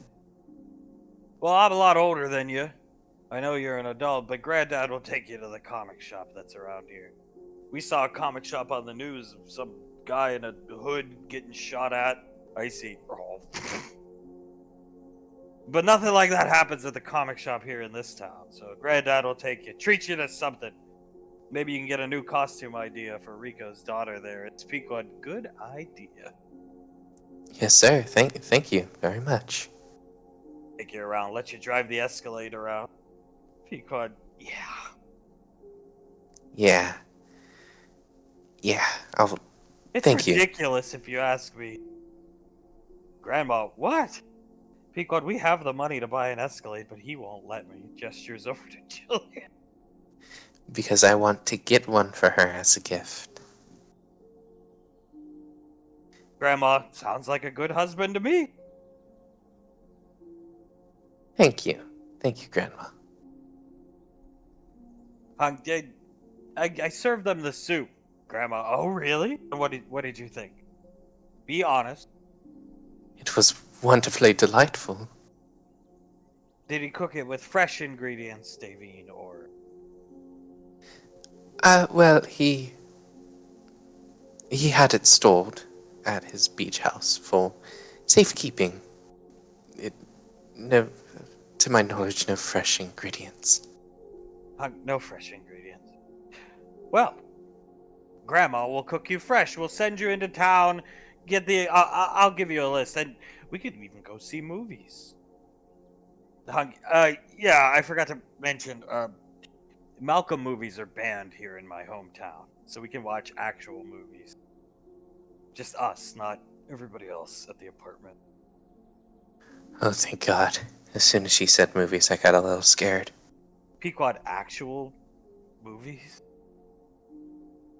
He's the city council banned Malcolm movies because it's just... Yeah. Yep! Because they're smart people, and let's just leave it at that. Chancellor 2 promotion. Oh, I like it here more already. A good place for maybe another private getaway. Sex fish. You teach him the sex fish? He gestures to Julius and then points at Banks. Of course. What do you think? He's looking right at you, Julius. I can see him sweating under that mask. Points to Banks. Julius just nods, takes a long sip of his beer. That has to be the best fish ever. That's a trade family secret. I taught him about those fish. You pass it down to your kids, your sons, daughters, pass it down. Oh, trust me, when these two get to be old enough to have that knowledge, they're gonna learn about it. And he points to Carter and JJ. Grandma turns to Davine. So, where do you guys live? You don't live on the station full time, do you? No, not full time. On most weekends, we're allowed leave to go down and spend the weekend at either his beach house, your son's beach house, or my sister's private abode. We like to hop around from place to place. Go camping some weeks. I see. Last weekend we went camping. We're like traveling nomads till Rainfall Lane. Rainfall Lane? Rainfall Lane. After all is said and done with our current mission, we're going to buy a plot of land and build some houses there so we can all live together. Or close by to each other. Sounds like you Rainfalls are the best thing to ever happen to my poor son. She's looking at him. Hug. Yeah, that's factually correct. Davine holds Hunk's hand. And he is the best thing to happen to a lot of us. Banksy, especially once he stopped having this Drake beat me up. You had the Drake beat him up, honey? Oh, why did we come here? Davine laughs. Because you love him, sweetie. Speaking of the Drake, Zanzibar. curls up in a ball and lies down out on the bed. Oh, you even bring the drink? Yep, that's Zanzibar. Wearing his top hat. Davine. She looks right over at Davine. Yes, Mama? Would you like to see Hunk's bedroom where he grew up? Davine immediately stands up with JJ in her arms. Yes. I tell you what, send the kids into here. She pulls out there's a little notebook on the table. She pulls out a pen, starts writing. Grandpa, just like Hunk, pulls out his wallet. Here you go, Julius. Gives Julius a couple hundred credits. Thank you, sir. The seafood shouldn't cost more than 30, 40 credits. And then go around town, have a good time. There's like a festival thing going on in town. Have fun, then get the ingredients and come back. Oh, yes, sir. Keep the change. Pequod. Thank you, really. You're welcome. Keep the change and finish that beer. Just mellow out a little bit. You don't have to be. You look uptight. Julius looks down at his hands. That's something I never thought I'd hear. You look uptight. You need to relax. You work hard all week to get the weekends off. Why are you uptight on the weekends? I don't know, it's just, I try to be respectful all the time. Respectful so far. Mellow out, relax. Yes. Yes, sir. And Have a good time. 48 hours goes by like that. He'll drink the rest of his beer. The Banksy and Nicole, General Rico's daughter, he does a mini salute. You go into town and get the good stuff. Grandma, not before the kids see Hunk's bedroom. He starts walking this way. We get to see it too? If you'd like. Julius also stands up. I mean, I think we need to see this, isn't that right, Nicole? I see, absolutely. Grandpa, leave the little ones here. We'll take care of the infants. Me and, what's your name again? Suletta. Yeah. Well, I want to see his room, actually. She gets up and, yeah, go ahead. It's a fun time. Not really. Oh, I think it's going to be a wonderful time as she starts walking towards his room. Banksy, I don't want to see it. Thank God. And Pequod starts charging towards Hunk's room. Julius looks around. Oh, screw that, I want to see it. Enjoy, Grandpa. Hunk and Banksy will stay here, and Hunk, I guess I have to go embarrass myself. Grandma will open the door and walk in. Damien will follow her. Suletta and Davine are first in the room. Adorned on the walls are cutouts of risque elven women and some collectible action figures. Davine is just looking around the room, looking at all the risque elfin women. Hunk puts his hands in his pockets. Yeah, that's right. This is my room.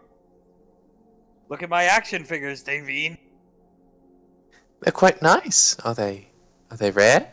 This one was his favorite. Davine walks over to it and looks at it. He actually stole credits from my purse to purchase that one. Elven Princess. Suletta coming over, snicker.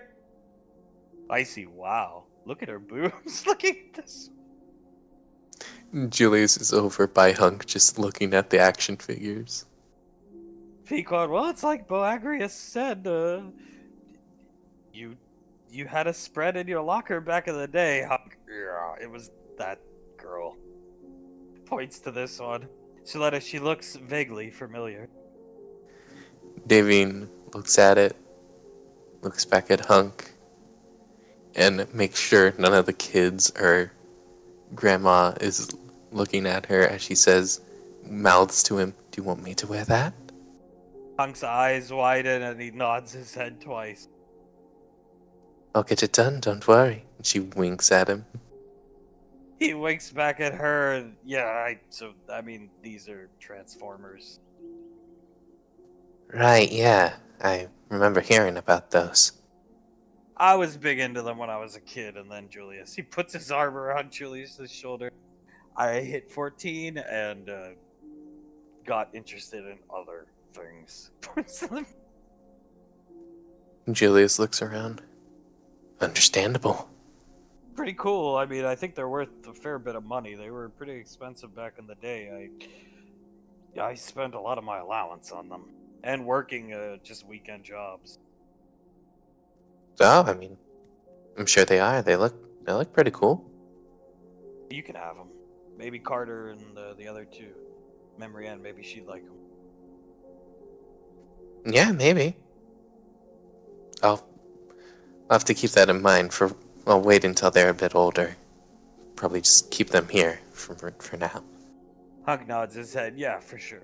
Definitely not train them to shoot at a young age. You know what I'm talking about. Julius just clears his throat.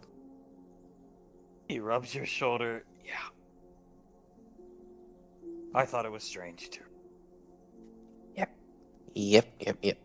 She does look similar to you, Davine, though far less attractive, Grandma said. Suletta, I agree. You're far too nice to me, truly. But yes, she does look somewhat similar. I'll tell you what, Davine, would you like to learn the recipe for the soup, the seafood soup from the master? Oh, truly? Yes, from me. If you and Ricardo would like to stay here with the infants, I'd like to get to know my grandchildren, the infants and the adults. She gestures to Julius and Pequod and everybody. You and Ricardo stay here, and we'll send the kids, like Granddad said, off into the town. So that I wouldn't mind learning the recipe. I'll show you happily. We can't complete it till they get back with the groceries. Yes, I love that idea. I think it's wonderful. Oh, come on, come into the kitchen with me. Of course. They'll leave to go into the kitchen. Right? Sure, we'll just say. As Hunk looks over at Julius, you do need to mellow out a little bit. You're captain now. He gives good advice.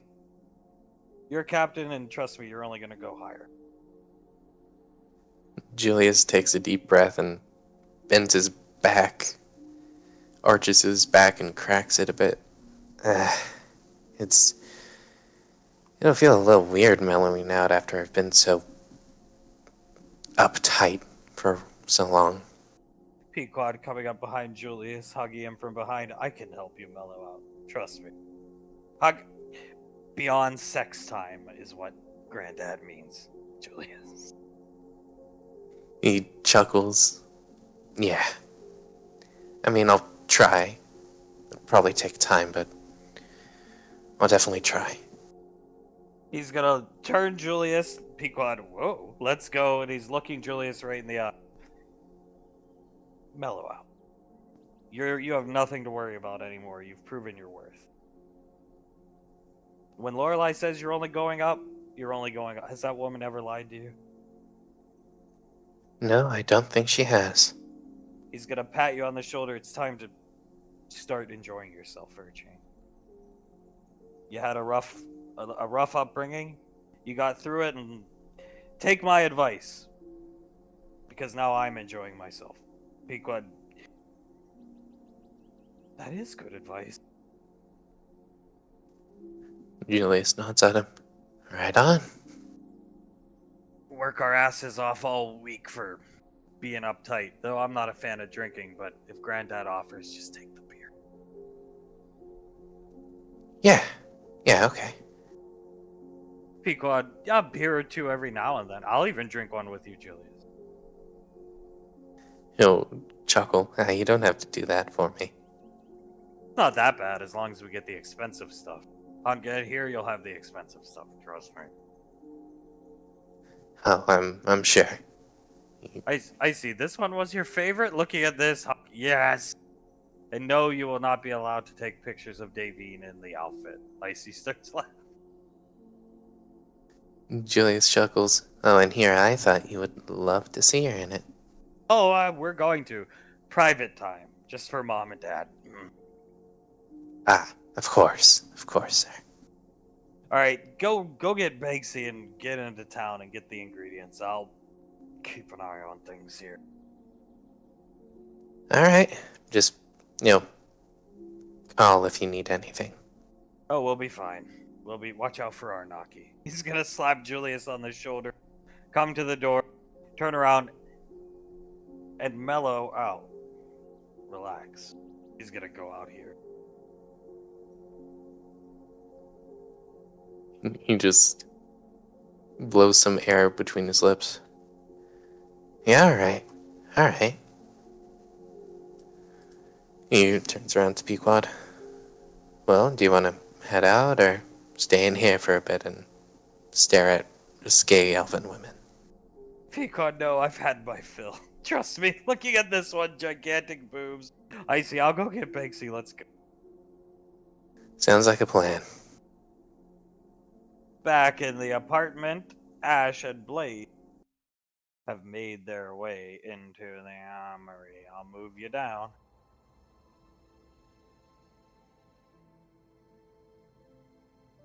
You're in the armory.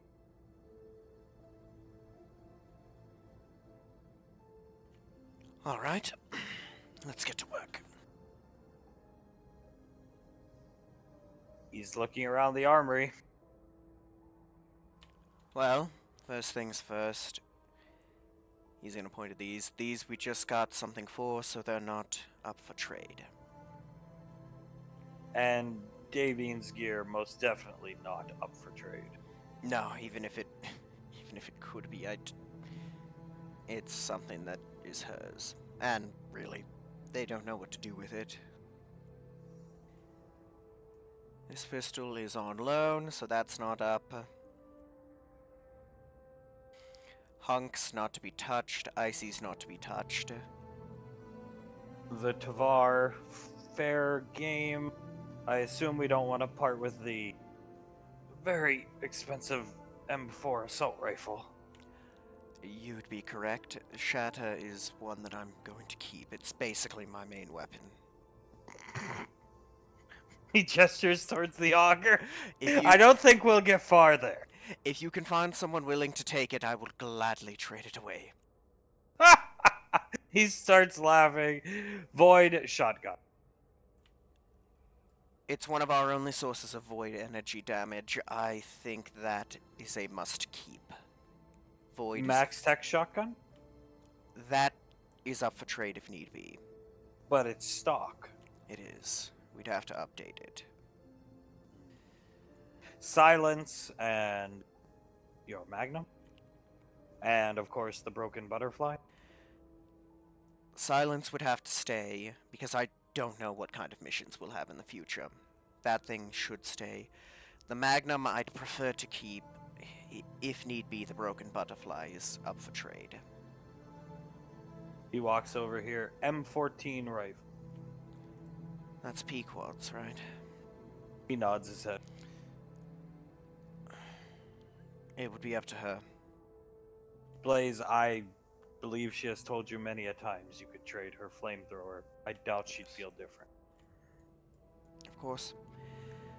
Like Hamus said, I'm reluctant to get rid of the flamethrower because it is our only option in that front.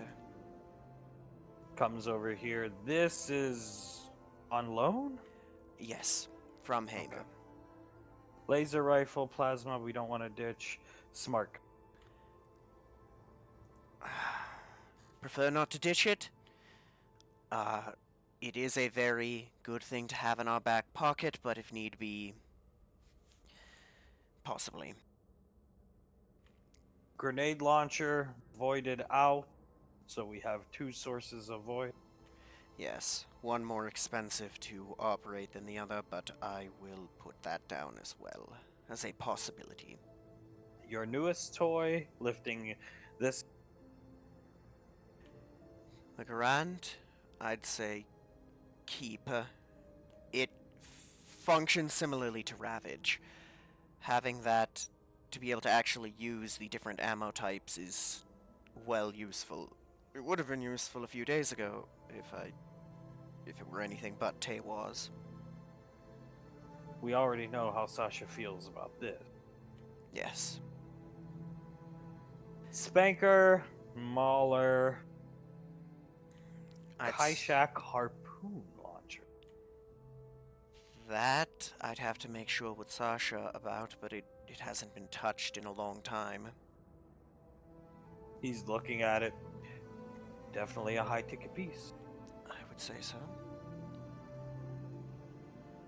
Between the grenade launcher and the flip action shotgun, which would you prefer to lose? Ash, he looks over at you. This should not be a difficult decision. These are not yours.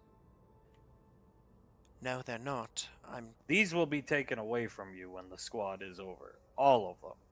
Maybe with not these guns that went into the forge, but these are military property. You'll probably most likely be allowed to keep Shatter. It was made for you.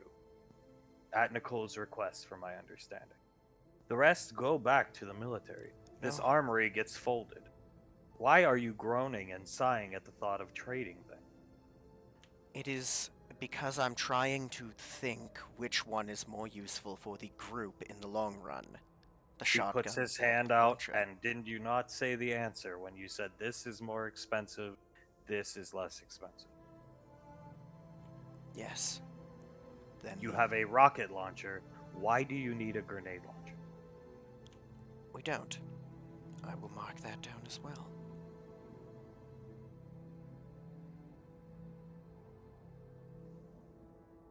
He shakes his head looking at the smart gun. I've marked the smart gun down as something that is on the list. I would definitely say some of the others are farther ahead on that list, but it's there. He's looking down at it. Definitely get something for it, for sure. This shotgun will amount nothing. It's stock. It is. I honestly don't even know why it's in the armory. I was told part of the modularity of Shatter was you could have it mounted underneath Shatter, which I suppose you never found time. Walks over.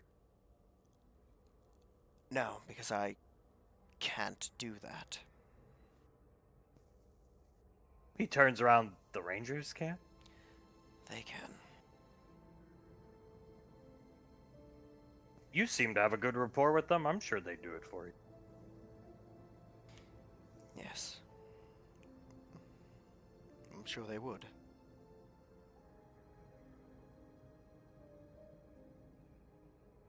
He looks around. So, what are you willing to part with? Off the top of your head. Pretend I'm Hamer. The voided out grenade launcher, the Gatling laser. I would also say the M16 and the harpoon launcher. He nods his head. Excellent. And along with stock weaponry that I tune up, hopefully we don't have to part with too many of the high quality pieces at once. And if you'd like me to do something with that shotgun, issue orders. Can you mount it? Can you make it an underbarrel shotgun for Shatter? I can. Or I could make it automatic, and perhaps that would go a much far longer way with people like Hamer. I The think choice is yours. I think that's the better option. Make it automatic. It'll actually make it worth trading. I will have to extend the barrel so it can hold up to 12 slugs at a time, but that would be a nice piece to walk into Hamer with. Yes, it would, especially because it fits the Marine what's the word? It fits their battle strategy very well. Heavy fire, suppressing fire, it works. Overwhelming fire, I believe, was the word they used. Modularity. That too. And I suppose, like you said, I can add these as a possible trade. I think they are goofy, but at the same time, SIS uses things like this. Believe me. If it's goofy but works, is it really goofy? And Zap has already told me he's fine if we part with them. He said if it helps you guys, he does not care. He had forgotten why he was faking his injury in the first place, which. Never mind. Yes, of course. No, that works perfectly. I don't know what we're gonna end up trading them for, but that's a possibility. Perhaps we could. Far-fetched, but perhaps we could find a way to fit a small caliber firing mechanism into the auger. You see him chuckling but looking at it. Imagine that being used as as an assassination weapon. It might get you a long way with SIS, believe it or not. They have a small but eclectic armory. It's not only spy equipment, they have weapons as well. But more along the lines of silence. And that Tavar is most definitely from SIS's armory. It is, it was a gift from Towns. It's helped us quite a bit in combat. I use it a fair amount, but if it comes down to it, and it's keep that, or looks over at the plasma and laser weaponry, get those to where they need to be, you know what my choice is going to be. Another job, he's going to pull up a chair and sit down, of the Armory Master is taking account of who you are the Armory Master for. Sit. He'll sit down. Sasha is bound to her new toy, and I am quite envious of it. She let me put a few rounds through it the other day. It was magnificent. Yes? That being said, Sasha's role is to be the squad's sniper. Julius does not use firearms. Nicole, if she does, defaults to her blaster pistols. Saris, most likely being off the table, frees up a plasma rifle. Unless we want to train Towns in the use of a plasma rifle, which might not be a bad idea. Though we should consider if the Spartan, Banksy, is on the squad, what he'll be using now, too. Yes, we should. He's issued a standard DMR, a Bandit. It is an incredible marksman rifle. However, if we want him to be more specially equipped to deal with these power-armored individuals, we should take into account. Yes, we should. See him sit back and think. Perhaps outfitting either the laser or the plasma rifle to function more comparably to his DMR would not be a bad decision. Heavier barrel for the laser rifle. Then, much heavier barrel. Yes. But something that's as close as to what he's used to using as possible, while still giving that edge against power armor would probably, in my mind, be the best course of action. Blaze points up to this plasma rifle. The Spartans have a unique edge, being able to sustain quite a lot of fire coming towards them. It does negate some of the issues plasma weaponry has. He can get up close and personal and stay up close and personal. He can. Perhaps we should outfit him with a plasma weapon over laser. Laser is incredibly easy to shoot. You didn't even struggle that much. No, you're correct. No, that What works. weapon did Saris use the most? Plasma? He's gonna point down. That plasma rifle was hers. She pretty much exclusively used that when she wasn't in hand-to-hand combat. I say you keep this one for yourself then. Carry her with you in battle. Should she truly be done with her, I think it's over for her. If so, then I am happy for it. And what if we modify this one? Carbine. Points up to it. Just like his DMR. We'll have to get a stock for it. That's cheap. I can manufacture that here. To look more like this one. No, that's perfect. That's exactly what I was thinking. Carbine for that. We'll turn that into a, for lack of a more eloquent way to put it, a plasma DMR for him. Something that fits his skill set. Blaze, I know General Lorelei gave you a firm talking to. I understand today was a hard day. I understand. I am aware she is in possession of an Archfiend symbiote. Yes? Yes. Why not present to her, as the Armory Master, a case for retrieving that symbiote from her, trading it to the Archfiend for necroplasm weapons? I'm sure they would prefer to have it back. Julius seems to not want to use it anymore. No, he doesn't. But that... Really am not good at this, am I? Since I didn't even consider that as a possibility. Blaze, asking General Lorelei for things is scary. That's also true. That is true. No, that's very, very good, because to my...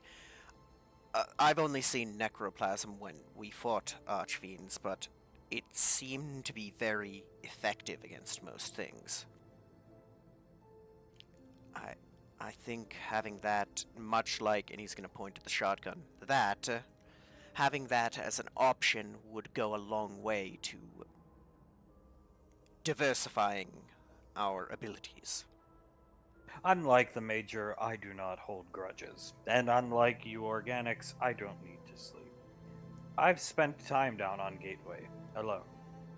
I've gotten quite acquainted to the Archfiend that is attached to General Spears, the cowboy. Ah, yes. Perhaps a pair of necroplasm revolvers, or better yet, a lever-action rifle. Winchester? High armor penetration? I think that would be perfect. Something I can use. If need be, Banksy can use. I'm sure I could teach him how to use a lever action with little to no trouble, if he doesn't already have an expertise in it. Then mark it down. We will ask the Ranger General. We will do it together, because we are a team. But you will do the talking? They don't call me the silver-tongued bastard for no reason. That's part of my job, right? Blaze, yes. Yes. We will reapproach Sergeant Hamer in a few days, when he's cooled down. Yes, we will. And again, apologies for that. I should have had these answers at the top of my head right away. I just... like you said. Long day, and I need to get my ass in gear. It's no excuse. Blaze, yes. Hard day. Strange day. Vampire cure. Krellin wanting you arrested. Chewed out by Lorelei. I am sure Suletta was not friendly. And confronting Lasley. Difficult times. But... you see him chuckle. As a good Don't man... say it. Don't say what? Dusty Rhodes said hard times breed better men, not Malcolm Rhodes. That's what I was going to say. Wrestling was quite popular after the Calamity Wars, I'll have you know. They showed repeats on bases all across the Mars, Earth sphere. Really? Well, Yes, this WWE company had went under. Their headquarters was destroyed by a mobile armor. The chairman of the board, Vince McMahon, was crushed to death in his office. EarthGov bought up the rights. That's why it's the EarthGov Wrestling Federation nowadays. Well, I'd love to. Maybe sometime we can sit down and watch together, because I'll be honest, I've gotten a bit of an itch and a liking for it since watching it to understand Malcolm's MWF. His cheap knockoff. I was never truly a fan. That being said, when you have nothing better, he stands up and starts walking out of the armory, gesturing with his hand to watch. It beats looking at a wall. Oh, it does. It does. And I mean, remember, it's better than anything Malcolm ever produced. Krellin, Blaze, steel yourself. As he walks up this way, Krellin sitting next to Saris, eating seaweed chips. Commander Integra sitting over here, reading news stories on her wrist computer. You gonna walk up? Hello, Mum. Hug her. She hugs you. Everything all right in here? Everything good? Fine. right, sit down. There's nothing better to do. He'll sit down. She's fine, Krellin? Krellin, very fine. Good. Good. Chair, right there. Keep eye on you. Sit down, keep an eye on me while I keep an eye on her. That's fine.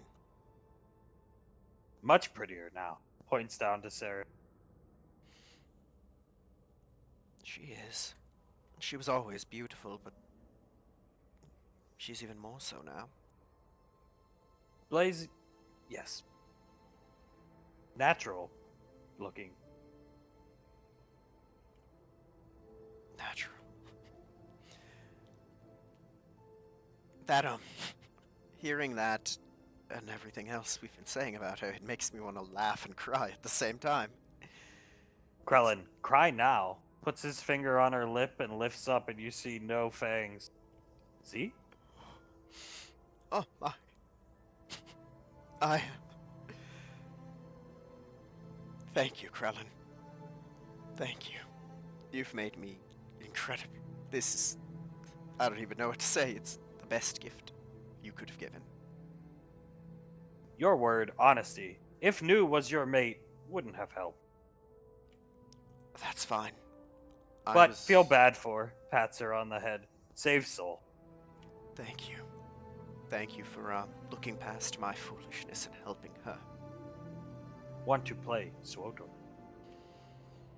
Stay here for now. Blaze, that's for the best, yes.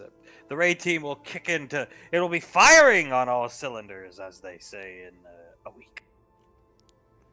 Good. We can look into possibly getting you a larger keyboard and mouse if that'll help. Am ready. Kill Soa. Says that. Oh? Yes, Soa. Isn't Soa the... Haven't I done that with you? Blaze, yes. It's a good starting point. Miss Davine. Miss Davine, you miss her? He nods his head. Rain falls. Beautiful people. They are. A wonderful family. And they'll be back. Just, they're having their rainfall weekend. They've earned it. Scientific inquiry will go on rainfall weekend, one of weeks. See what all about. I'm sure Commander Integra, you won't go without permission, Krellin. Krellin, of course. I'm sure they'd be happy to have you.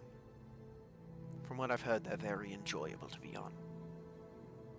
Commander Integra, they go to beach house, they go camping. They are, as we say, a family unit. They do things together. It's their private time. Private time. Private time. Just them and family away from the world. No obligation. Krellin will get scarfed. I hope so. I think it looked dashing on you. Go buy now. Give money, Blaze. No, you're. It's best you stay on the premises unless Nicole is around. Why Nicole? To polymorph you to not look like that, so the folks on Gateway don't have poor reaction. Works. Word, life. Malxina. Blaze Grower. Yes, Malxina. Basic Colonel Namek. Commander Integra, I'm going to bed. Good night, Mom. Basic Colonelnomics, yes. The professor of Colonelnomics, yes. Good man. Blaze, not really. Not really. That's a character played by one of the worst men you'll ever know. Where buy shirts?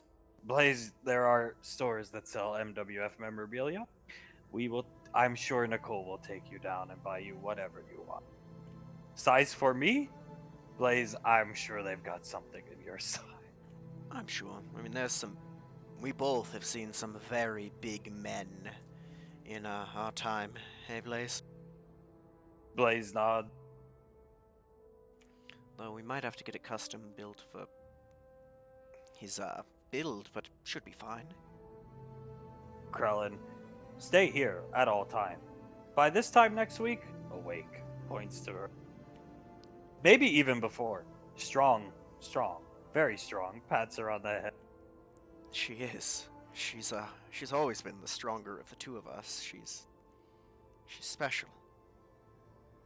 And I'll stay here until she wakes. Whenever, looks at Blaze, we're not working, of course. Blaze nods. Well, the armory's right down there, so we're not too far away. Krellin will work in armory. If you'd like to. Yes, of course. Archaic weapons. He picks this up, slams the magazine in. Yes, they are, by your standards. Which reminds me. Those hard light bullets you gave us, thank you.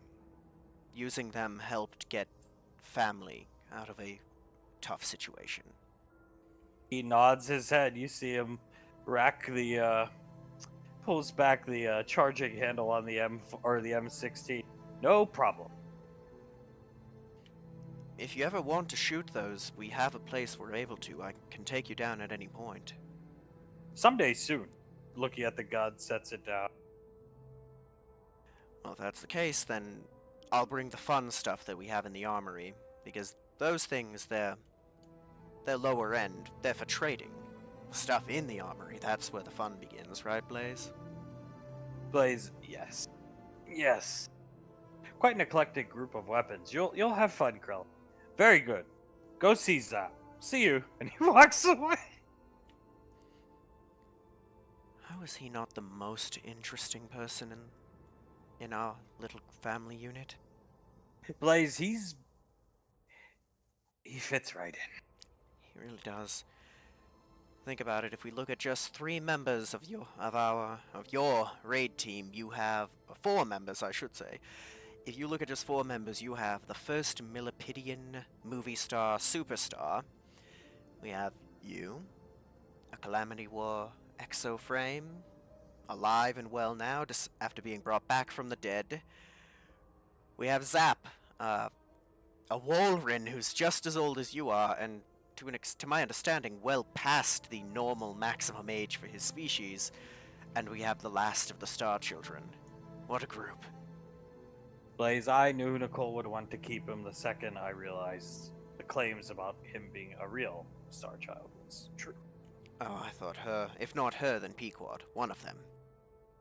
Oh, they'll get up to some mischief with him, I'm sure. He starts chuckling. Why do I get the feeling he's going to end up in Lorelai's office sooner rather than later? He'll probably be asking for weekend leave.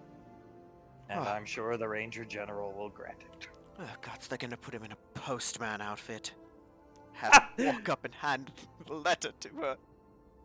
Blaze starts laughing as you hold Ceres's hand as she's asleep, and the Rainfall kids find themselves here. In the market. Not Davy. Boom. Pequod's here. Right behind Julia. Julius looks around, whistles. So what do we want to do first? I mean, we have a bit of time before we have to go back with the ingredients. I see smoothies. Banana coconut. I know it sounds weird, but there's a guy here who makes the best, and that's where I'm going. And she starts walking this way.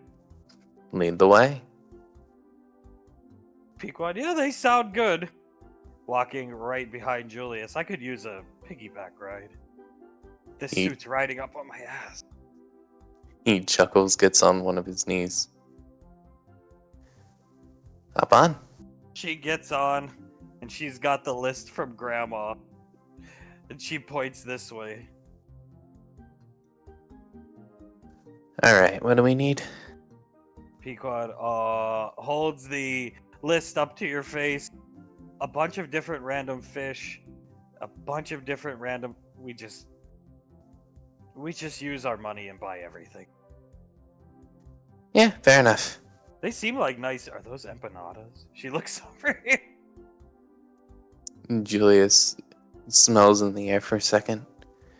That they are, and damn do they smell good. Shopping can wait, babe. Right on. He'll carry her over to the empanadas. She comes over. Hello. These people not paying her any attention. This little owl-looking guy. Ah, just put your money on the table. Take as many as you'd like. $1. 1 credit. Pequod, 1 credit. Right. He's gonna put down 10 credits and take 10 empanadas. Pequod, just give him 30, but only take 10. Great idea. And he'll put down 20 more. Is everybody here like this? Just scenic? Kind? I don't know, but it is. He lets out a long whistle. It's pretty nice. Maybe this is where Rainfall Lane should be. Close to this place. He chuckles. I mean, if it's like this every day, I don't see why not. Banksy. Pequod looks over, sees Banksy looking confused at seafood, starts laughing. Look, there's Hunk Jr. He chuckles. He is so much like Hunk. It's crazy. Like I always say, it makes sense she fell for a guy in a mask. Turns out she fell for Hunk, just much younger. Much younger and. Yeah, no, just Hunk, but much younger. Pequod, what the hell are those? Pointing over here. Holding the empanadas in the bag. That I'm not familiar with. Let's go. He'll carry her over. This lady here. Can I help you? Hi, we were just wondering, what are these exactly? Yeah, our take on potato pancakes. Served with ketchup mustard dressing. Very good, don't knock it till you try it. Puerto Rican ketchup and mustard. Hey, my mother always said, try everything at least once. How much? 50 cents per. Okay. He'll give her 20 and then... Oh, Jesus. Yeah, he'll take only half of what 20 would get him. Pequod taking the bag, you're putting them in. Guide you over here. You could just walk up and drop credits and take stuff. Have you ever been in a city where that's okay? I mean, that would get you shot in most, and not by EarthGov troop. I'm like, yeah, especially where I grew up, you would get killed on sight if you did something like that. He God, this is really nice place. looks around. It has like a what do you call it? Like a storybook feel to it almost. Didn't Hunk say he grew up on the rough and tough streets of Puerto Rico? Julius laughs. Maybe when he was younger, he did say he bought his parents that house, so maybe this is just closer by. Icy comes up drinking out of a coconut, literally out of a coconut. No, he grew up in paradise. He just likes to say that to seem cool. She keeps drinking. Julius laughs. Oh, of course. Coconut milk, Pequod. What? I got you one. And snaps her finger. There you go. There you go, Julius. And where's Banksy? Oh, he's just over here looking around. He's looking at the fish, confused. Drink. He'll take a sip. One of the most delicious smoothies you've ever had. He makes them in the coconut. Julius takes a deep breath, looks up at the sky, and... Yeah, I could get used to this. Pequod, what do you think about Rainfall Lane here, Icy? Icy close to Grandma and Grandpa. Yeah, we can visit them whenever we want, and then,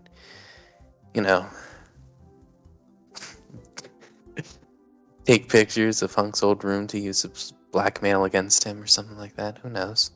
I didn't even know he liked elf women that much until recently. Really? I thought even you would know.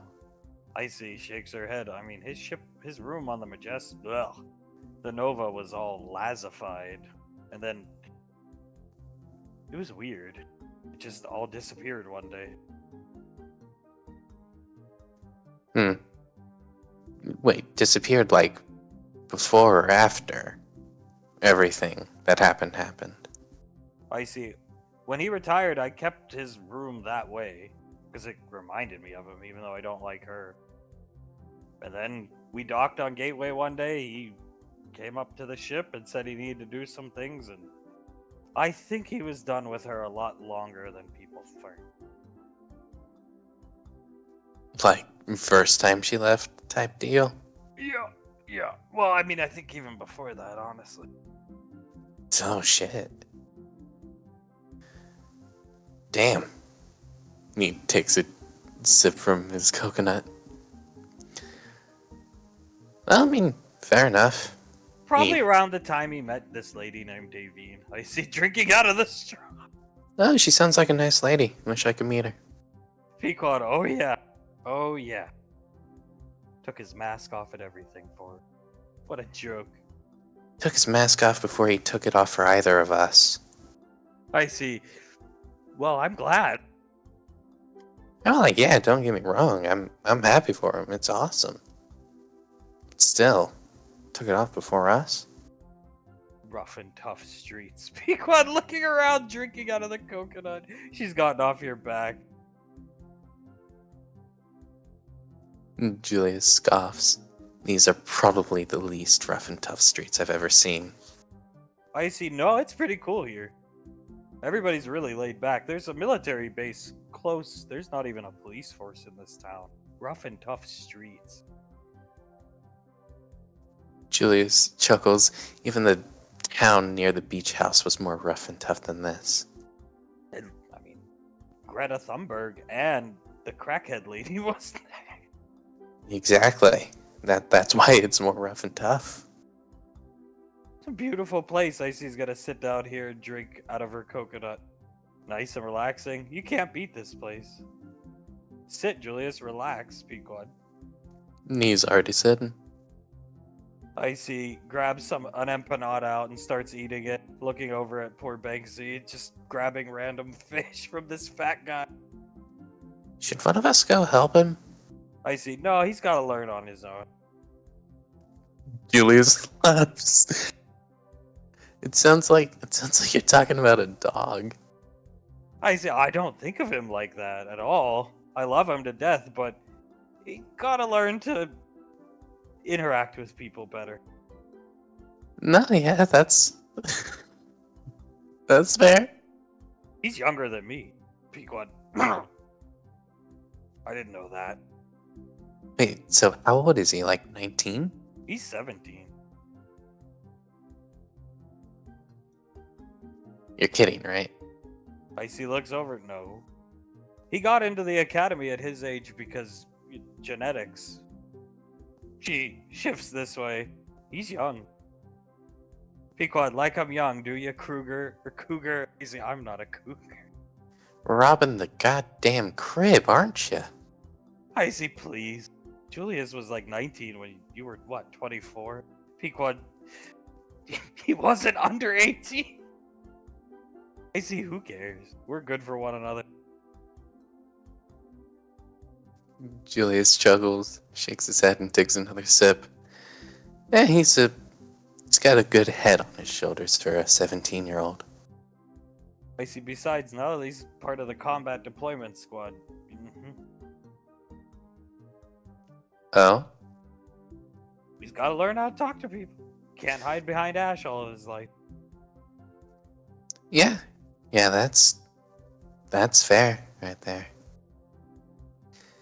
He looks at Icy. So are you more excited or nervous that he's going to be on combat missions with us? Icy, a mix of both, if I'm being honest. I enjoyed being able to leave him at the apartment, knowing what we go up against sometimes. But at the same time, I think if I'm probably biased, but I think if there was any perfect replacement, it's him. His armor can do a lot. No, yeah, I'm sure. And, if I had to choose a replacement out of the Spartans, what Lorelei said holds true. We work well because we have a personal connection to each other. Pequod, when the rainfalls hit the battlefield, it's like D-Day.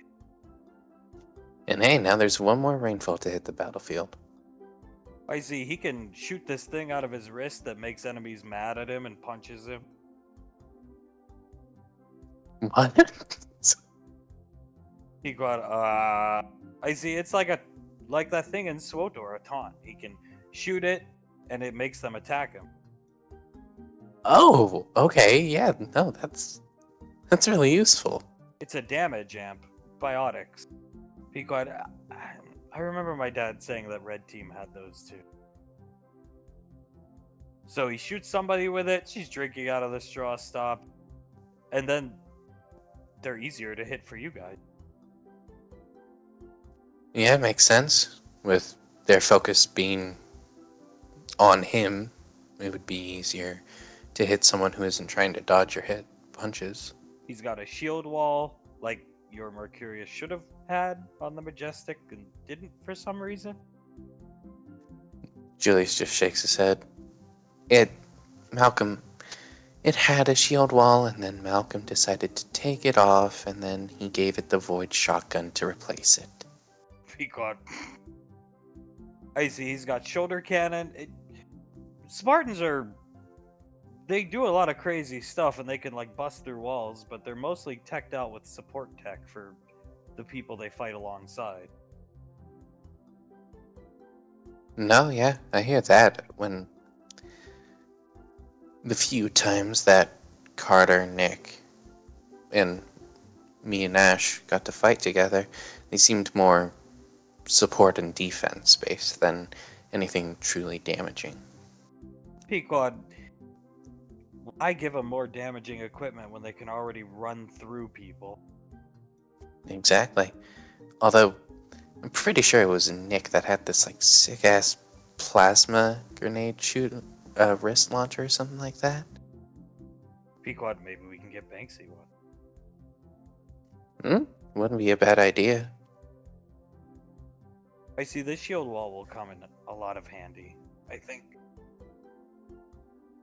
I'm sure it will. Even I'm not too familiar with it, but even if it would take only 1 or 2 hits, that's 1 or 2 bullets or 1 or 2 punches to the face that wouldn't be coming towards any of us. Pequod, now it makes total sense why he doesn't talk that much looking over him. And he can't lie worth shit. I see, he's young. I am too. Yeah. He looks over his shoulder and back at Icy. Sure, he's only 17? Icy nods her head. I mean, he'll be 18 in a few months. Oh my god, I thought he was like... Why do I feel a little old now? Pequod, you? I feel old. Jesus. Is this what Ash feels like as he starts laughing? Maybe we shouldn't have made fun of him all those times for being old. Pequod, no, we definitely should have. No, yeah, you're right. It was way too funny. Pequod, that looks over her shoulder. It all makes a lot more sense now. Him, what Nightfall said, I see hero. What did Nightfall say? Pequod, you know, the Ash shooting Icy in the head thing, and the Spartans were... He's the youngest out of them all. Or is one of them 15, Icy? Icy, no, Banksy's the youngest. Oh, okay. Well, damn. Okay. I always suspected him to be, like, older, but, like, if he wasn't older than you, like, only, like, a year or even a few months off of you. That is... He just lets out a breath and takes a sip. Now he's over here looking at the fruits and vegetables, confused. Icy, nope, he's young. Should we at least give him the list? Icy, no, just let him buy everything. Teach him young, I suppose. We need extra food if we're gonna stay here the whole weekend. Yeah, that's fair. There's only so far that 1 credit empanadas and 50-cent potato pancakes. What can get us? Pequod, is that why you turned him down when he asked you out first? Because he was so young? I see, no. I was just being stupid. Pequod, oh. Who wears the pants between the two of you? I see, me. Right. She starts drinking out of them. Julius nods. Yeah, I can see it. He starts drinking. I model myself after Pequod. Pequod, thank you. Yeah, if... Respectfully, if there's one woman to model yourself out off of, in my opinion, it is her. Or Davy. Or Davine. Davine's a good choice, too. Pequod, but behind closed doors do you mouth for him? I see. Yep. And keeps drinking out of the coconut. I think it's a rainfall thing. I mean, it must be. Because, I don't know. My mom does it. I do it. All of us do it. It's weird. I Even... see Suletta will do it if we hook her up with Bowman or whatever his name was. Pequod Boacris. Hey. I mean, it might be good for her, you know? Well, we will have to take it slow. Maybe not as slow as Krellin trying to set them up, but we'll have to take it a bit slower, I think. I see. Then we get to spy on them, which will be really fun. Pequod. How much you want to bet that Suletta will just end up throwing an icicle through a random tree, expecting to hit one of us? She is the smartest person in the apartment.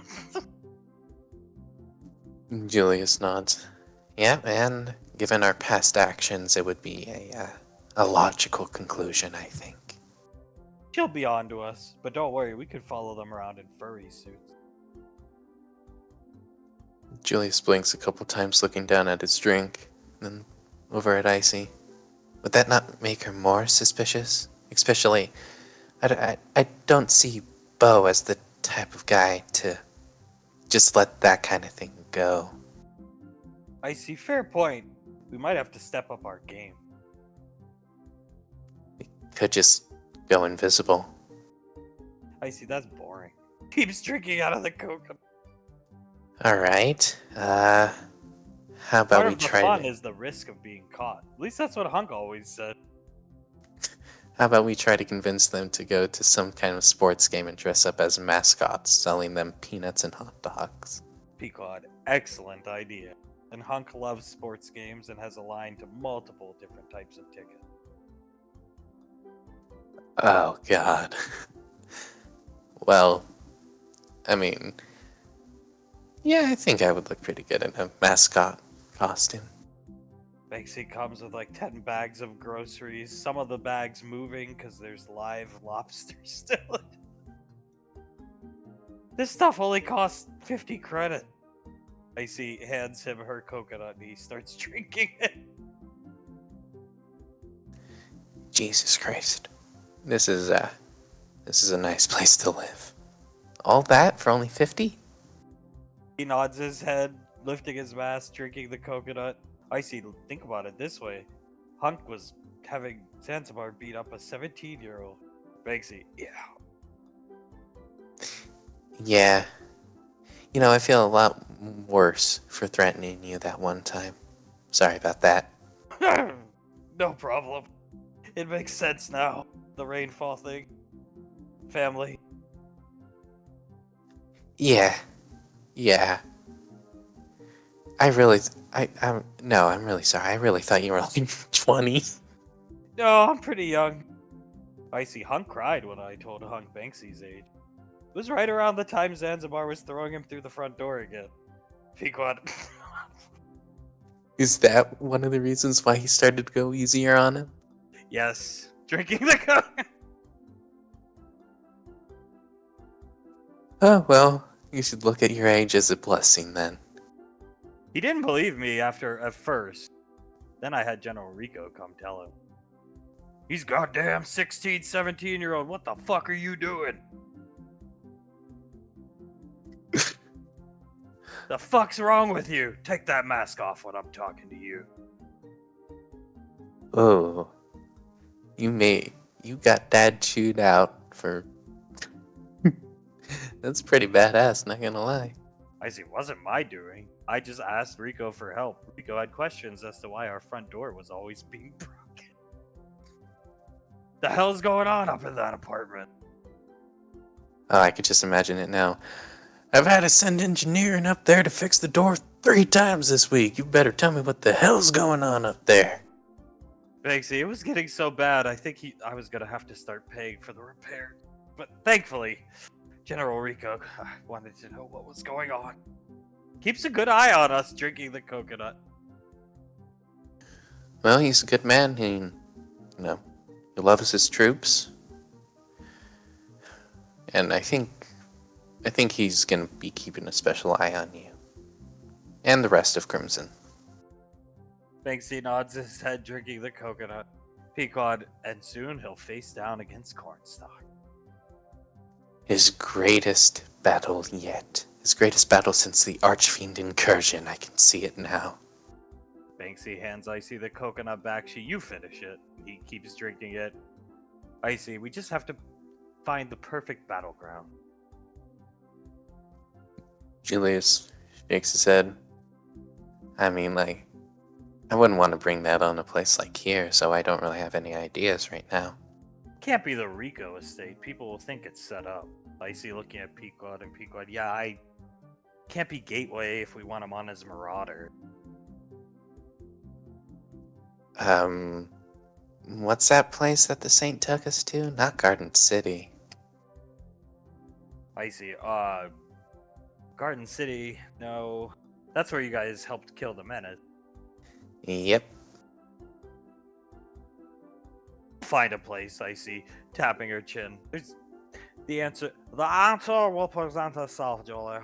She says in her Tommy voice. Yes, Tommy, of course. And he does a little bow to her. How foolish of me. Banksy, anybody else think it's weird that Tommy's hiring a bunch of archaeologists to go to a Nova? Why would he be doing that?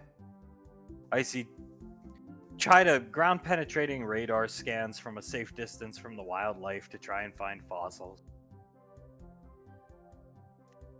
I think he did mention something about looking for fossils one time. Pequod, what's he gotta do? Open up his own damn museum? I wouldn't put it past him. The first museum on the Nova. Aren't you proud of me, Julius? Safest place in the galaxy. Banksy speaks up as a droop comes smashing through the opening day ceremony. Do not worry, Saint-Gaetan will protect us. Guillotine versus droop. I see. The Saint would lose. Sadly. Although that is a fight I would pay to see. Pequod, we need him for the wedding, Julius. We don't want him getting hurt. I mean, I didn't say he would be fighting the Drook before our wedding. I see. Think of it. Krellin can even join in and assist Rico in the final battle against Cornstalk, showing that General Rico truly is an all-inclusive leader. Oh, hot damn. General Rico, the first leader in EarthGov history to have a star child on his side. We just have Krellin pretend he's scared of Cornstalk. Maybe we just polymorph some of the guys to look like Brother Ash. Yep, Brother Ash, Shaman Tristan. Don't forget about that. Icy nods her head. Banksy throws the coconut in the trash can, and Icy, carry me, picks her up, and all the bags. Pequod, carry me, He picks her up. and you guys will make your way back to grandparents' house. But before we wrap, Hunk has pulled Davine away because they need the ingredients to finish off the soup. Hunk and JJ and Davine are here at a park. Hunk, so what do you think about the place? It's beautiful. Very peaceful, and I love the air. It smells clean. He's got his arm around Davine, looking down at JJ, and then back at Davine. This is where I used to play when I was a kid, playing the sandbox. Ah, your old stomping grounds, were they? The rough and tough streets of Puerto Rico. Very rough and tough. Well, they seemed rough and tough back then because I was just a little squirt. Davine laughs. I don't know how I could have gotten through this. What do you think of the parents? He takes David in here. They sit down on some swings. They're nice. Your mother's quite funny, and you do get a lot from your stepfather. Yeah, I wasn't around him, from birth, but he's a good guy. Seems like a good man. He seems like he gives some good advice. Julius in particular. He does. Yeah, he does. He always told me if I worked hard and applied myself, I'd find my elven princess. He was right. She winks at him and gives JJ a kiss on the head. You know, that is very attractive. I've noticed you get all hopped up when I've got the kids straddled off the old hips here. Yes, I do. It just happens to me. I get the same effect when you have him.